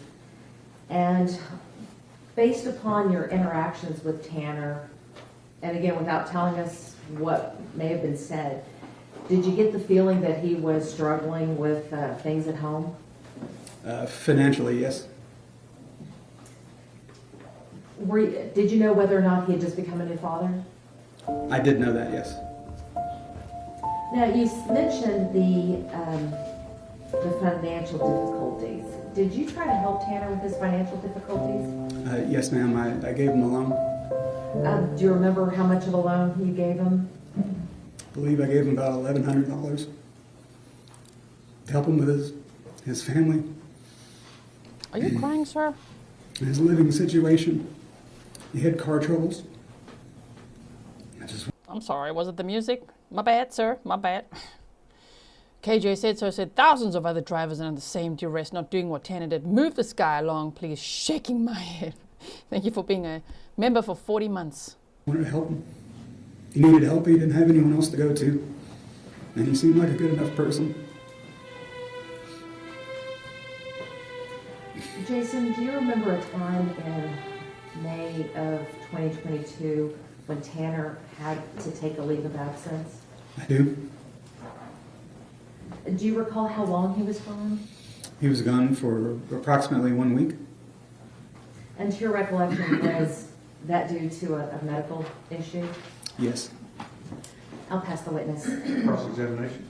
Shame, you guys. He was gone for about a week due to a medical issue. He had a toe hole, okay? He had an ingrown toenail. That's what happened. Yes, Your Honor, quickly.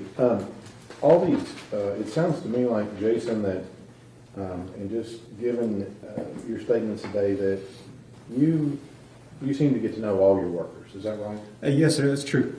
And I get the vibe from you, just talking with you today, that you'd loan money to just about anyone if they needed. Am I right? If they needed help, I was in a position to help, and I would do so. Right.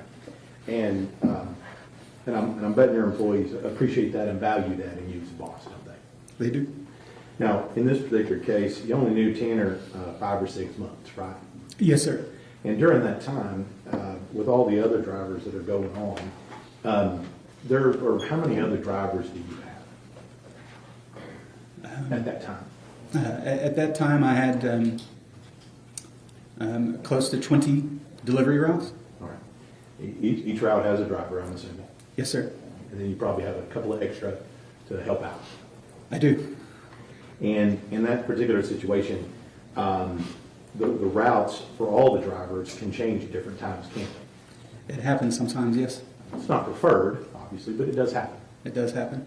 And those drivers, they understand that that's part of working for you and getting paid, is that sometimes they might have to go on a little different route. Yes, sir. All right. And also, when they go on these different routes, you talked about peak season. Even during peak season, do you make accommodations to provide help or assistance? In other words, would you yourself actually go out and help one of your drivers deliver packages? Yes, I was on the road just as much as the drivers would be. So even during peak season, the drivers during that time, those that are behind, would you have the other ones who are maybe ahead go help them? Yes, sir. During peak season, the holiday, Christmas season, we would set up buddy plans. So you would have a route, and the route closest to it would be their buddy. So sometimes I would have to ask the buddy to go help out another route, and otherwise I would be on the road myself. Right. And during this time, this 5 or 6 months that you had Tanner to work with you, he was able to do all of that, wasn't he? He was, sir. Now, he was able to manage the GPS and manage his route, wasn't he? He was. And was able to communicate with you when he needed help or additional help delivering packages? He would have been able to communicate. I don't remember an instance where I would specifically have to go and help him,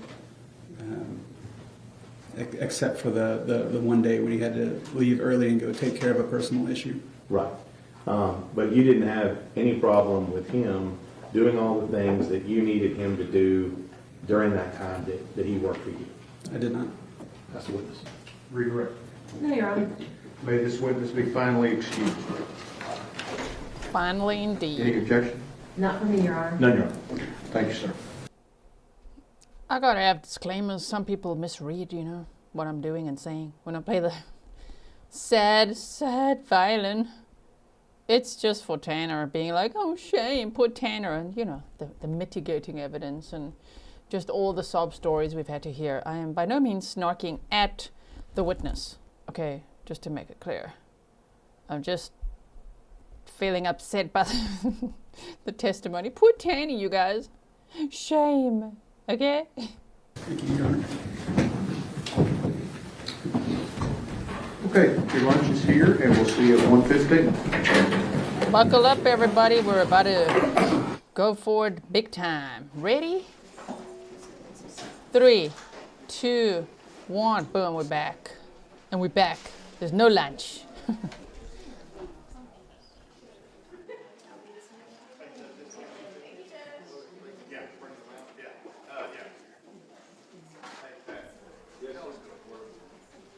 Oh. Oh, crap. Okay. You need to blur that when he comes up. We already saw him. Okay, what? Wait, we're not supposed to see him. That was someone in a jail outfit-y. Is that Tanny's buddy? What's he gonna say? Does he crap coins? Tell us. Does he still do that? Yeah. I see now.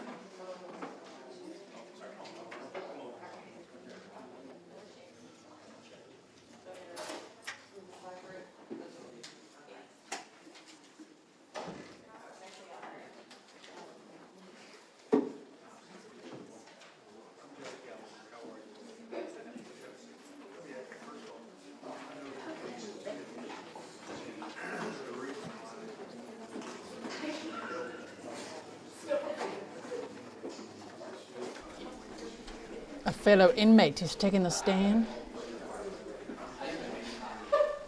A bit of blitzing for Tanny boy. A little bit of stun cuff action.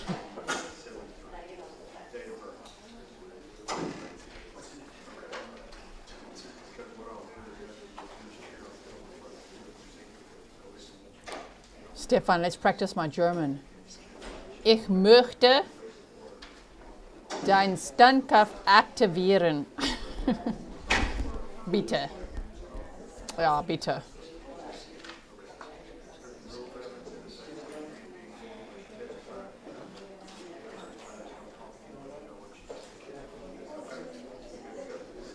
Even the inmate is going to be...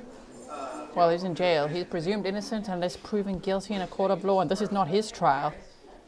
But we got a jail buddy. I don't know if it's a buddy. Somebody who's also in the same jail as Tanny boy on the stand. Do spill the tea. Punk Gopher said, please don't tell me he's going to be blurred. He's going to be blurred.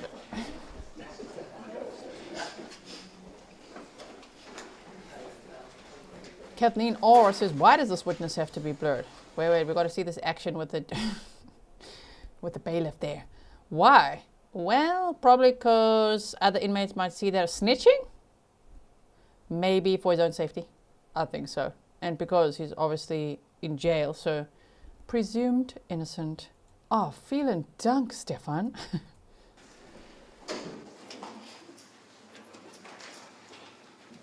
Get him. Yes. Let's go. That's not what I meant when I said let's go. Didn't say blast our eardrums out. No. That wasn't the idea. Goodness me. Here's the Strand family attorney. We saw him at a press conference in the past. Yeah, Charlie says, bailiff, get him.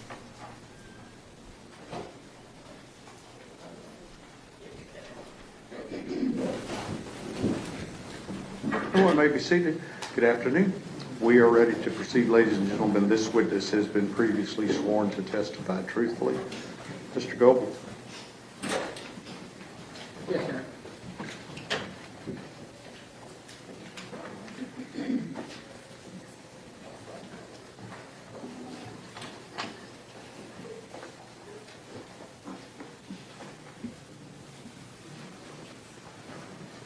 Good afternoon, Chris. for this purpose of the hearing, I'm just going to call you by that one name. Is that okay? Yes, sir. All right. Good to see you again. Thank you for coming in. Yes, sir. To start with, you are a convicted felon. Yes, sir. My bad. And you're- Sorry, convicted felon. Okay. But you're in jail. Okay, wait, this is a convicted felon and fellow inmate. So you're in again? You're in again, because you're back in jail, sir. Okay. Charges include assault family member, impeding breathing, engaged in organized crime, escape while arrested or confined, failure to ID a fugitive, intent to give false info, prohibited substances or items in a correctional facility, and theft of property. Correct? Yes, sir. Is that Danilo Cavalcante? Sorry, I just heard escaped, and I'm like, what? Do you guys remember that case? Oh, my word. When did you first meet Tanner? I first met Tanner in May of 2025. And what was your first impression of him? Man, this a cool little white dude. Like, that was my first impression. Like we used to sit there and just talk about cartoons all day. That's how we do. We sit there and talk about anime all day. I just thought it was like, he was just cool, man. Just a cool vibe just to get the stress out of being back there 24 hours confined in this cell. You give a dude a laugh. And Okay, hang when on. he first Hang on. I need for you to enunciate a little better because the court reporter's having a hard time understanding what you're saying. Okay? I mean, I just thought he was a cool gentleman. Yes. Like, yeah, he just... Hold on. Let me ask you a question. Let me just clarify what we've already gone over. You said he was a cool little white dude, Yep. and you all taught anime and cartoons, things like that. Yes, sir. Now show us Tanner, because he's probably like, oh, see, he thinks I'm a cool little white dude. No one else does, okay, Tanner? This is a convicted felon. He's in there with you, okay? You're all he has. Did you notice anything kind of different or unusual about him when you first saw him? I mean, like he just didn't get what was going on around him. Like, he just like get it. You didn't get what was going on around him? Yeah. Mr. Fellow, I'll let you lead if you need to. Thank you, sir. So, did you, we talked to some other witnesses, and I don't know if you've seen this or not. Did you see any kind of physical reactions to him being in a new place? Just speaking from my past experience of being around men in jail, I don't think he gonna be. People will take advantage of Tanner if he don't know no better. Yeah, people will take advantage of him. Okay. And let's go ahead and talk about that a little bit. You spent already a big chunk of time in prison, right? Yes, I spent 13 years flat in prison, day for day. 13 years flat. Yes, sir. And you've got, you signed already for another how many years? 7 years. When Tanner found out that you were about to head out, how did he react? Like, bro, really was like you could see it in his face. He was like, bro, you gonna leave me? Like, it's like, you know, like how your puppy look. Yeah. Like, or like just like somebody you just lost your friend. Like, he looked at me like, bro, you gonna leave me? And like, we had a long. Sir, are you his boyfriend? Are you his daddy? Sorry, in jail. I'm just, don't leave me. Did he say daddy after that? I can just imagine it. Come, don't leave me. Where you going? Oh, my word, Tanny. I was talking that day, and I was just like, really like what I call gaming him up, really just talking to him like, hey, bro, just be secluded in yourself. Don't worry about what's going on around you, man. Just stay. What does gaming come up mean? Which is like just really just I be talking in my slang. So like gaming him up, really just talking to him, give him some knowledge. There's some news he can use, what news he can use. Like, hey man, just stay doing what you're doing. Stay getting on your tablet, man. Stay zoning stuff out. So you're giving him news he can use and getting him ready for when he goes to prison? Yes, sir. Okay, and so you said you're afraid that people might take advantage of him. Is there anything about, how does Tanner deal with like social cues and interactions with people? Like, honestly, when he deal with social cues, like, he'll come to the door and be like, hey, what is they trying to? And I have to tell him like, hey, bro, like, Just sit down, you doing, know what I'm saying? Just stay out the way. Like, that don't mean you no good, that don't mean you no harm. They taking advantage of your kindness. Okay. So he would have to ask you what was going on, Yeah. how people were treating him, and you explained when they were taking advantage of him. Yeah. What about, let's talk to you about how, has anyone at the jail given you a hard time for being friends with Tanner?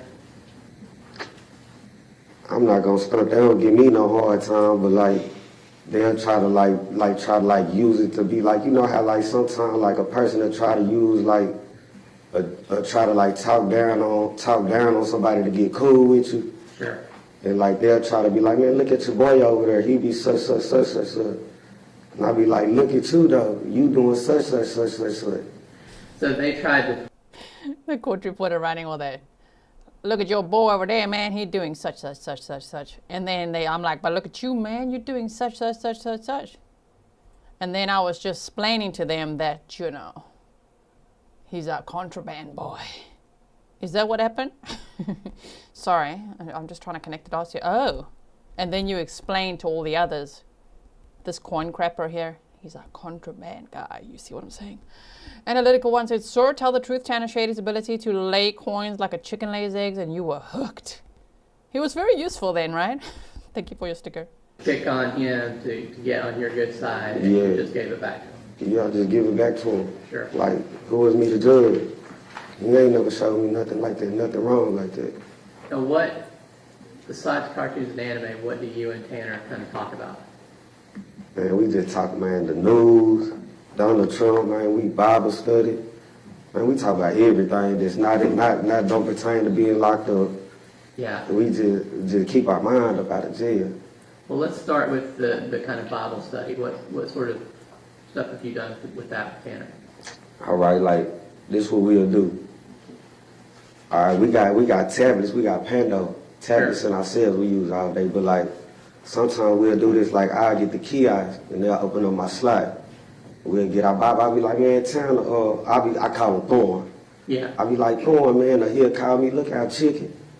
Hey, man, let's do Bible study. And we'll get on the run. I got my Bible in the slot. We'll just sit up there like we was reading in the book of Acts. We're in the book of Acts chapter 14 right now. What? Yeah. We done read. Did he say he calls him Thorn? Hey, that was his previous friend's name, okay? We saw Thorn testify yesterday. Is Tanner just taking on... Not Zero? You don't call him Zero? Have you ever met Zero, huh? Through Luke.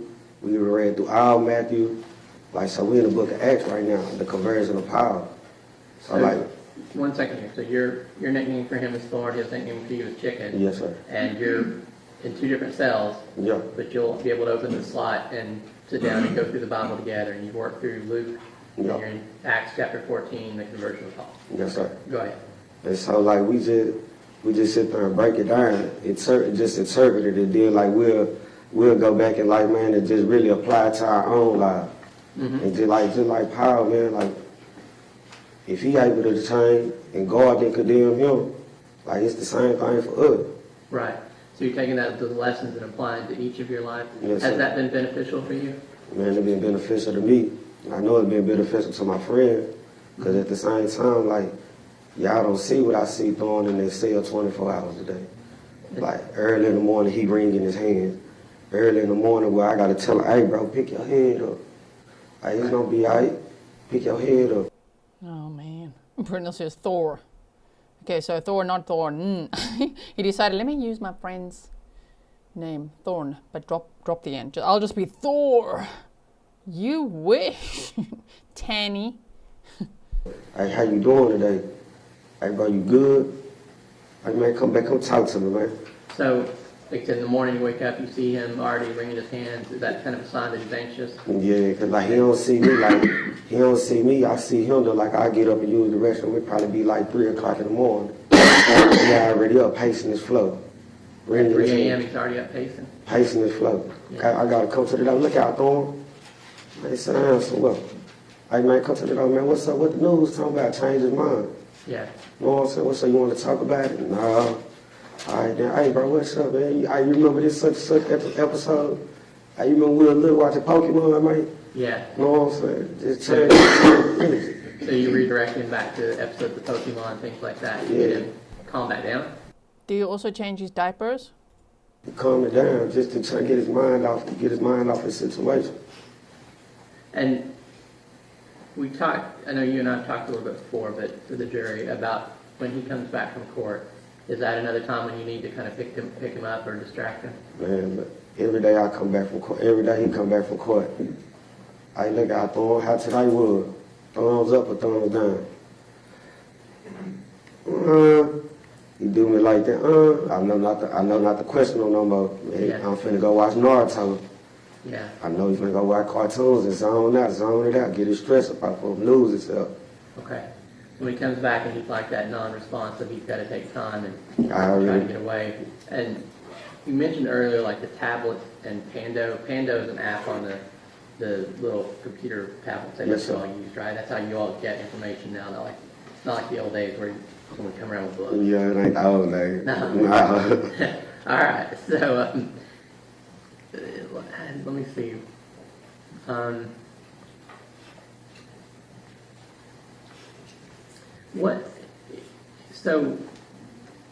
What's Tanner's kind of defense mechanism that you've seen?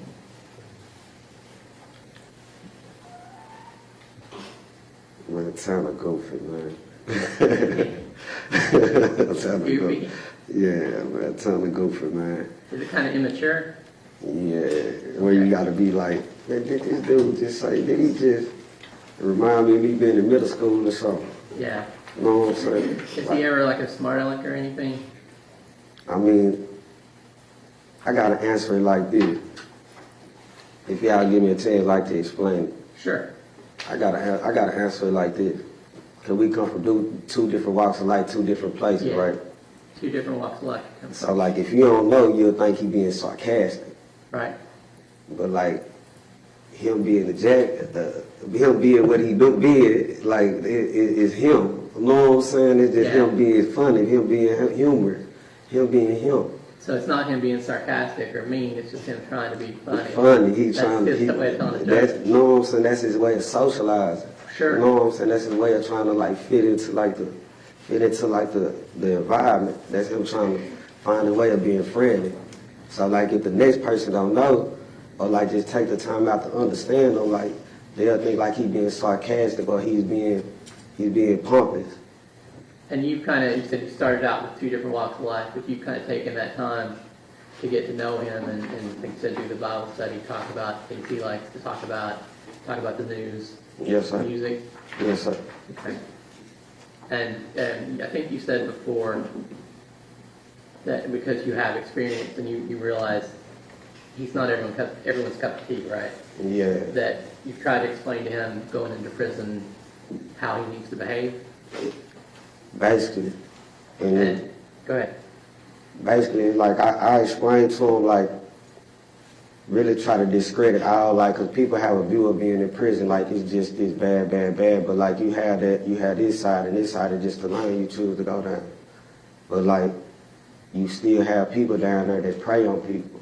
Yeah. And me being experienced, I grew up down there. I was a bad individual down there.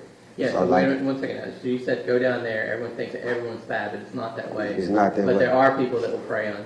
it is people that prey on other people. Sure. You got sheep and you got wolves.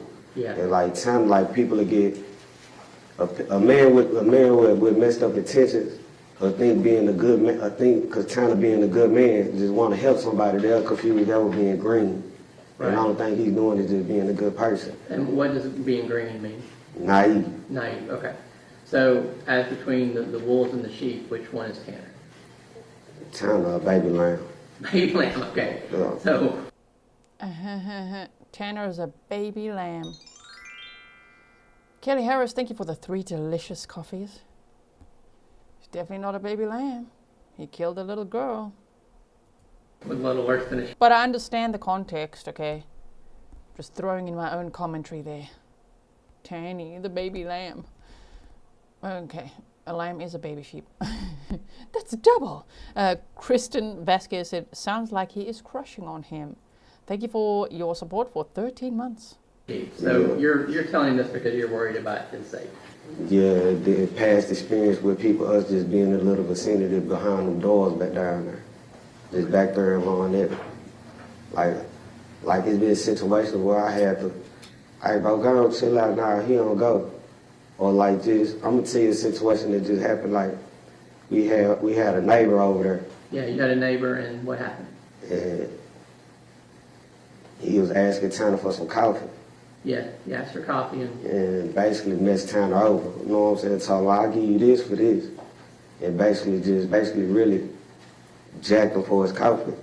And then jacked him for me, he basically stole it from him. Yeah, basically stole his coffee. And like just to make it good. I had to clarify what jacked him for his coffee meant, you know, just in case. Okay. Good, just to make it good, I gave it back to Tanner. You know what I'm saying? Like, and let bro know, like, nah, you really out of line. You know what I'm saying? Yeah, so you kind of tried to stand up for it. Yeah, you know what I'm saying? Really, you don't do that, man. Sir, if I can explain, like, sir, you don't do that to no person that's naive. Cause like when you being down there in prison or just man in general, a grown man, you don't bully nobody that don't know no better. Yeah. You know what I'm So saying? in prison, you're not supposed to bully people that don't know any better. That you were trying to tell that guy that. Exactly. And you've also tried to tell Tanner that he tried to teach him like not to get taken advantage of. Yeah, like everybody don't go. Sometimes you gotta say no. But it's okay to be nice to people. It's alright to be respectful.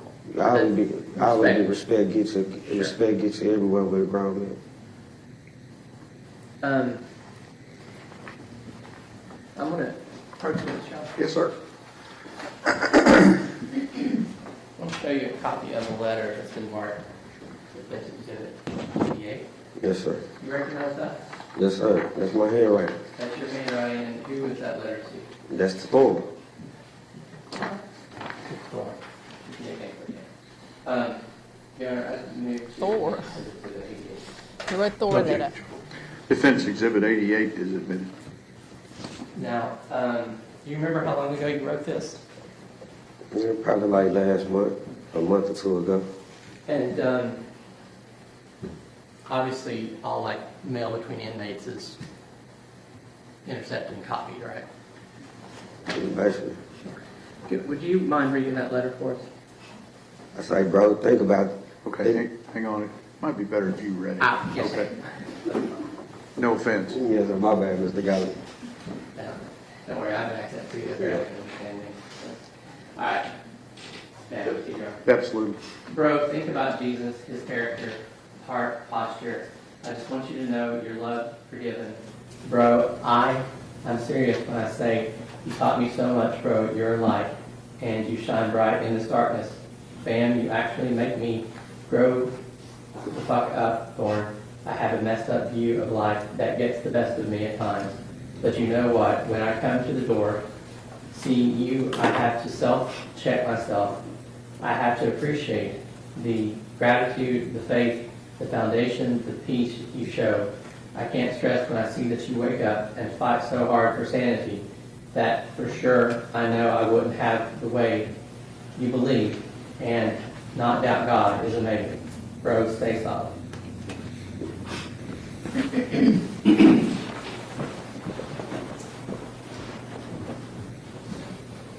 Now, Jamaris,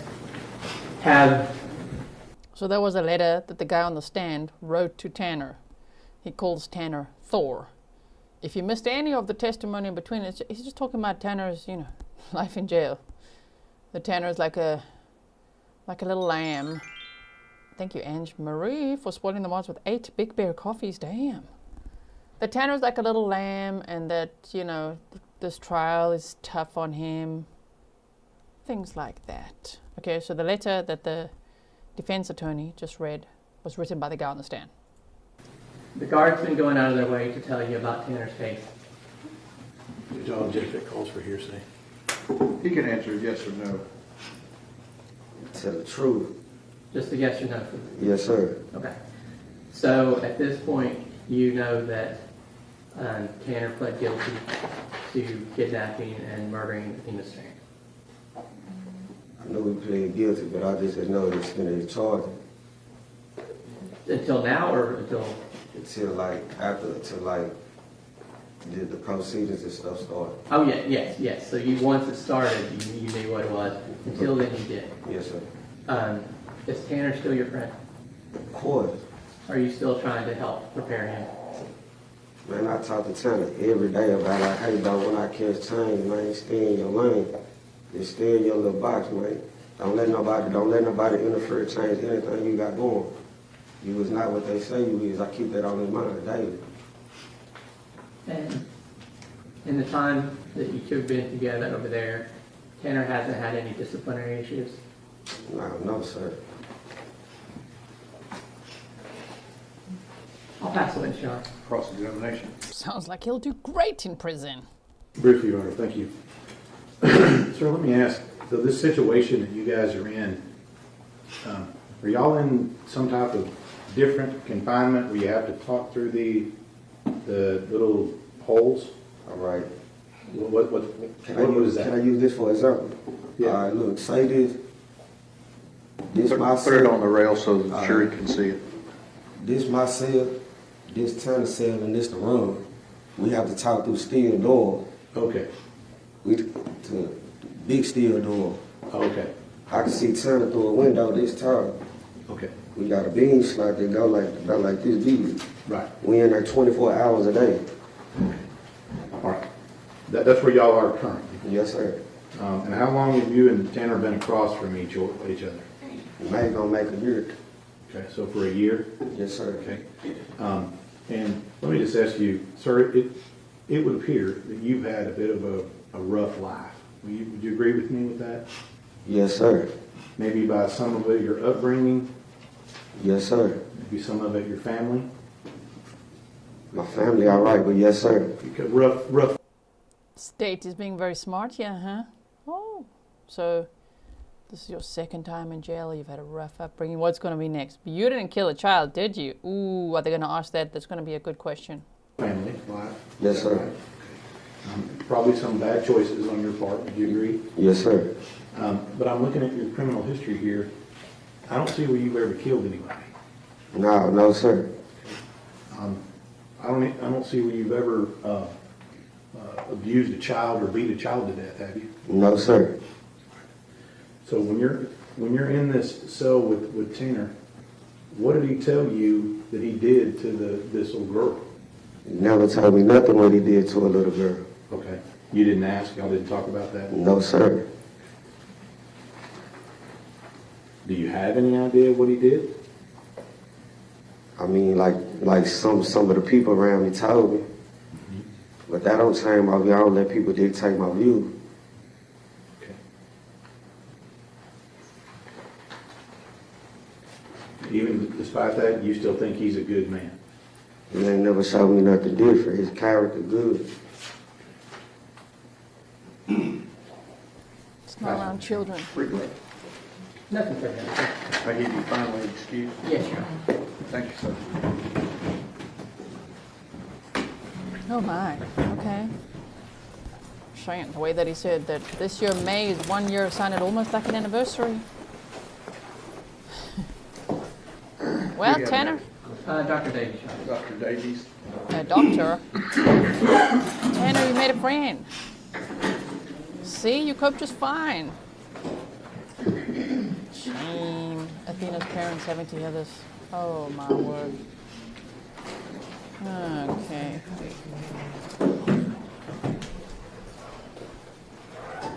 Next.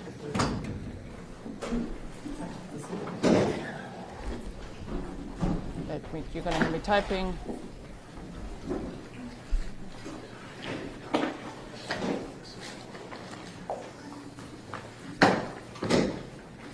There's the judge. Dr. Julian Davies next.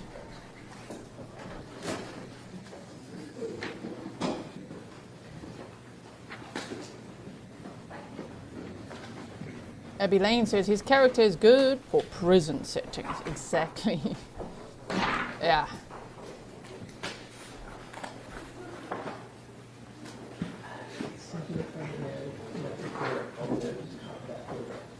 Come in, sir. Ladies and gentlemen, this witness has been previously sworn to testify truthfully. Just have a seat. Absolutely. We can see. Good morning. Can you tell me your name, please? Hi, it's Julian, Julian, Davies, Davies. I'm going to hand you a copy of the minutes of Exhibit 46. Do you recognize that? I do, that's my CV. You that's already been in the... Okay. Do you recognize Exhibit 87?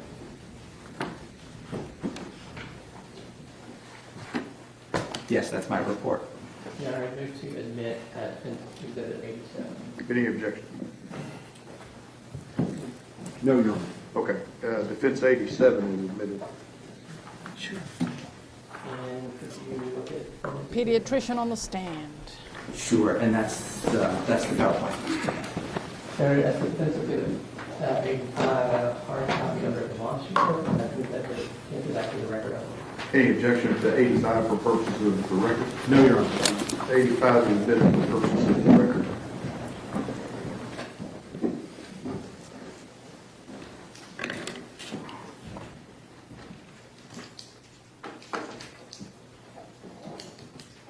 If we decided I'm going to give this to you. Sounds good. We need it. Great.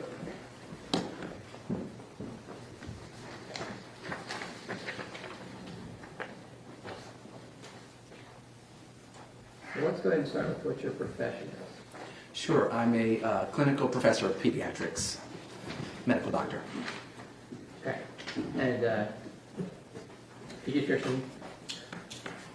So, can you tell me about your education? Sure, my undergrad was at Yale.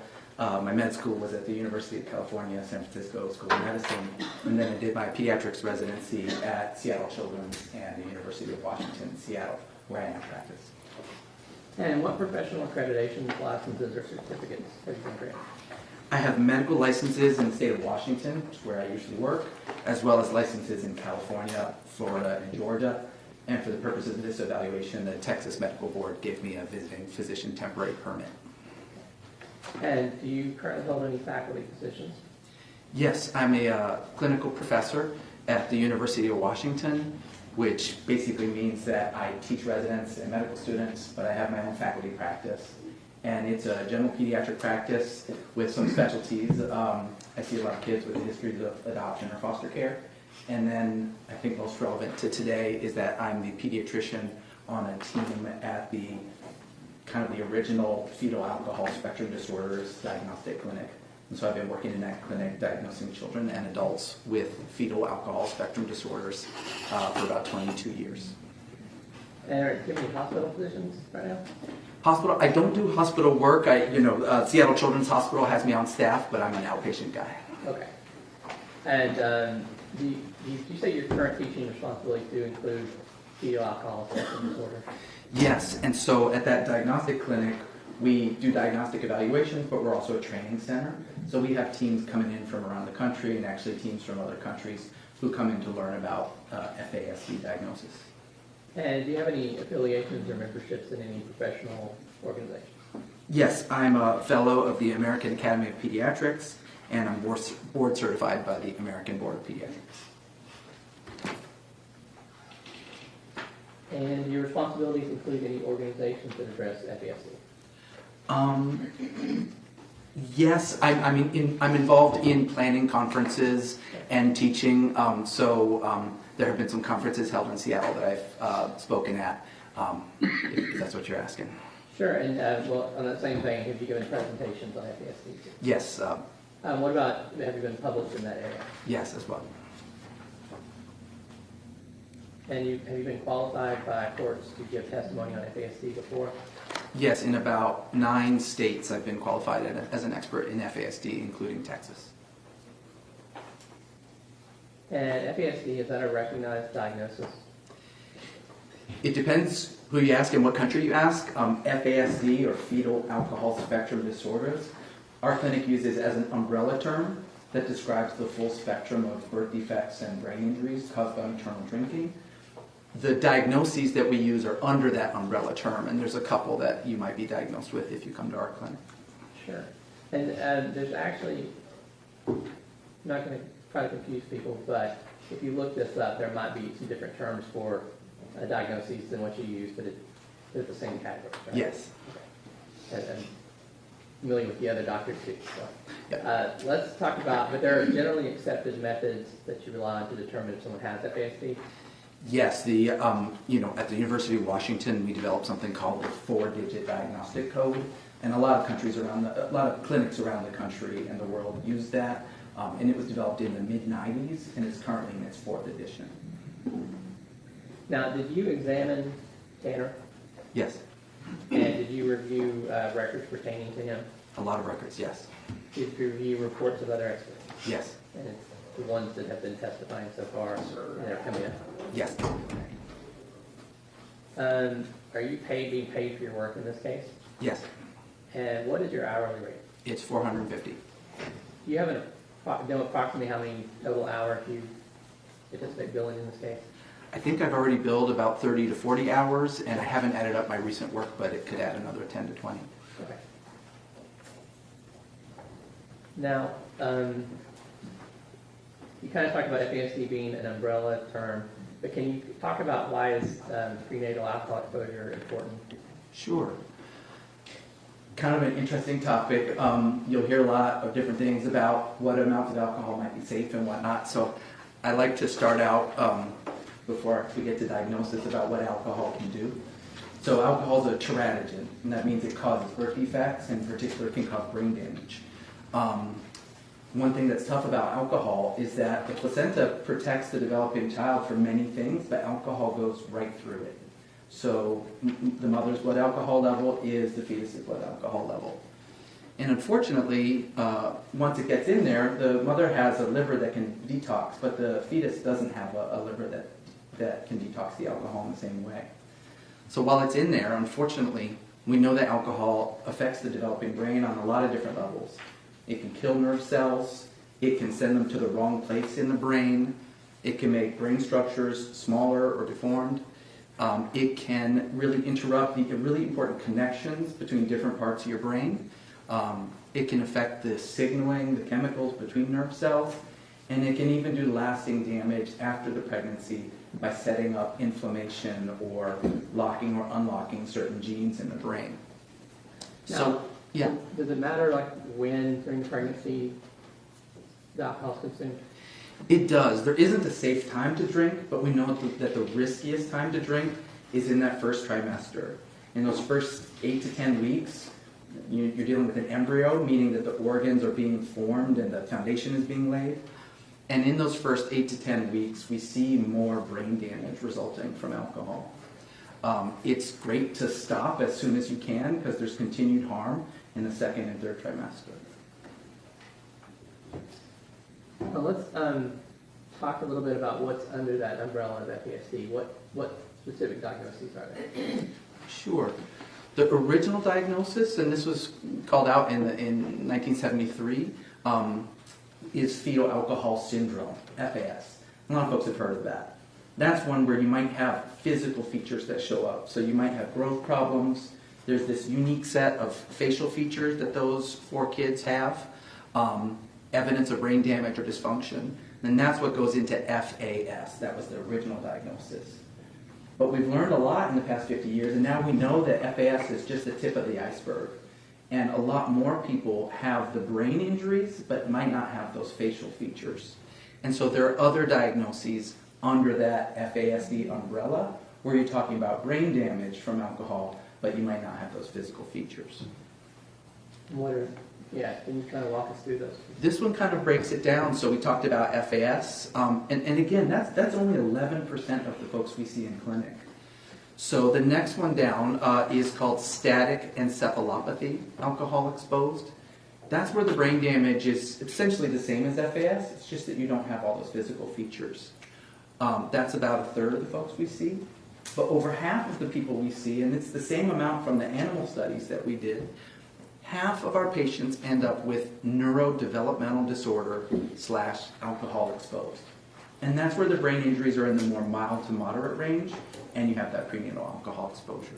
And just so the people who are really detail-oriented aren't asking, you've kind of done ampersand showing a couple of the names for these, correct? Right, so if you hear those from other experts, it's because there's different diagnostic systems that kind of alphabet soup, people have their preferred terminology. So if you've heard about ARND, alcohol-related neurodevelopmental disorder, or you might have a psychologist that's using the DSM book, and in there they say neurodevelopmental disorder associated with prenatal alcohol exposure, or NDPAE. Tell me about the diagnostic criteria. What are you looking for when you evaluate someone for FASD? So essentially, you're looking for those columns. You're looking for evidence of prenatal alcohol. You're looking to see if there's any growth impairments. You're looking for those facial features, and you're looking at the brain. And with the brain, you're looking at brain structure, and you're looking at brain function. And are there other considerations? Very much. You know, those are the things that make up an FASD diagnosis. But we also really like to do what's called differential diagnosis. And that's where you're thinking about, okay, but what are the other risk factors, maybe in the family history or other things that went on during pregnancy or problems at birth or things that happened in that person's life that could have led to similar problems. Now, when you're looking at those other things, is it possible to have what they call, like, I guess it's comorbidity, or to have more than one thing, or is this does this exclude other diagnoses? No, in fact, we expect other diagnoses, and the research at our clinic suggests that if you come see us for an FASD diagnosis, you're 3 to 7 times more likely to have other major risk factors that could be impacting your brain. And so sometimes we say that FASD is like a adversity magnet, or the hits keep coming, which is that unfortunately we see high rates of other comorbid, meaning co-occurring diagnoses. So it's really common to have more than just an FASD diagnosis. What type of professionals are involved in diagnosing FASD? Is that an individual or a group, or how does that work? It can be done as a solo provider sort of thing, but it's better when you have other professionals in the mix. And so at our clinic at the University of Washington, there's me, but there's also a psychologist, and sometimes a speech language pathologist, or OT, occupational therapist, sometimes a social worker. So it's best done as a team approach, which in the sort of legal setting usually means that there's other experts like psychologists and speech language pathologists or brain radiology specialists. And so I take what they find and use it to come up with my medical diagnosis. Okay. And your diagnosis, like you said, is medical, from the medical perspective. Correct. Let's talk, if you're ready, about prenatal alcohol exposure in Tanner's case. Sure. What's your evidence that he experienced significant prenatal alcohol exposure? Right. So his mother, Melissa, in a sworn affidavit, said that she was 19 when she became pregnant with Mr. Horner. And she was about 8 to 9 weeks along before she knew she was pregnant. Before she learned she was pregnant, she would drink to intoxication on numerous occasions. And she would drink Jack Daniels and Coca-Cola all night. She then said that once she found out she was pregnant, that she stopped drinking alcohol, but she continued to smoke cigarettes and also use some cannabis to manage morning sickness. And what does that mean for Tanner specifically? That, unfortunately, is a high-risk prenatal alcohol exposure for the reasons we were talking about. Those first 8 to 9 weeks are when those crucial foundations of your brain architecture are getting formed, when those nerve cells are most vulnerable to alcohol. And that pattern of drinking to intoxication, drinking Jack and Coke all night, that's a high-risk level of alcohol. And so it's this pattern of drinking that the studies show is most likely to cause fetal alcohol impacts. And if you look at the studies for this pattern of drinking, about 40% or more of kids born from a pregnancy like this may have some of those FASD impacts. Now, can we, let's go back to our diagnostic criteria. You said you got prenatal alcohol exposure. What about growth deficiency? How does that relate to FASD first? Yeah. So growth is interesting. We see growth problems in about 1 out of 3 folks in clinic. If you see growth deficiency, that person's brain is 2 to 3 times more likely to be impacted by alcohol. So it's meaningful if you see it, but most of our patients don't have growth problems.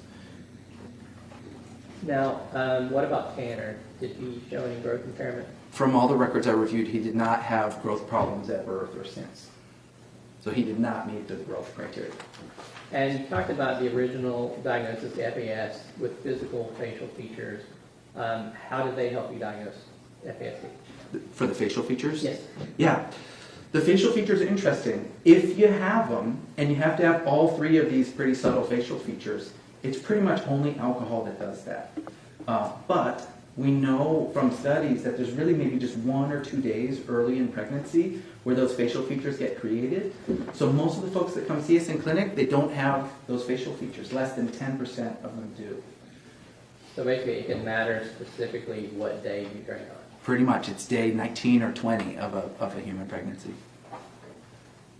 And you said, did you already say how common are those facial features among patients you see? 9% have the full face of fetal alcohol syndrome. And Tanner does not have those? He does not.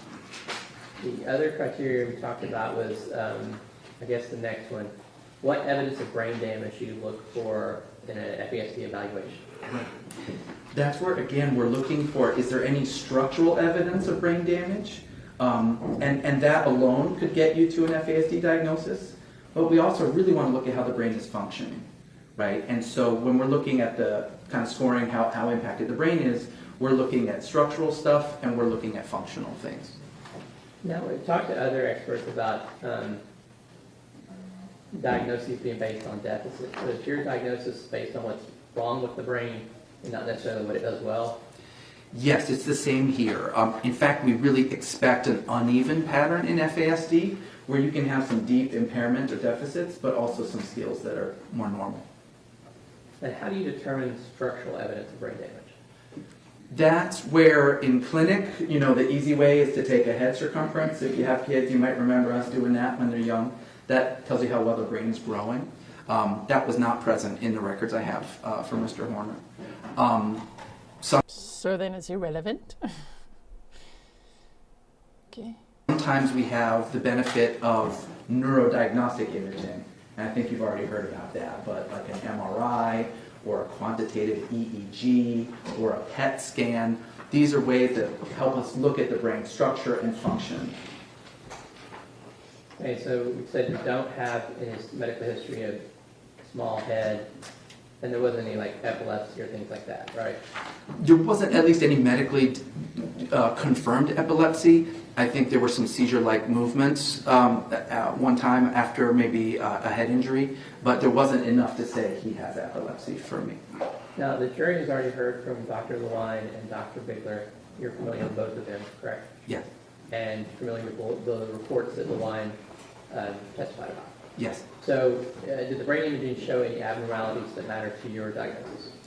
Yes, what you already heard about is that there are some areas in both his gray matter and white matter that are abnormal. And those are in areas that we see in the fetal alcohol spectrum literature. They're also described in other conditions like autism, ADHD, head injuries, and so on. So they're not unique to FASD, but they are potentially caused by maternal drinking. And so we saw that on the MRI. The quantitative EEG was looking at the brain electrical activity and how coherent it is and how well different parts of the brain are talking to each other. And there were some EEG abnormalities that are also potentially consistent with what we've seen with FASD. So those abnormalities are there, and it usually is one of those conditions you just named. You're actually leading, Your Honor. Don't lead your witness. So the brain abnormalities are real. Yes. And you are you giving the jury, would you give the jury that list of things it could be? Sure. You know, again, on the imaging, there are multiple possible causes, right? So FASD or maternal drinking is one possible cause. But if you look at the literature for autism and ADHD and severe mood disorders and head injury, you can see some of those same areas of the brain being potentially affected. And that is why you do further work to do your evaluation? Yes. Okay. So did you also look at the PET scan performed on Tanner? Yes. Did that reveal anything useful to your diagnosis? He did have abnormal brain metabolism where some areas were working too hard and some areas were not working well enough. And those were areas that support memory and attention and the emotional regulation of your behavior and social understanding. And in fact, a lot of those other areas that we just talked about influence how well you do with those skills too. So what I found striking about the neurodiagnostic evidence was it lined up quite neatly with the things that have been challenging for Mr. Horner in his life and on the sort of functional testing that he's had. Let's move on to that then. What functional evidence of brain damage do you look for in an FASD evaluation? Sure. There are levels. You might remember that there's a severe brain dysfunction and then there's a mild to moderate range. And so what we're looking for when we're looking at scores, and these are when people see a psychologist and have a day or two of testing and get a lot of standardized test scores. If you have scores that are below the 3rd percentile, meaning that like 97% of people do that better than you, we call that a significant impairment. If you have skills that maybe 85% of the population does better than you, we might call that an area of concern. So in our FASD clinic, that's what we're looking for, is how many domains or areas of brain function are significantly impaired, and then how many are more areas of concern, and then to make it a little bit more complicated, sometimes something will be borderline, which is very close to a significant impairment, but not quite. So borderline means between severe and mild moderate? Yes. Okay, so it's not below it. Yes, exactly. All right, so have you identified areas of brain dysfunction for Tanner? Yes. Can you tell me about let's start with the brain domain of significant impairment. The significant impairments, the first one is ADHD. He was diagnosed with it when he was quite young, about age 5, had a lot of visits, was on a lot of medications for ADHD. To me, that's a well-established diagnosis for Mr. Horner. And it sticks out to us because we see a ton of ADHD in our clinic. We know that half of kids born to moms who drink heavily end up with ADHD, but it's usually ADHD plus. ADHD is the first stop on the diagnostic train that sometimes leads folks to come see us. And so ADHD is definitely considered an area of significant impairment for us. If you have a patient who's not... Gina Sisto said, gee, make it stop. I really wish I could. I almost want to speed it up, but I think it'll just sound too fast. This guy's not a slow talker at all. On the FASD, under that umbrella, and has ADHD, is that more difficult to treat? Yes, we still use some of the same medications and treatment approaches, but they're not as successful as if you have more garden variety or genetic type of ADHD. On the internet, you always got to have a disclaimer, isn't it? Explain yourself. I'm sure that the information that Dr. Julian Davies has is interesting. I'm also sure that majority of us are so over this defense case, and that's what I mean with I wish we could just teleport to sentencing, honestly. This is like so drawn out that it's become unbearable. Like, defense, what are you doing? Rest. Everybody chant. Chant, meditate, pray, do a happy dance, do a rain dance, do whatever you need to do. Okay? But really now. They're apparently going on tomorrow and on Monday? Stop it. And whereas folks with more routine ADHD, often things kind of get better as you get older, with folks with FASD, things often get more challenging in adulthood. And what other area of significant impairment for Tanner did you identify? He has a diagnosis of autism spectrum disorder, and I think you'll be hearing from some experts about that, but he was diagnosed young with that and continues to have it. And so we consider that the domain of social communication.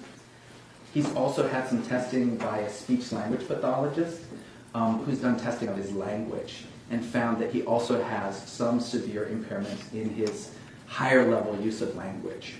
So I put language and social communication together as an area of significant impairment. Sally-Ann Inojosa said, have you ever seen so many experts on a case? I don't think so. Especially not a defense case, and when the defense just goes so much further than the state. Like, I think it should be equal. 5 days defense, 5 days state, or 5 days state, 5 days defense. That sounds about fair. But when the defense is pretty much doing double time, it's so much. It's a lot. We get the point. Poor Tanner. Now leave it up to the jury. We've had, I think Dr. DeWine and Dr. Grizzly both talked on about the neural networks that affect language, and then the jury has heard from Dr. Fritz already too. Oh, great. That's kind of what you're talking Exactly. about. Dr. Fritz's evaluation, yes, Sure. led to that. And would you agree with them that the brain basically controls behavior? Yes. Now, what about areas that are borderline? Right. So one is that on his IQ scores, he has what we call significant splits, which is when you have a big gap between one type of intelligence and another. And in our clinic, if we see an unusual difference between those intelligence skills, we'll sometimes call that an area of significant impairment. And his splits were significant, and they were between his verbal abilities and his nonverbal abilities, as well as his verbal and nonverbal intelligence and his processing speed. So some big gaps there, a very uneven pattern on his IQ. Sometimes in clinic we would call that a significant impairment, but I was cautious and labeled it borderline because I essentially didn't want to double dip, and I knew that his ADHD could affect those gaps, and I also knew that his language impairments might explain some of those splits. So that's why I called it borderline. Now, the IQ testing, that's not testing that a pediatrician performs either? No, that's a psychologist. Okay, and so you relied on data from a neuropsychologist for that? Yes. All right. And I just want to clarify too, you put your original report into the record, and then after you received Fritz's report, did you do an addendum? Yes. And what did that make the changes you talked about? It didn't change his overall diagnosis at all, but when I got more evidence for the autism and the language, that moved up to a clear area of impairment. It had been borderline before, and that's when I cautiously moved the splits down to borderline. So they swapped. Did we have other areas of borderline impairment? Yes. Tic disorder. He has described certain tics, and I saw some during my evaluation. And I believe Dr. Ryan was just testifying, and she may have mentioned a tic disorder as well. That's significant for us because tics are neurologically based. So when people have a tic disorder, we may give them an area of impairment for that. We know that tic disorders are about 5 times more common in folks with FASDs. And we also know that folks with tics are also more likely to have mood disorders like depression or anger episodes or meltdowns such as have been described for Mr. Horner. And I apologize, did you have a slide you wanted to show on the IQ splits first? It's hard to see here. Is this what you're thinking about? That's what I'm thinking of. Yeah. And can you tell us who prepared that slide?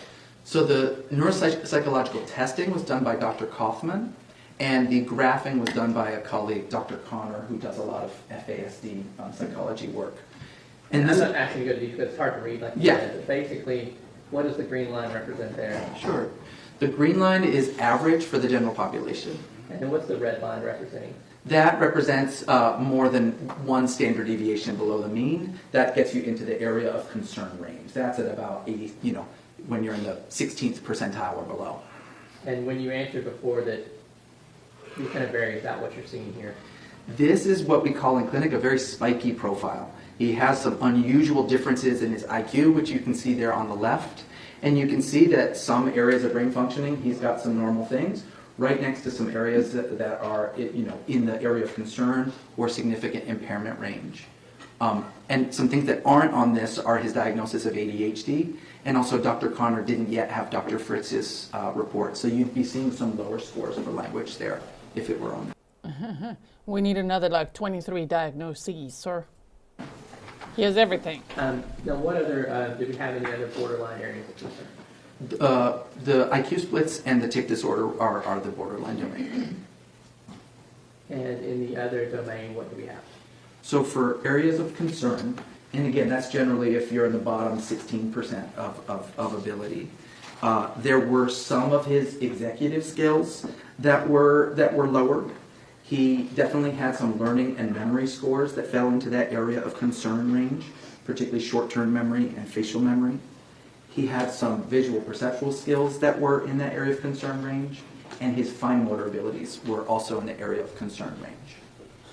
Right? A pediatrician is testing a grown-up? I don't like it. Also, look at Willow. Look at Willow. That is her, sitting on the couch. Saying, are you done yet? Not yet. Not yet. When I got my break, she's like, Okay. And overall, is Tanner's profile consistent with FASD? Yes.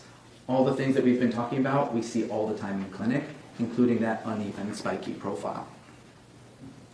And which diagnosis specifically we're talking about for Tanner? Sure. He has those 2 areas of significant impairment and 2 borderline, which means he's very close to the threshold that would get you to that severe brain dysfunction, where we require 3 areas of significant impairment. But conservatively, I diagnosed him with moderate dysfunction because I only counted 2 of those as severely impaired, and that brings him to a diagnosis of neurodevelopmental disorder, alcohol exposed. And you can get that for mild to moderate impairments. He's definitely got at least moderate, and he was close to severe, and he was also exposed to alcohol in a high-risk way. And I think you already touched on this, but I just don't know how he can diagnose an adult when Tanner has been taking drugs and drinking in his adult life. Do you know what I mean? But you're gonna diagnose 31 or 34-year-old Tanner with all this based on how he is now?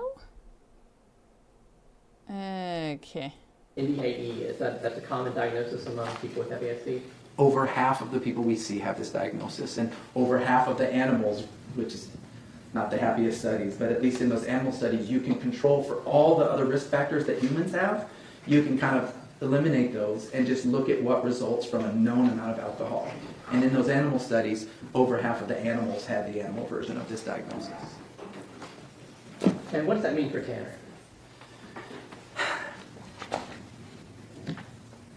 Neurodevelopmental disorder, alcohol exposed, is a tough diagnosis to have. You don't have the physical features that might flag the attention of a pediatrician early on, right? So he wasn't tiny at birth. He doesn't have those facial features. So folks who don't have those facial features have later diagnosis. You might also be thinking, well, moderate, that sounds pretty good. He's going to do fine. But when we followed folks with this moderate brain dysfunction over time, we actually find that they're less likely to get appropriate diagnoses. They don't get often the supports they need, especially when they're trying to transition to adulthood and leave the nest and so on. And yet, they're people that need those supports. And we've kind of looked at, we generate a lot of recommendations from clinic. And when we look at folks with this diagnosis, they get the same amount of recommendations as folks with more severe brain dysfunction. You also, might think that mild to moderate, that brain's probably okay. But when we do similar imaging studies, like Mr. Horner's had, we see that over 40% of people with this moderate diagnosis do have evidence of brain damage. So it is brain damage, and it does need help. And unfortunately, that help often comes later, if at all, because it gets missed. Now, you talked about part of your process is the differential diagnosis. Can you explain that again and kind of let's walk through that in a sense?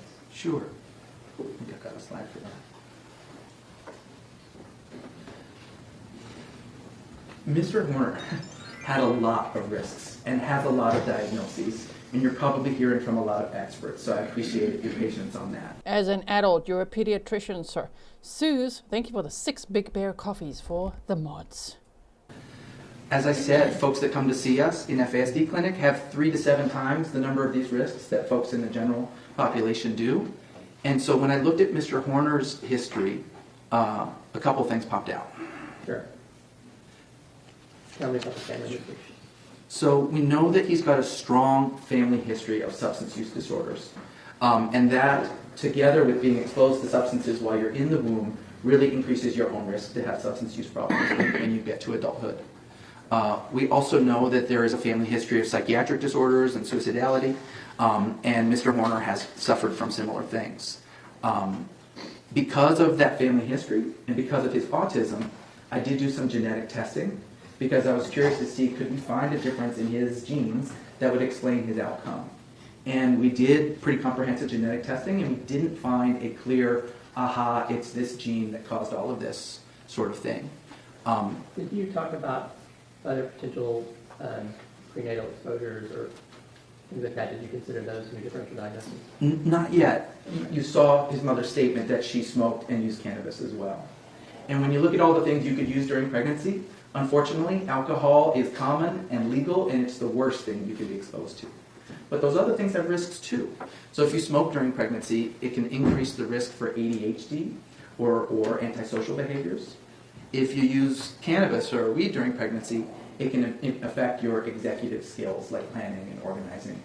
Also can affect your academic achievement and your risk for using substances yourself. But they are present, but not generally as dangerous as alcohol is here. And what other differential diagnoses did you consider? Sure. Another one that really jumped out as a prominent risk factor is that Mr. Horner's, and may I ask, has the jury heard about lead? Yes, Dr. Speck has testified already, so they'll be familiar with that if you just want to Sure. act as if you had a conversation about it already. Alright, great. So you've heard about lead. You know that his bone lead level was 24 times higher than other folks his age. And if you calculate back to what that would have been when he was a kid, that looks like a level of almost 30. That's really high. The lab flags a level of 3 for me. So his level as a kid is estimated to be about 10 times that. And I can tell you, I've been doing pediatrics for 23 years. I can think of only, and I order a lot of lead levels, I've only seen one result that high, and that was a child adopted internationally where there was a lot more lead. So for me, that was a significant risk factor because that amount of lead can impact your IQ, can impact ADHD-like symptoms, and unfortunately is linked to delinquency, aggression, and explosive tempers. So lead was a significant feature of his history for me. I want to talk about the differential diagnosis of childhood trauma. Why does that matter? Dr. Bigler mentioned trauma actually affecting the structure of the brain itself, this neural network. Can you tell me about that, please? It matters because essentially you can be born with genetic risks or impacts from drinking and things like that. So you can be born with a brain that's damaged. But then there's further damage from neglect, abuse, and other adversity or other traumatic experiences in childhood. And we've looked at that because we see so much childhood adversity in our clinic. And we've tried to weigh what does more damage. And what we found is that alcohol is probably the riskiest thing, but that if you add up a lot of childhood adversity and these other risk factors, then they start to rival alcohol in terms of what does how much damage in terms of brain structure and brain function. And so Mr. Horner's childhood adversity, which was very significant, added additional risk and added additional damage. Okay, now next I want you to talk about ASD and FASD because I've asked you about you have both, and I guess there's different ways of identifying them, different ages they can identify, and maybe different support you could give for those. You can absolutely have both fetal alcohol spectrum disorder and autism. And we're still learning about how much of a role alcohol might play in developing autism. We know that autism is primarily genetic in terms of the risk factors, but we know that there's other things during pregnancy that can increase the risk that someone's going to have autism. And what I can say is that from our clinic stats, if autism is about 1 to 3% of the population, well, folks that come see us, 10% already have an autism diagnosis, and 10% get referred for further evaluation. So it does seem like there might be some impact of maternal drinking, and there's also certainly some overlap in symptoms between autism and FASD. Did you also look at potential brain injuries in Tanner's case? Yes. And how did you factor that into your differential diagnosis? He's definitely had some head injuries. He got stitches at age 4. He unfortunately tended to hit himself in the head when he got really upset or was having a meltdown as both a child and an adult. He's reported that at times he knocked himself unconscious from punching himself in the head.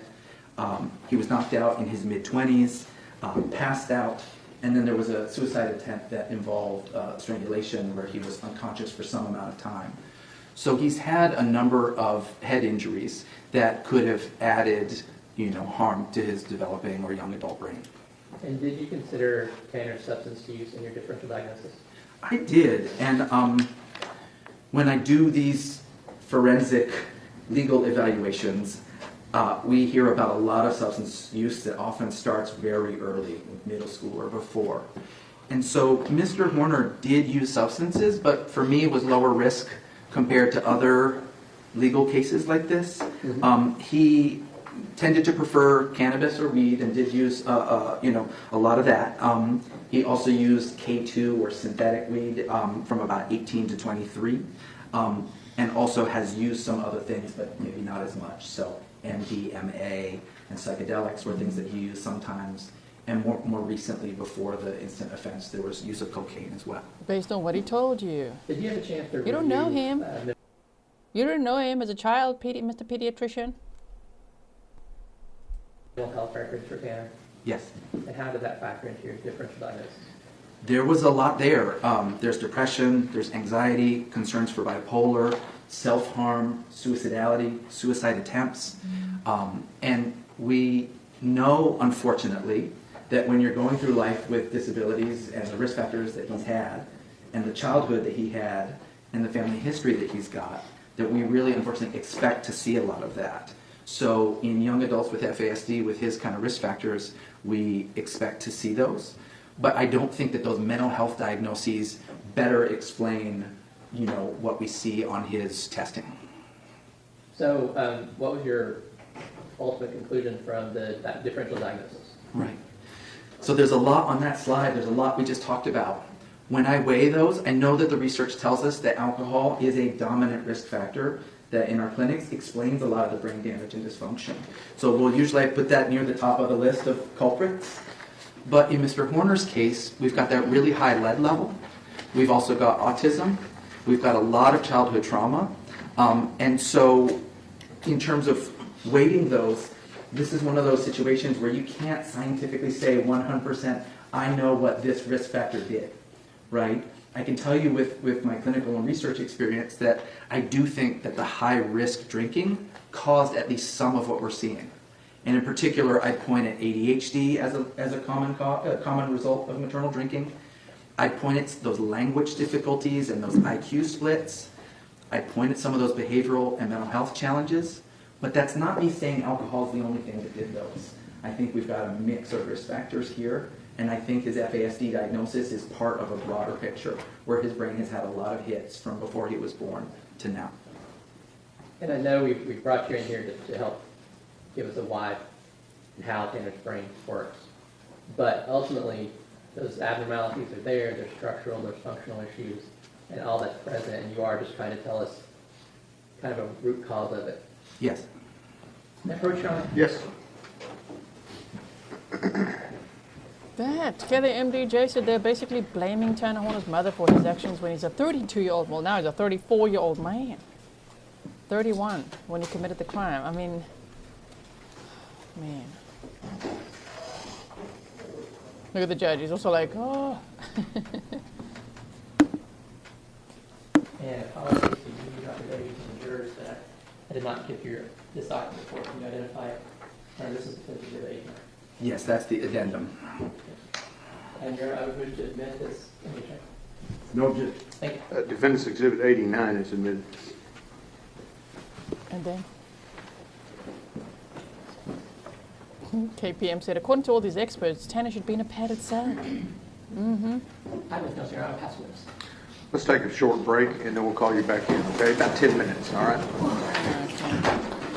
Yes, sir. Should have pointing through that. Well, Back. I lost Carrie. Somebody emailed to say that WFAA said that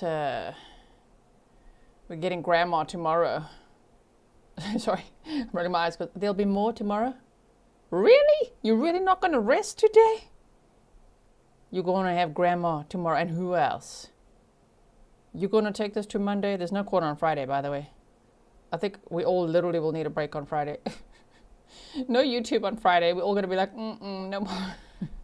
No more of this.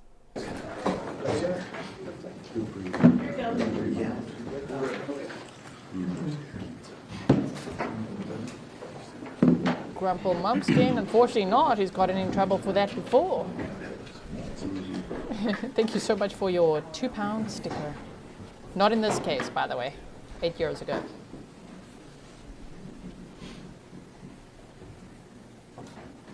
It's going forward. Everybody stand, please. Everybody have a seat. Let's go. We're almost live now, sort of. We're just over 20 minutes behind the live feed today. Good afternoon. Welcome back to Texas. Okay, Cross. You've been down here a couple times, correct? Yes. You've recently testified on a capital murder, correct? Yes. In Kent County? Yes. And at that time, I think you were more testifying in expertise related to adoption services and things like that. It was both. There was FASD question and international adoption questions. Understood. So I want to talk to you about kind of what you know about this case and where you know it from, all right? Now you, as an expert in this case, are excluded from the rule of witnesses, correct? I believe so. I haven't seen any other testimony. You have not watched 1 minute of the testimony on live stream? No. You haven't seen any of the other experts testify? Correct. You haven't heard the prior sexual assault victims of Tanner Horner testify? No. Okay. You haven't seen any of the evidence in this case other than just what you're here right now? I mean, I've reviewed a lot of records, but I haven't seen the testimony about them. Understood.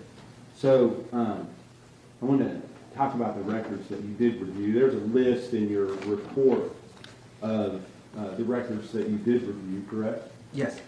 And I think if you look at that report, it would be the last couple of pages of that report. Yes, sir. I want to ask you about a couple of things on that list of records that you reviewed. There's a lot of hospital records, correct? Yes. There's a lot of records from other experts that may or may not have already testified in this case. Is that right? Yes. There are some different genetic sequencing reports, things like that. Yes. There is it looks like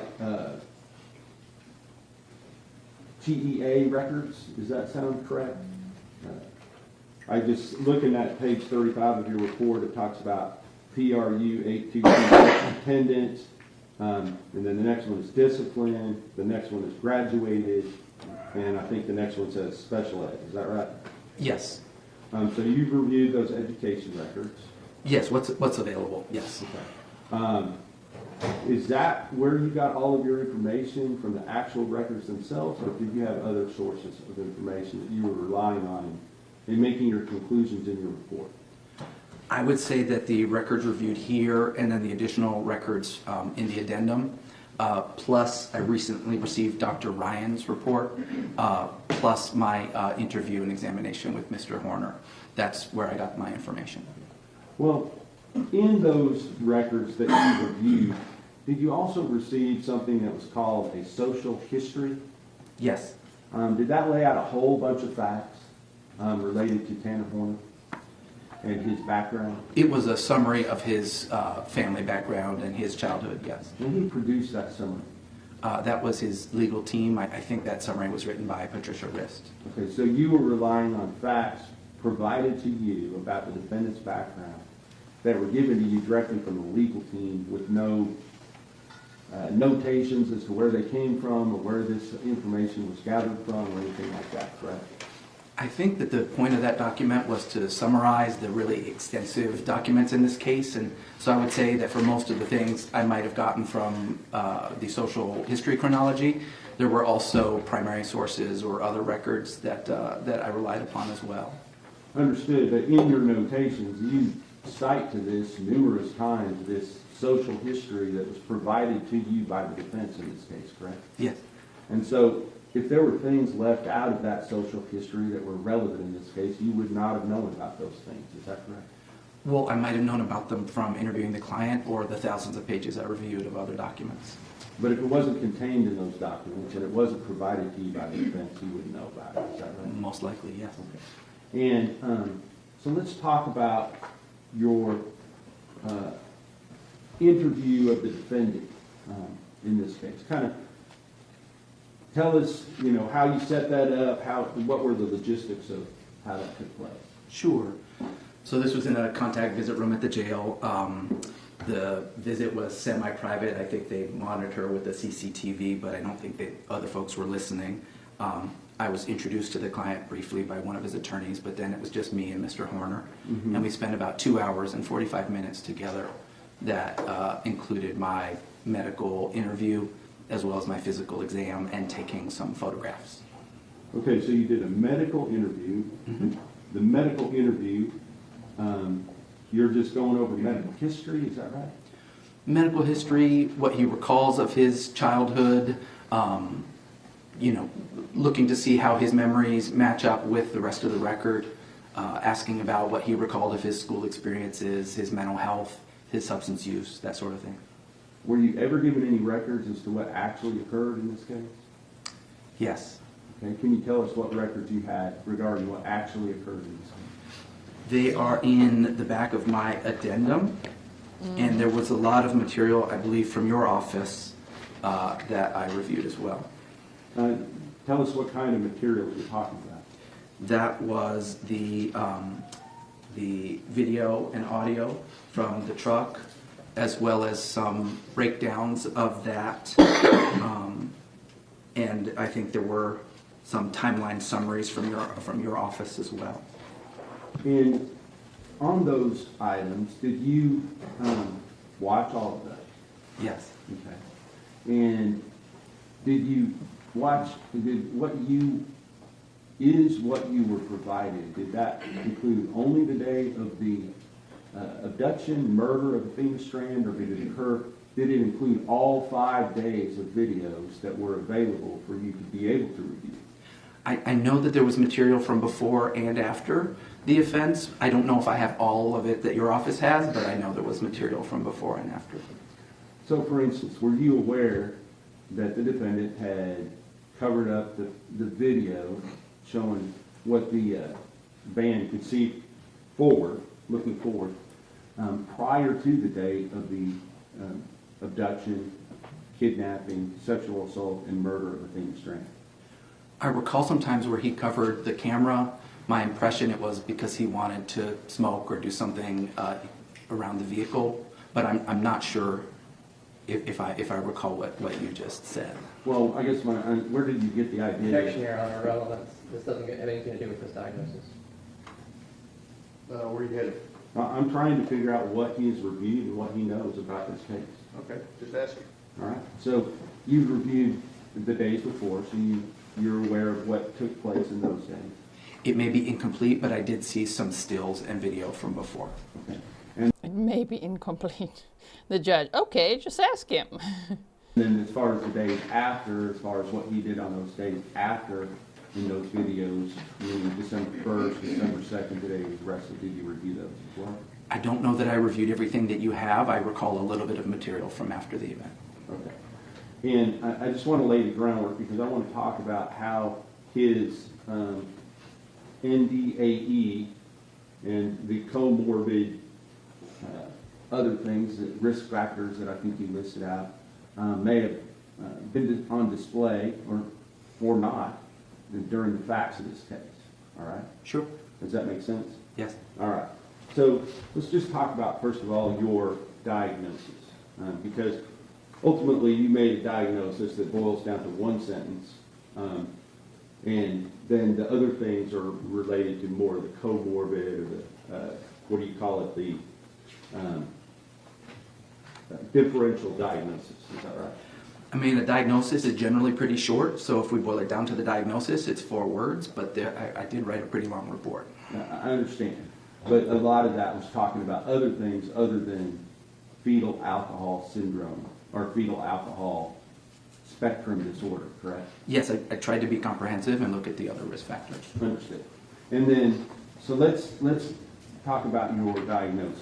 I believe that the bottom line diagnosis, which is contained right there on page number 1 of your report, was that, in my opinion, to a reasonable degree of medical certainty, that Mr. Horner has neurodevelopmental disorder, alcohol exposed. Is that right? Yes. Right. Now, that is not fetal alcohol syndrome, correct? Correct. So, to a reasonable degree of medical certainty, you can testify to this jury right now that Tanner Horner, the defendant in this case, the person who has been pled guilty to killing Athena Strand, did not have fetal alcohol syndrome. Is that correct? Correct. All right. Secondly, there's another level before you get down to the level of NDAE, and you call that static encephalopathy. Is that right? Yes. SEAE? Yes. And Tanner Horner does not have SEAE, correct? No, as I testified, he came close to it, but I judged him to have the more moderate brain impairment. Thank you. I really wish the state's first question was, you're a pediatrician, right? How is it that you're diagnosing a 34-year-old man-child? Is it the child part of the man-child? Is it because the other inmate called him a little lamb? Okay. To a reasonable degree of medical certainty, you can testify to this jury right now under oath that Tanner Horner did not have severe brain damage, correct? Or severe brain impacts? Yes. Okay. So let's get down to the actual diagnosis.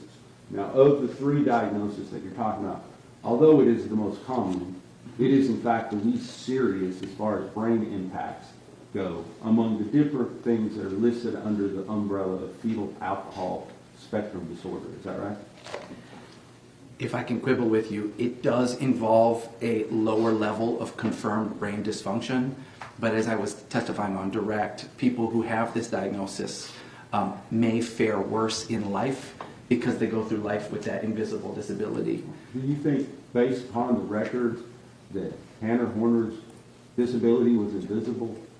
He had a lot of interventions, don't you agree? He received interventions for autism and ADHD. I think the FASD part was missed. Okay. And may I finish? And I noted that he received interventions at school and sometimes in mental health, but I don't feel that he had the level of support and structure he needed at home, which is maybe the most important of those three.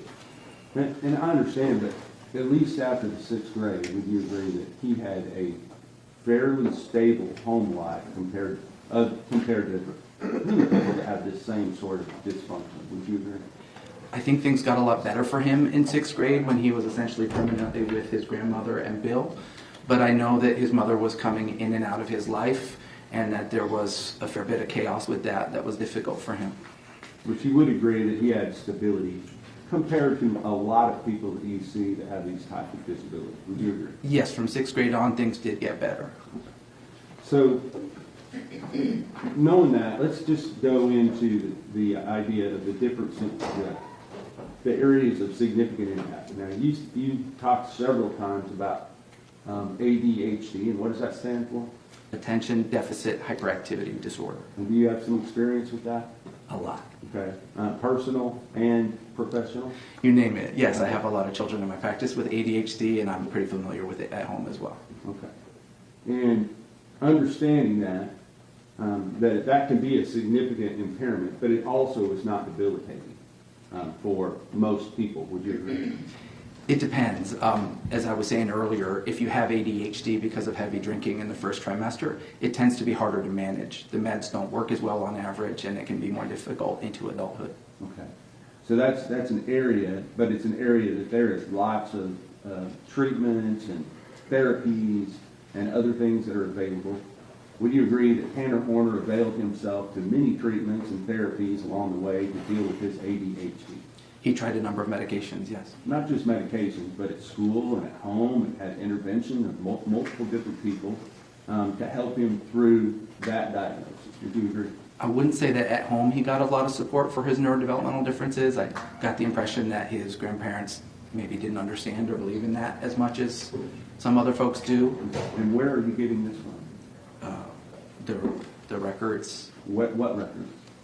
Are saying that his parents didn't believe it, that he had ADHD or that he needed help. I recall that Mr. Horner told me that Bill, his grandmother's partner, husband, didn't really understand autism and thought he just needed to be different. And I think he also told me that his grandmother didn't really understand neurodiversity or autism. So this is coming from Tanner Horner, the person that you were examining, that you were getting these facts from? Yes, and if I may be recalling incorrectly, but I believe that Dr. Ryan had some interviews with family members that had similar information. Okay. So, but you didn't talk to any collateral sources? No. And what you had at your disposal, other than the records that you went through, was this social history written by the defense? I had lots of things, and that was one of many records. Okay. So with regard to the areas of significant impairment, Tanner Horner was tested for IQ when he was 18 or 19 years old, is that correct? Yes. All right, and at that time, would you agree that was part of a determination as to whether or not he was still going to be eligible to receive benefits based upon his previous diagnosis of Asperger's? Yes, it was a social security disability evaluation.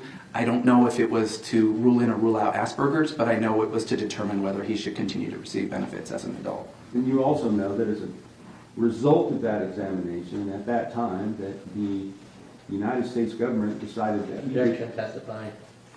Let me hear the question. Do you know as to whether or not his benefits were denied based upon that evaluation? I did read that evaluation, yes. And were they denied? They were. So he had been receiving benefits up until a certain period of time, and then after the evaluation that was done when he was 18 years old, the benefits were no longer available to Mr. Horner, correct? Yes, and I have to say that was very inadequate. Objection, non-responsive.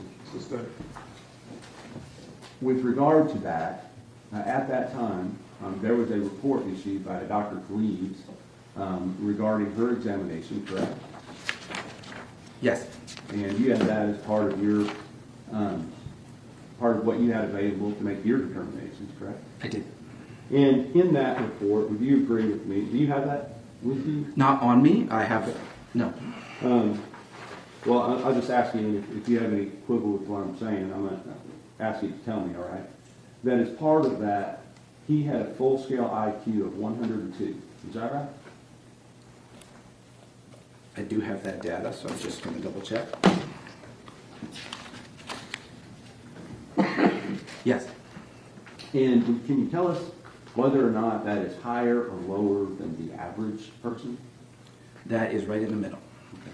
But it is, average is 100, is that right? Yes. So he had 102. Sure. Did you retest him? He was retested by Dr. Kaufman in 2025. Okay, so since between the time of this offense and today, he was retested again. Did his IQ go up or down? The trouble with the summary score is the significant splits I talked about. Objection, non-responsive, Your Honor. All right, can we approach?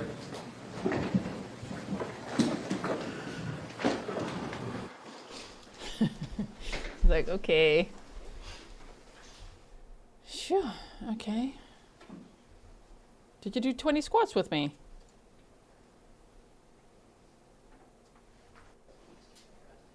And that when he was 18 years old, as part of this testing procedure, that he had a verbal comprehension index of 107. Yes. Right.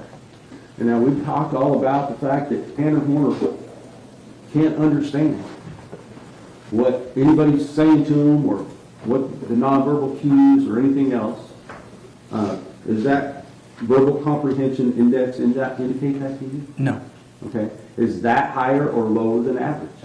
107 is just above, right above average if you include the standard error of measurement, which is about 5.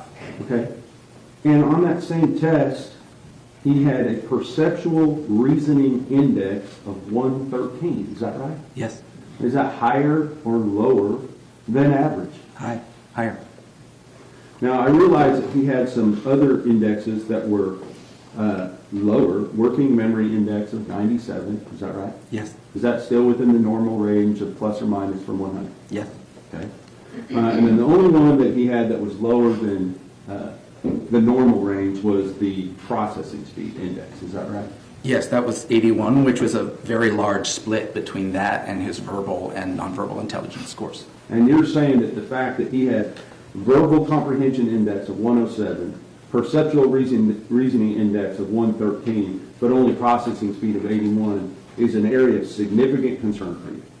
Yes, because those are unusual splits seen in, if we see a split that's seen in less than 3% of the population, and if it's a split that is commonly seen in fetal alcohol impacted patients, we do consider that a significant finding. Okay, so So what was the IQ that he said, right?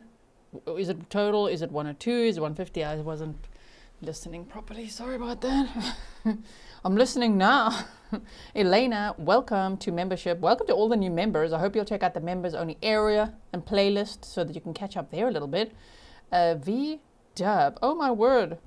You said spoiler alert. Geez, the absolute best. Thank you. Whoa, thank you for your $50 super chat. Kerry said pediatrician assessing an adult is akin to a small animal pet vet assessing marine exotics from the Mariana Trench. Thank you, Kerry. I mean, okay, damn, you guys are all saying different answers. Am I seeing straight here? 107 most recent, 102. Yeah, what is Zero's IQ? Stefan said, oh, split off. Okay. What else do we have? Okay. Significant to you in that you are taking that into consideration as to whether or not he's been impacted by fetal alcohol. Is that right? Significant in that way, and just statistically significant. These are unusual splits. I understand they're unusual splits, but what I'm saying, you're not saying it's significant as to his behavior per se, just as to whether or not he's been affected by fetal alcohol. I think that if you have significant splits, and they are part of an FASD diagnosis, then yes, that diagnosis is significant to your behavior. Let's talk about Dr. Kaufman's report, because I don't have that in front of me. What kind of verbal comprehension did he have with Dr. Kaufman's? Well, first of all, what was his full-scale IQ with Dr. Kaufman? A full-scale IQ is listed. What is it? It's 103. Okay. I understand that's within the standard deviation of normal now. Is that right? Yes. All right. So he had normal IQ, still 1 point higher than what he tested before. Is that right? I would have to say not really. Okay. Well, what was his verbal comprehension index on Dr. Kaufman's? 98. Okay. So it dropped from 107 to 98. Is that right? Yes. Okay. Does that indicate anything to you?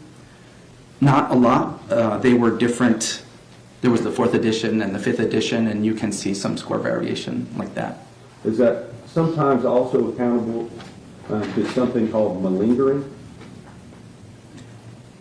It could be, but I didn't have any indication of malingering on the malingering test that Dr. Kaufman did. Well, I'm asking you as a medical doctor, is the fact that this person's IQ is tested, and then later after they've committed some type of horrible crime, it tests almost 10 points lower, can that be evidence of malingering to you? I'll leave that as it could be. Okay. What about his perceptual reasoning index? That one, sorry, he had a visual, in this edition it's called the visual spatial index, and there it was 122. Okay, so that went way up.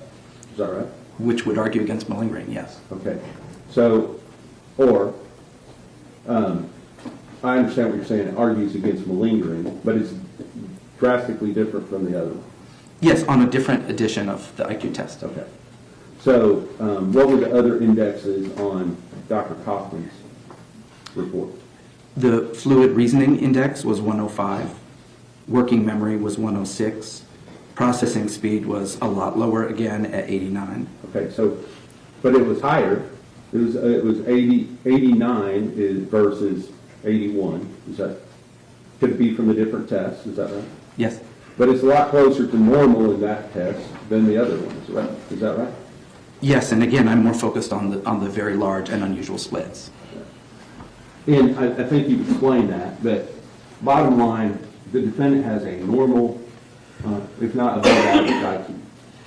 His IQ tests aren't normal because of the splits, and the psychologists that I work with routinely wouldn't give a full-scale IQ when you have a large difference between the verbal and nonverbal IQ. That's just what I've been trying to share. We had two different psychologists, Dr. Davies and Dr. Kaufman, that both have given full-scale IQ. Is that right? Yes. Okay. So that was the next thing. Then those were the areas of significant impact. So ADHD and the unusual splits in his intellectual functioning test. But you amended that later, is that right? Right, with the additional confirmation of autism by multiple experts and the additional in-depth language testing from Dr. Fritz. So you moved that one down from significant impairment, the multiple splits one, to borderline. Correct. All right. And then you moved up Asperger/autism spectrum disorder level 1 to the more significant level, based upon Dr. Fritz's report. No, not just autism. It's autism and language. And it was based on Dr. Fritz's report and the reports of Dr. Spence and Imhoff, who also diagnosed autism. Did you put a notation in your report that Mr. Horner's functioning in the domains of ASD or Asperger's was not clearly impaired on neuropsychological testing? I don't recall writing it that way. What I was communicating in my original report was that we had records of autism diagnoses during many years during his childhood, but unfortunately the original diagnosis records no longer existed. And so I could tell that he'd been receiving services for autism through the school district for the second half of his school career, but I didn't yet have the adult autism evaluations that I now have when I wrote that. So based upon those other experts' reports that were later provided to you, then you moved that one from borderline to significant for you? Yes, okay. With the confirmation of autism and the additional language impairments. Okay. And so with regard to some of the, what you said, areas of concern, you listed motor tasks. And there were two things that you listed, correct? Yes, finger tapping and grip strength scores. You understand that this defendant pled guilty to strangling a 7-year-old girl successfully. Is there some type of grip strength issue there? We've all heard the video, and I'm sorry to say this, but it took a long time. So I don't think that the video really makes the point that you're trying to make. No, I'm not trying to make a point other than the fact that he had to use his grip strength in the commission of this crime. Would you agree? To some degree, yes. Now, you also said finger tapping. What kind of instruments does this guy play? Drums. Does it make sense someone would be tapping their fingers if they're a drummer? I think that the finger tapping task that the neuropsychologists use is different from what drummers do. You think it is, or you know it is?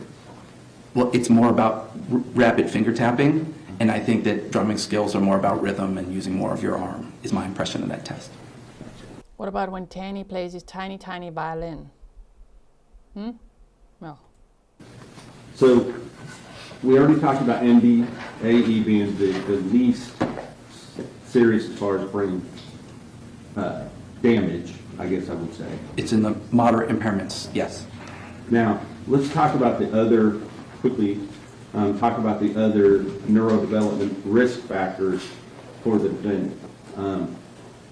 You said there was a parental history of addiction, use of other substances by Melissa Horner during gestation, which you don't have an opinion as to how that might have affected him, but you're saying it might have affected him. Is that right?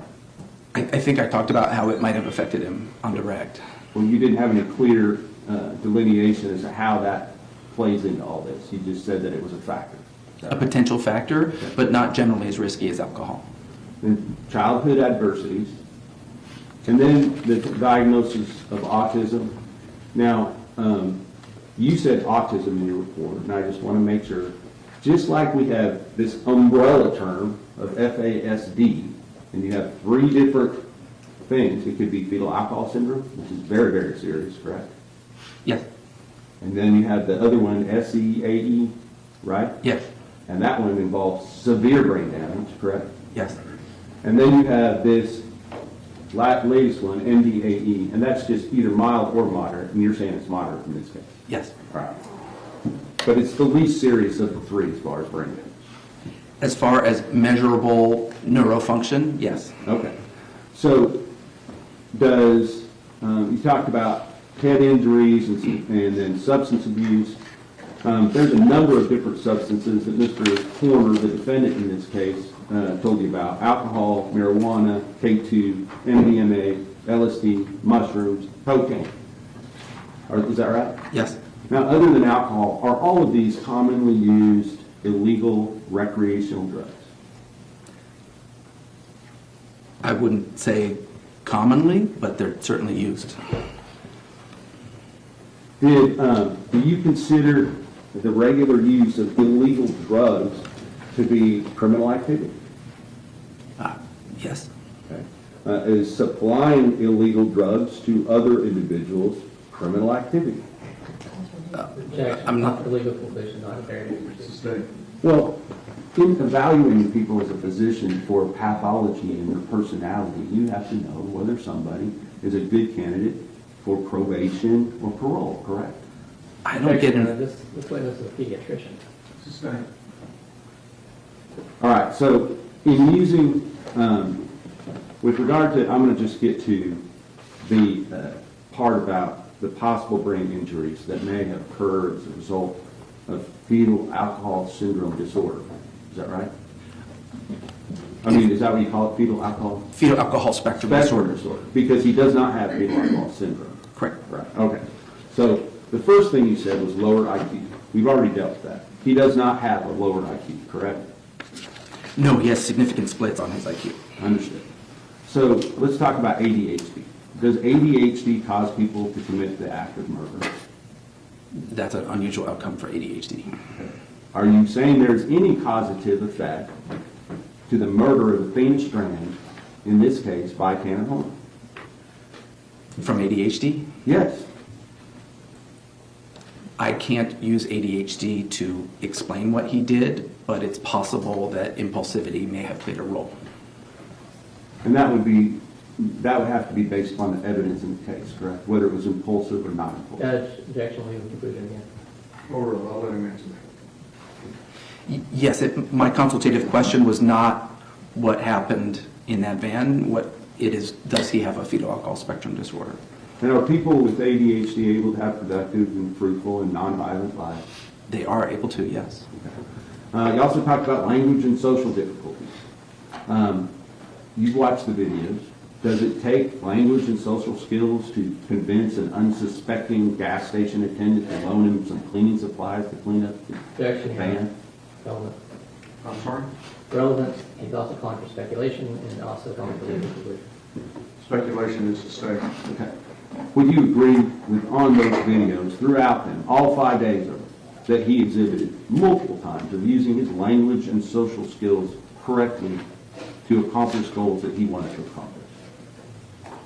Yes. I didn't see a lot of evidence in that, in the videos. I don't think asking for towels is a high-level use of language or social interaction. What about calling your boss and making arrangements to make sure you still have control of the crime scene the next day? It uses language, but I don't know that that taps some of his deficits. Now, you talk about learning disabilities. He did have the diagnosis of autism. What are the specific learning disabilities that you saw in the education record? Have I talked about learning disabilities? Well, yeah, I believe that it was mentioned in your report. Sure. In my report, what was notable from his school records is that his first category of qualification was for autism or Asperger's, but his special education services were also under learning disorder. And unfortunately, we didn't have enough detailed records, I think some were destroyed, that I don't know where that came from. So I included that in my report as part of having learning being a possible area of concern, but I don't have the data that came from. And you talked to Tanner Horner about that, and he told you that he didn't have any learning disabilities, correct?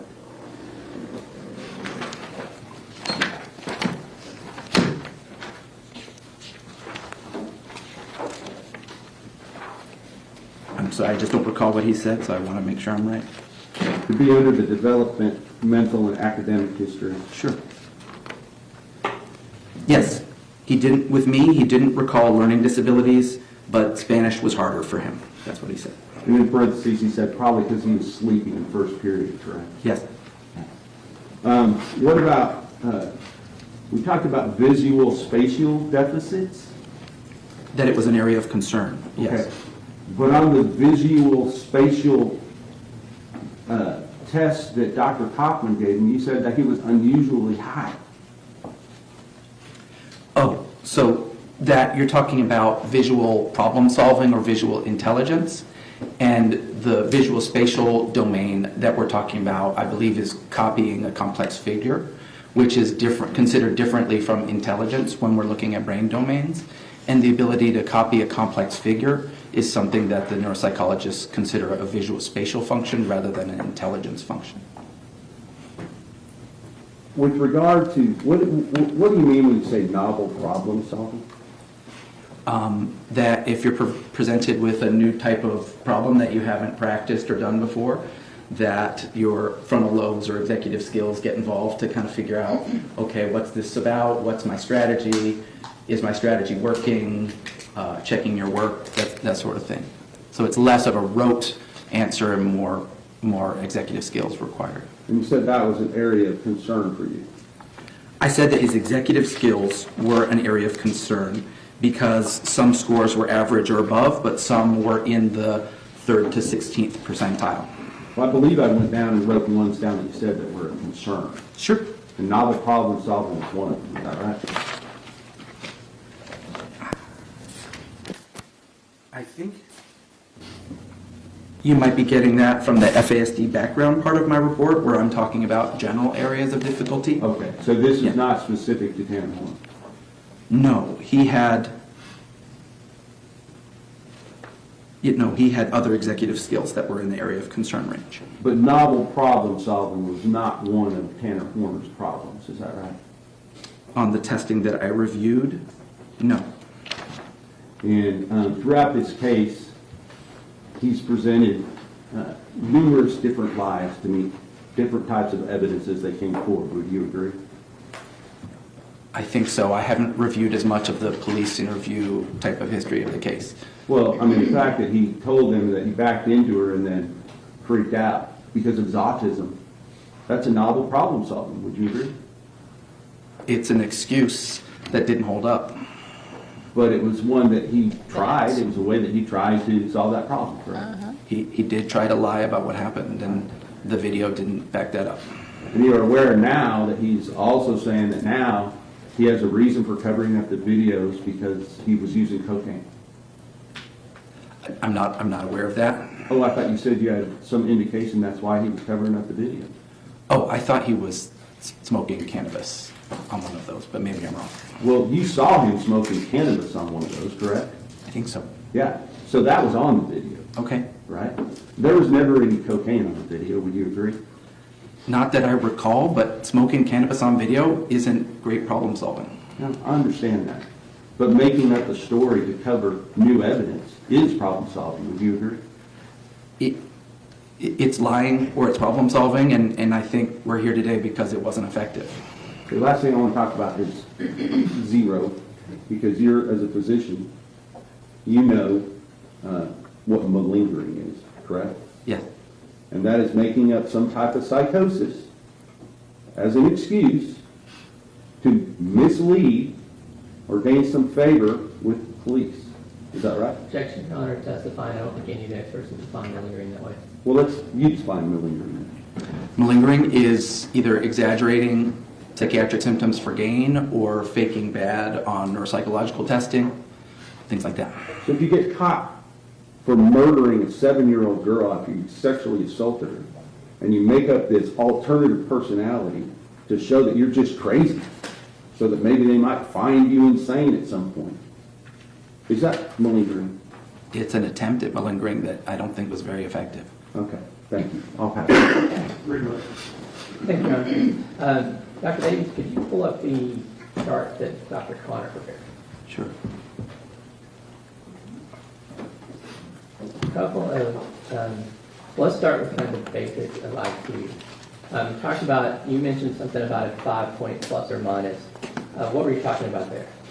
That when you do a psychological test and you get a score, there's usually a range of error where the psychologist might say he got a 102, but his score is probably somewhere between a 97 to a 107 type of thing.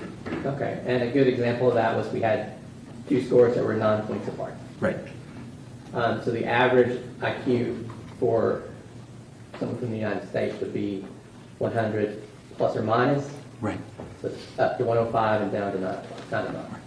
And it depends on the test, how big that range of error is, but something like that, yes. And you mentioned that, but everyone might not understand. There's a newer version of that IQ test. Yes. Can you, when you said something about 4 and 5, just Right. through what that was. So the Wessler Adult Intelligence Scale, in 2009, it was the 4th edition, and in 2025, it was the 5th edition. And so there's there's new questions. They've organized the results differently. So I expect that when someone takes a new edition of a test, that they're not going to get the exact same score that they got the last time. Now, we didn't read through them, but Mr. Berry had you reading through. Matt, approach on. Yes, sir. These little words down here that I'm sure you can't see from the other side of the room, were these the things that Mr. Berry was asking you to read the scores? Yes, those tiny bits of text are the individual tests that relate to the score that's plotted above. And so on the far left is the IQ, and those were the IQ subtest scores. Okay. So you get your IQ over here, and then each one of these is one of these dots, right? Right. And you said this green line is? Average. And this is? 1 standard deviation below the mean, which means the bottom 16th percentile of people who take that test. So for example here, when he's reading off these scores, you've got a score that's here, well below this red line, and then a score that's way up here. Yes. Is that what you're saying is unusual? That's a pretty big variability, and it's a hallmark pattern that we see in FASD. But there's no reason to think if he takes this test twice, would his IQ fall within that standard deviation, the overall IQ? I'm not sure I understand your question. Sorry, maybe a bad question. We're seeing that he has deficits. If this is accurate, the next time he takes this test, he'll probably have a deficit in that area too. Yes, unless it's the same test and he's practiced it, so he's getting better. But in general, we expect these to show up over time. I was ignoring the practice effect, but yes, there's a practice effect, and would you just tell the jury what that is? So practice effect is, you're not allowed to give someone a test within a certain time interval from when they've just taken it, because they've practiced it, and we expect that you're going to do better. Okay, so ignoring the practice effect, if this test is accurate, he's going to be within that range over and over again, and his IQ total is going to be within the range. Yes, plus or minus some points, because we expect some variation, but the overall pattern would likely hold.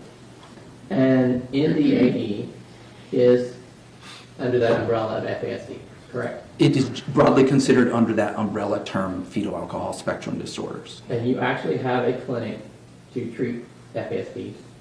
Yes. And you have patients that are only diagnosed with NDAE who are coming to that clinic for help. Yes, and the people who come to the FAS clinic are coming for diagnosis and recommendations. The treatment part is happening in the community, and I have a number of those patients in my practice. And you said about what percentage of your practice are the NDAE? Of people that come to us for diagnosis, just over 50% have NDAE.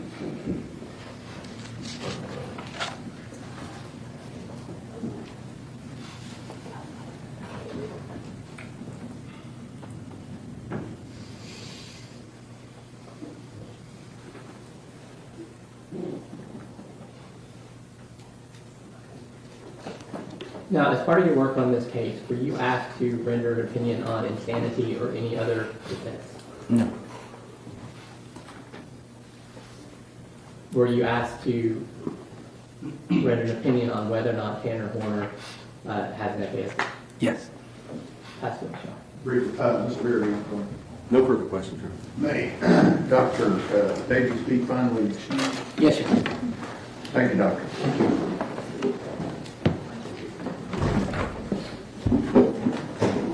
Bye. Ta-ta.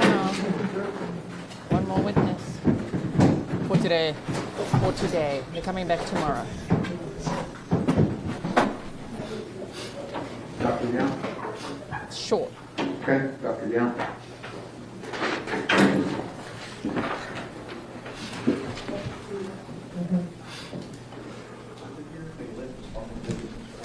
Dr. Come on Yount. Ladies and gentlemen, this witness has been previously sworn to testify truthfully. Okay. Mr. Goldberg. Yes, sir. Good afternoon. How are you? Good to see you. A couple of questions. Can you tell the jury your name, please? Stephen Lee Yount, DO. And what is your profession? Physician. A little bit closer. This one? There you go. Are we better? Yep. Yeah, thank you. Can you please review your educational background? Yes, I graduated at Texas College of Osteopathic Medicine in 1983. Did an internship at Riverside General Hospital in Wichita, Kansas. And am board certified in family practice. And I've been practicing medicine in Bastrop, Texas since 1991. Do you see the judge's face? And you currently hold any faculty positions? Yes, clinical assistant professor adjunct at Texas College of Osteopathic Medicine here in Fort Worth. And were you provided records to review for your work in this case? Yes. And what records were you provided? Got a list of things. You need. Just give me the general topics. Okay. What was relevant to your? Well, let's start there. What were you asked to do? Were you asked to examine Tanner Horner in this case? Yes. And that's as a physician? Yes. What records did you review that were relevant to that task? Some records that were involved with his history, medical history, history as a child, records from some testing that he has gone through since I saw him in 2023. And that's pretty much the important stuff. Now, What did you said saw him find? in 2023. Did you do a physical exam of Yes, Tanner Horner? very And thorough what did that exam. consist of? Beg your pardon? What did that consist of? Your examination? Very, very comprehensive history taking and a head-to-toe physical exam. These exams that I do in these cases are typically at least 3 hours, and we try to be as thorough as possible. As part of your examination, did you take any sort of samples? Yes, blood and urine. Blood and urine. Did you send those for processing in the normal course of your Yes, profession? through LabCorp. To LabCorp? Yes. Dr. John? Yes.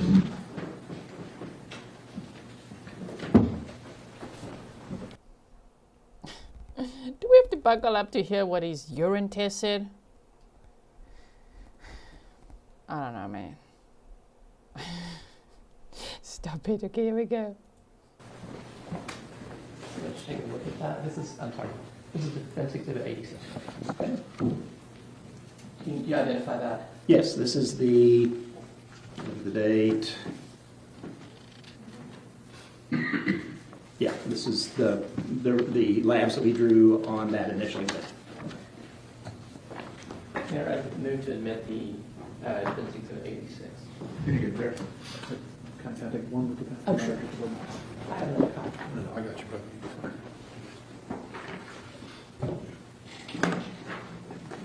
No objection.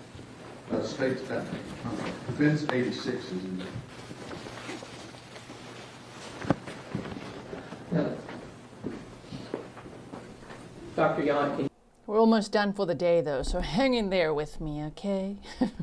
you tell me if any of the results of those lab tests were significant? Yes, there's significant abnormalities of his testosterone levels. Low, quite low. And His testosterone levels were low. Okay, wait. does that include, now that includes testosterone level, we're going to talk about that one first. What is that? What numbers did you come up with, and what does that mean, and how does that differ from free testosterone? Total testosterone level is the circulating hormone that is protein bound and is not active. Okay. The level here was low at 199. The reference interval is 264 to 916. So low for at that time, 32-year-old man. We don't And what about the care. free testosterone? Free testosterone is a little bit of a nuance. It is unbound from protein, and it is much more the active form of the hormone.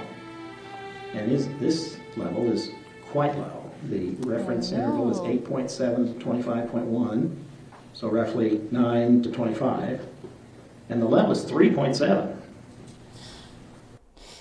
I'm not snarking at the witness. If you're new here, welcome. Can't. This testimony. Guys, his testosterone was low. A child killer who sexually assaulted the victim. His testosterone is low. Can you believe it? This is mitigating evidence. Get out of here. Oh my word. Wow. Okay. And how can low testosterone affect a patient?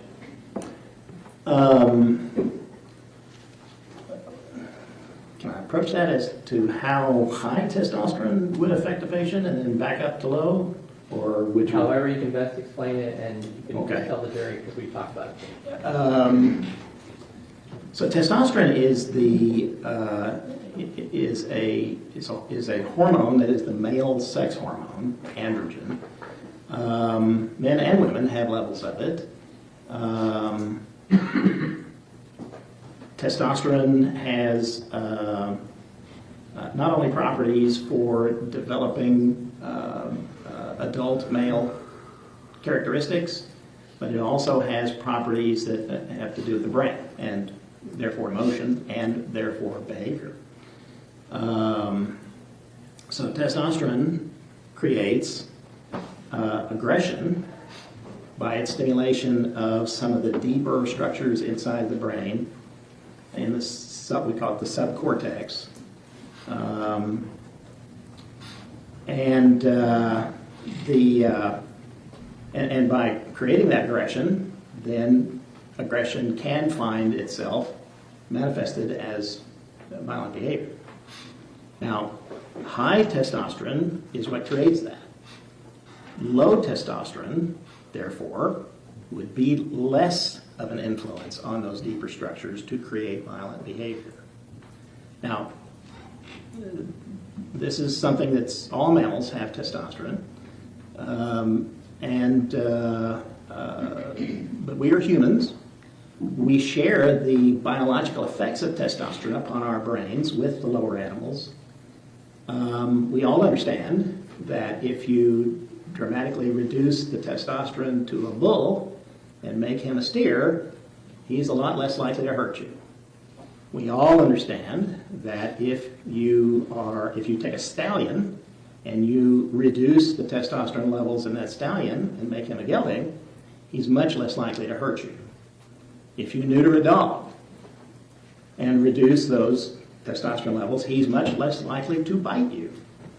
However, the steer still might hurt you, and the gelding might still hurt you, and the dog might still bite you if he is stimulated, fearful enough, panicked enough, whatever, or in pain enough. This can still happen. So, Dr. Yount, yes. basically saying, how about The exhibit that I put on the screen is from Zoo Zurich. If you'd like to see behind the scenes of me going to the zoo, it's on Patreon. Now that we're on freaking peeing cups and testosterone tests. Yeah, no. Tanny better not be around this guy. the effect of testosterone on humans, it doesn't take away our brain. True. Our ability to think and reason. Very true. Now, you are familiar with the charges in this case. Yes. And you understand that Tanner pled guilty to kidnapping and murdering Athena Strand.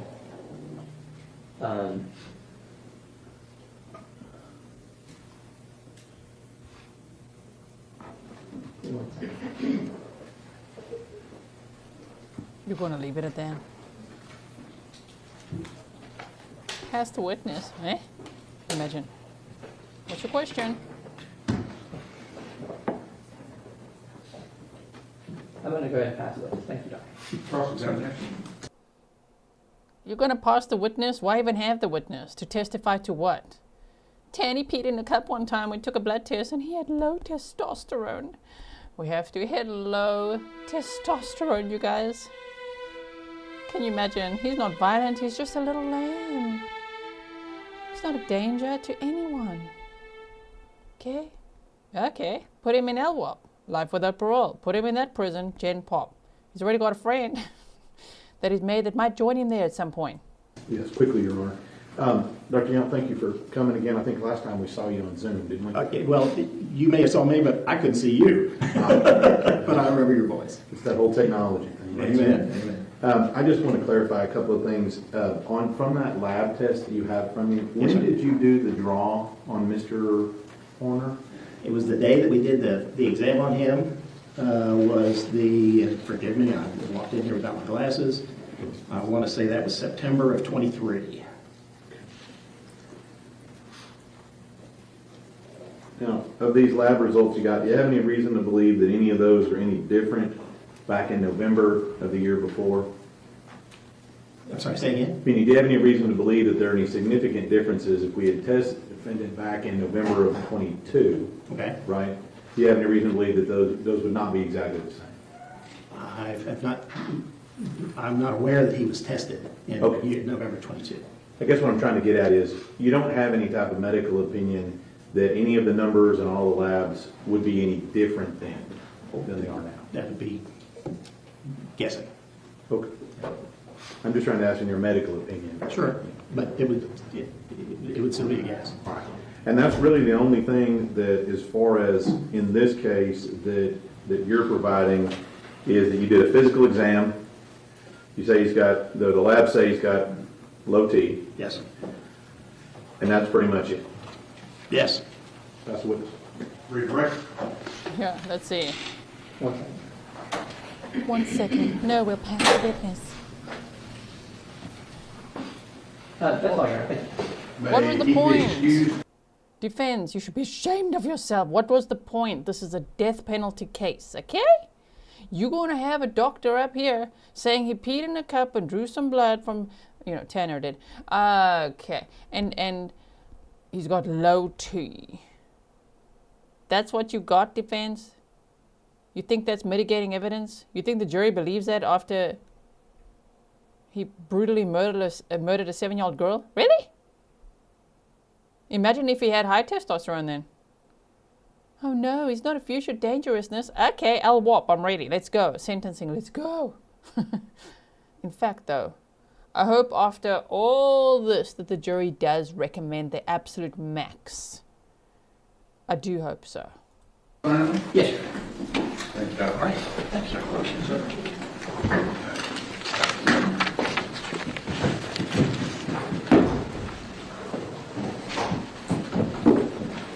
Summary of the day. Poor Tanner. Okay, we're done for the day. Yes, we made it. In the morning, 10:30. 10:30? So you get a little late, all right? See you tomorrow. We've got to start late tomorrow. They're coming in at 10:30, and then they'll have lunch at 12. We have to start later tomorrow. Oh my word. I can't believe we made it through this day. There's a difference. Tanny's nickname in prison will be Low Testo. Low Testo Coin Crapper. Not Thor. All right, thank you, everyone. Star Stealing Girl thinks, welcome to membership. James, before you leave, these are Okay, I think that's it for the court feed. Okay. Deep breaths, everyone. I wish it was like light outside, because I need to get outside in some sunshine, you know what I mean? It's 20 past 11 in Switzerland. I don't know what I'm going to do. I'm going to have to watch something else, just to take my mind off all this, my word. Shame, man, poor Athena's family going through this, hearing all this crap. I don't think anybody was ready for this defense case. And imagine, just imagine, if he didn't plead guilty. That is one thing. Thank you, Tanny Coin Crapper, for pleading guilty. Thank you for doing that. Thanks for being so dumb that you thought that that then meant all this wouldn't come out from the state. Now the defense is working overtime over here. It's so bad. I never thought a case could be like this. And before somebody says, have you never covered a death penalty case before? I have. We've never seen this. This is so not mitigating evidence, okay? But they're trying their best. Okay, they're just doing their job, I know. Please leave some comments below. I will read them afterwards. I will do the timestamps. And then I will see you tomorrow. We're starting later. They're starting at 10:30 a.m. We're going to start later than that, of course, so we can just skip over things. Okay. Bye, everyone. Thank you, mods. Thank you, members, patrons, everybody who supported the channel, the work that I do, supported the mods. Really, really appreciate it. You make it possible. I'll see you tomorrow. Bye.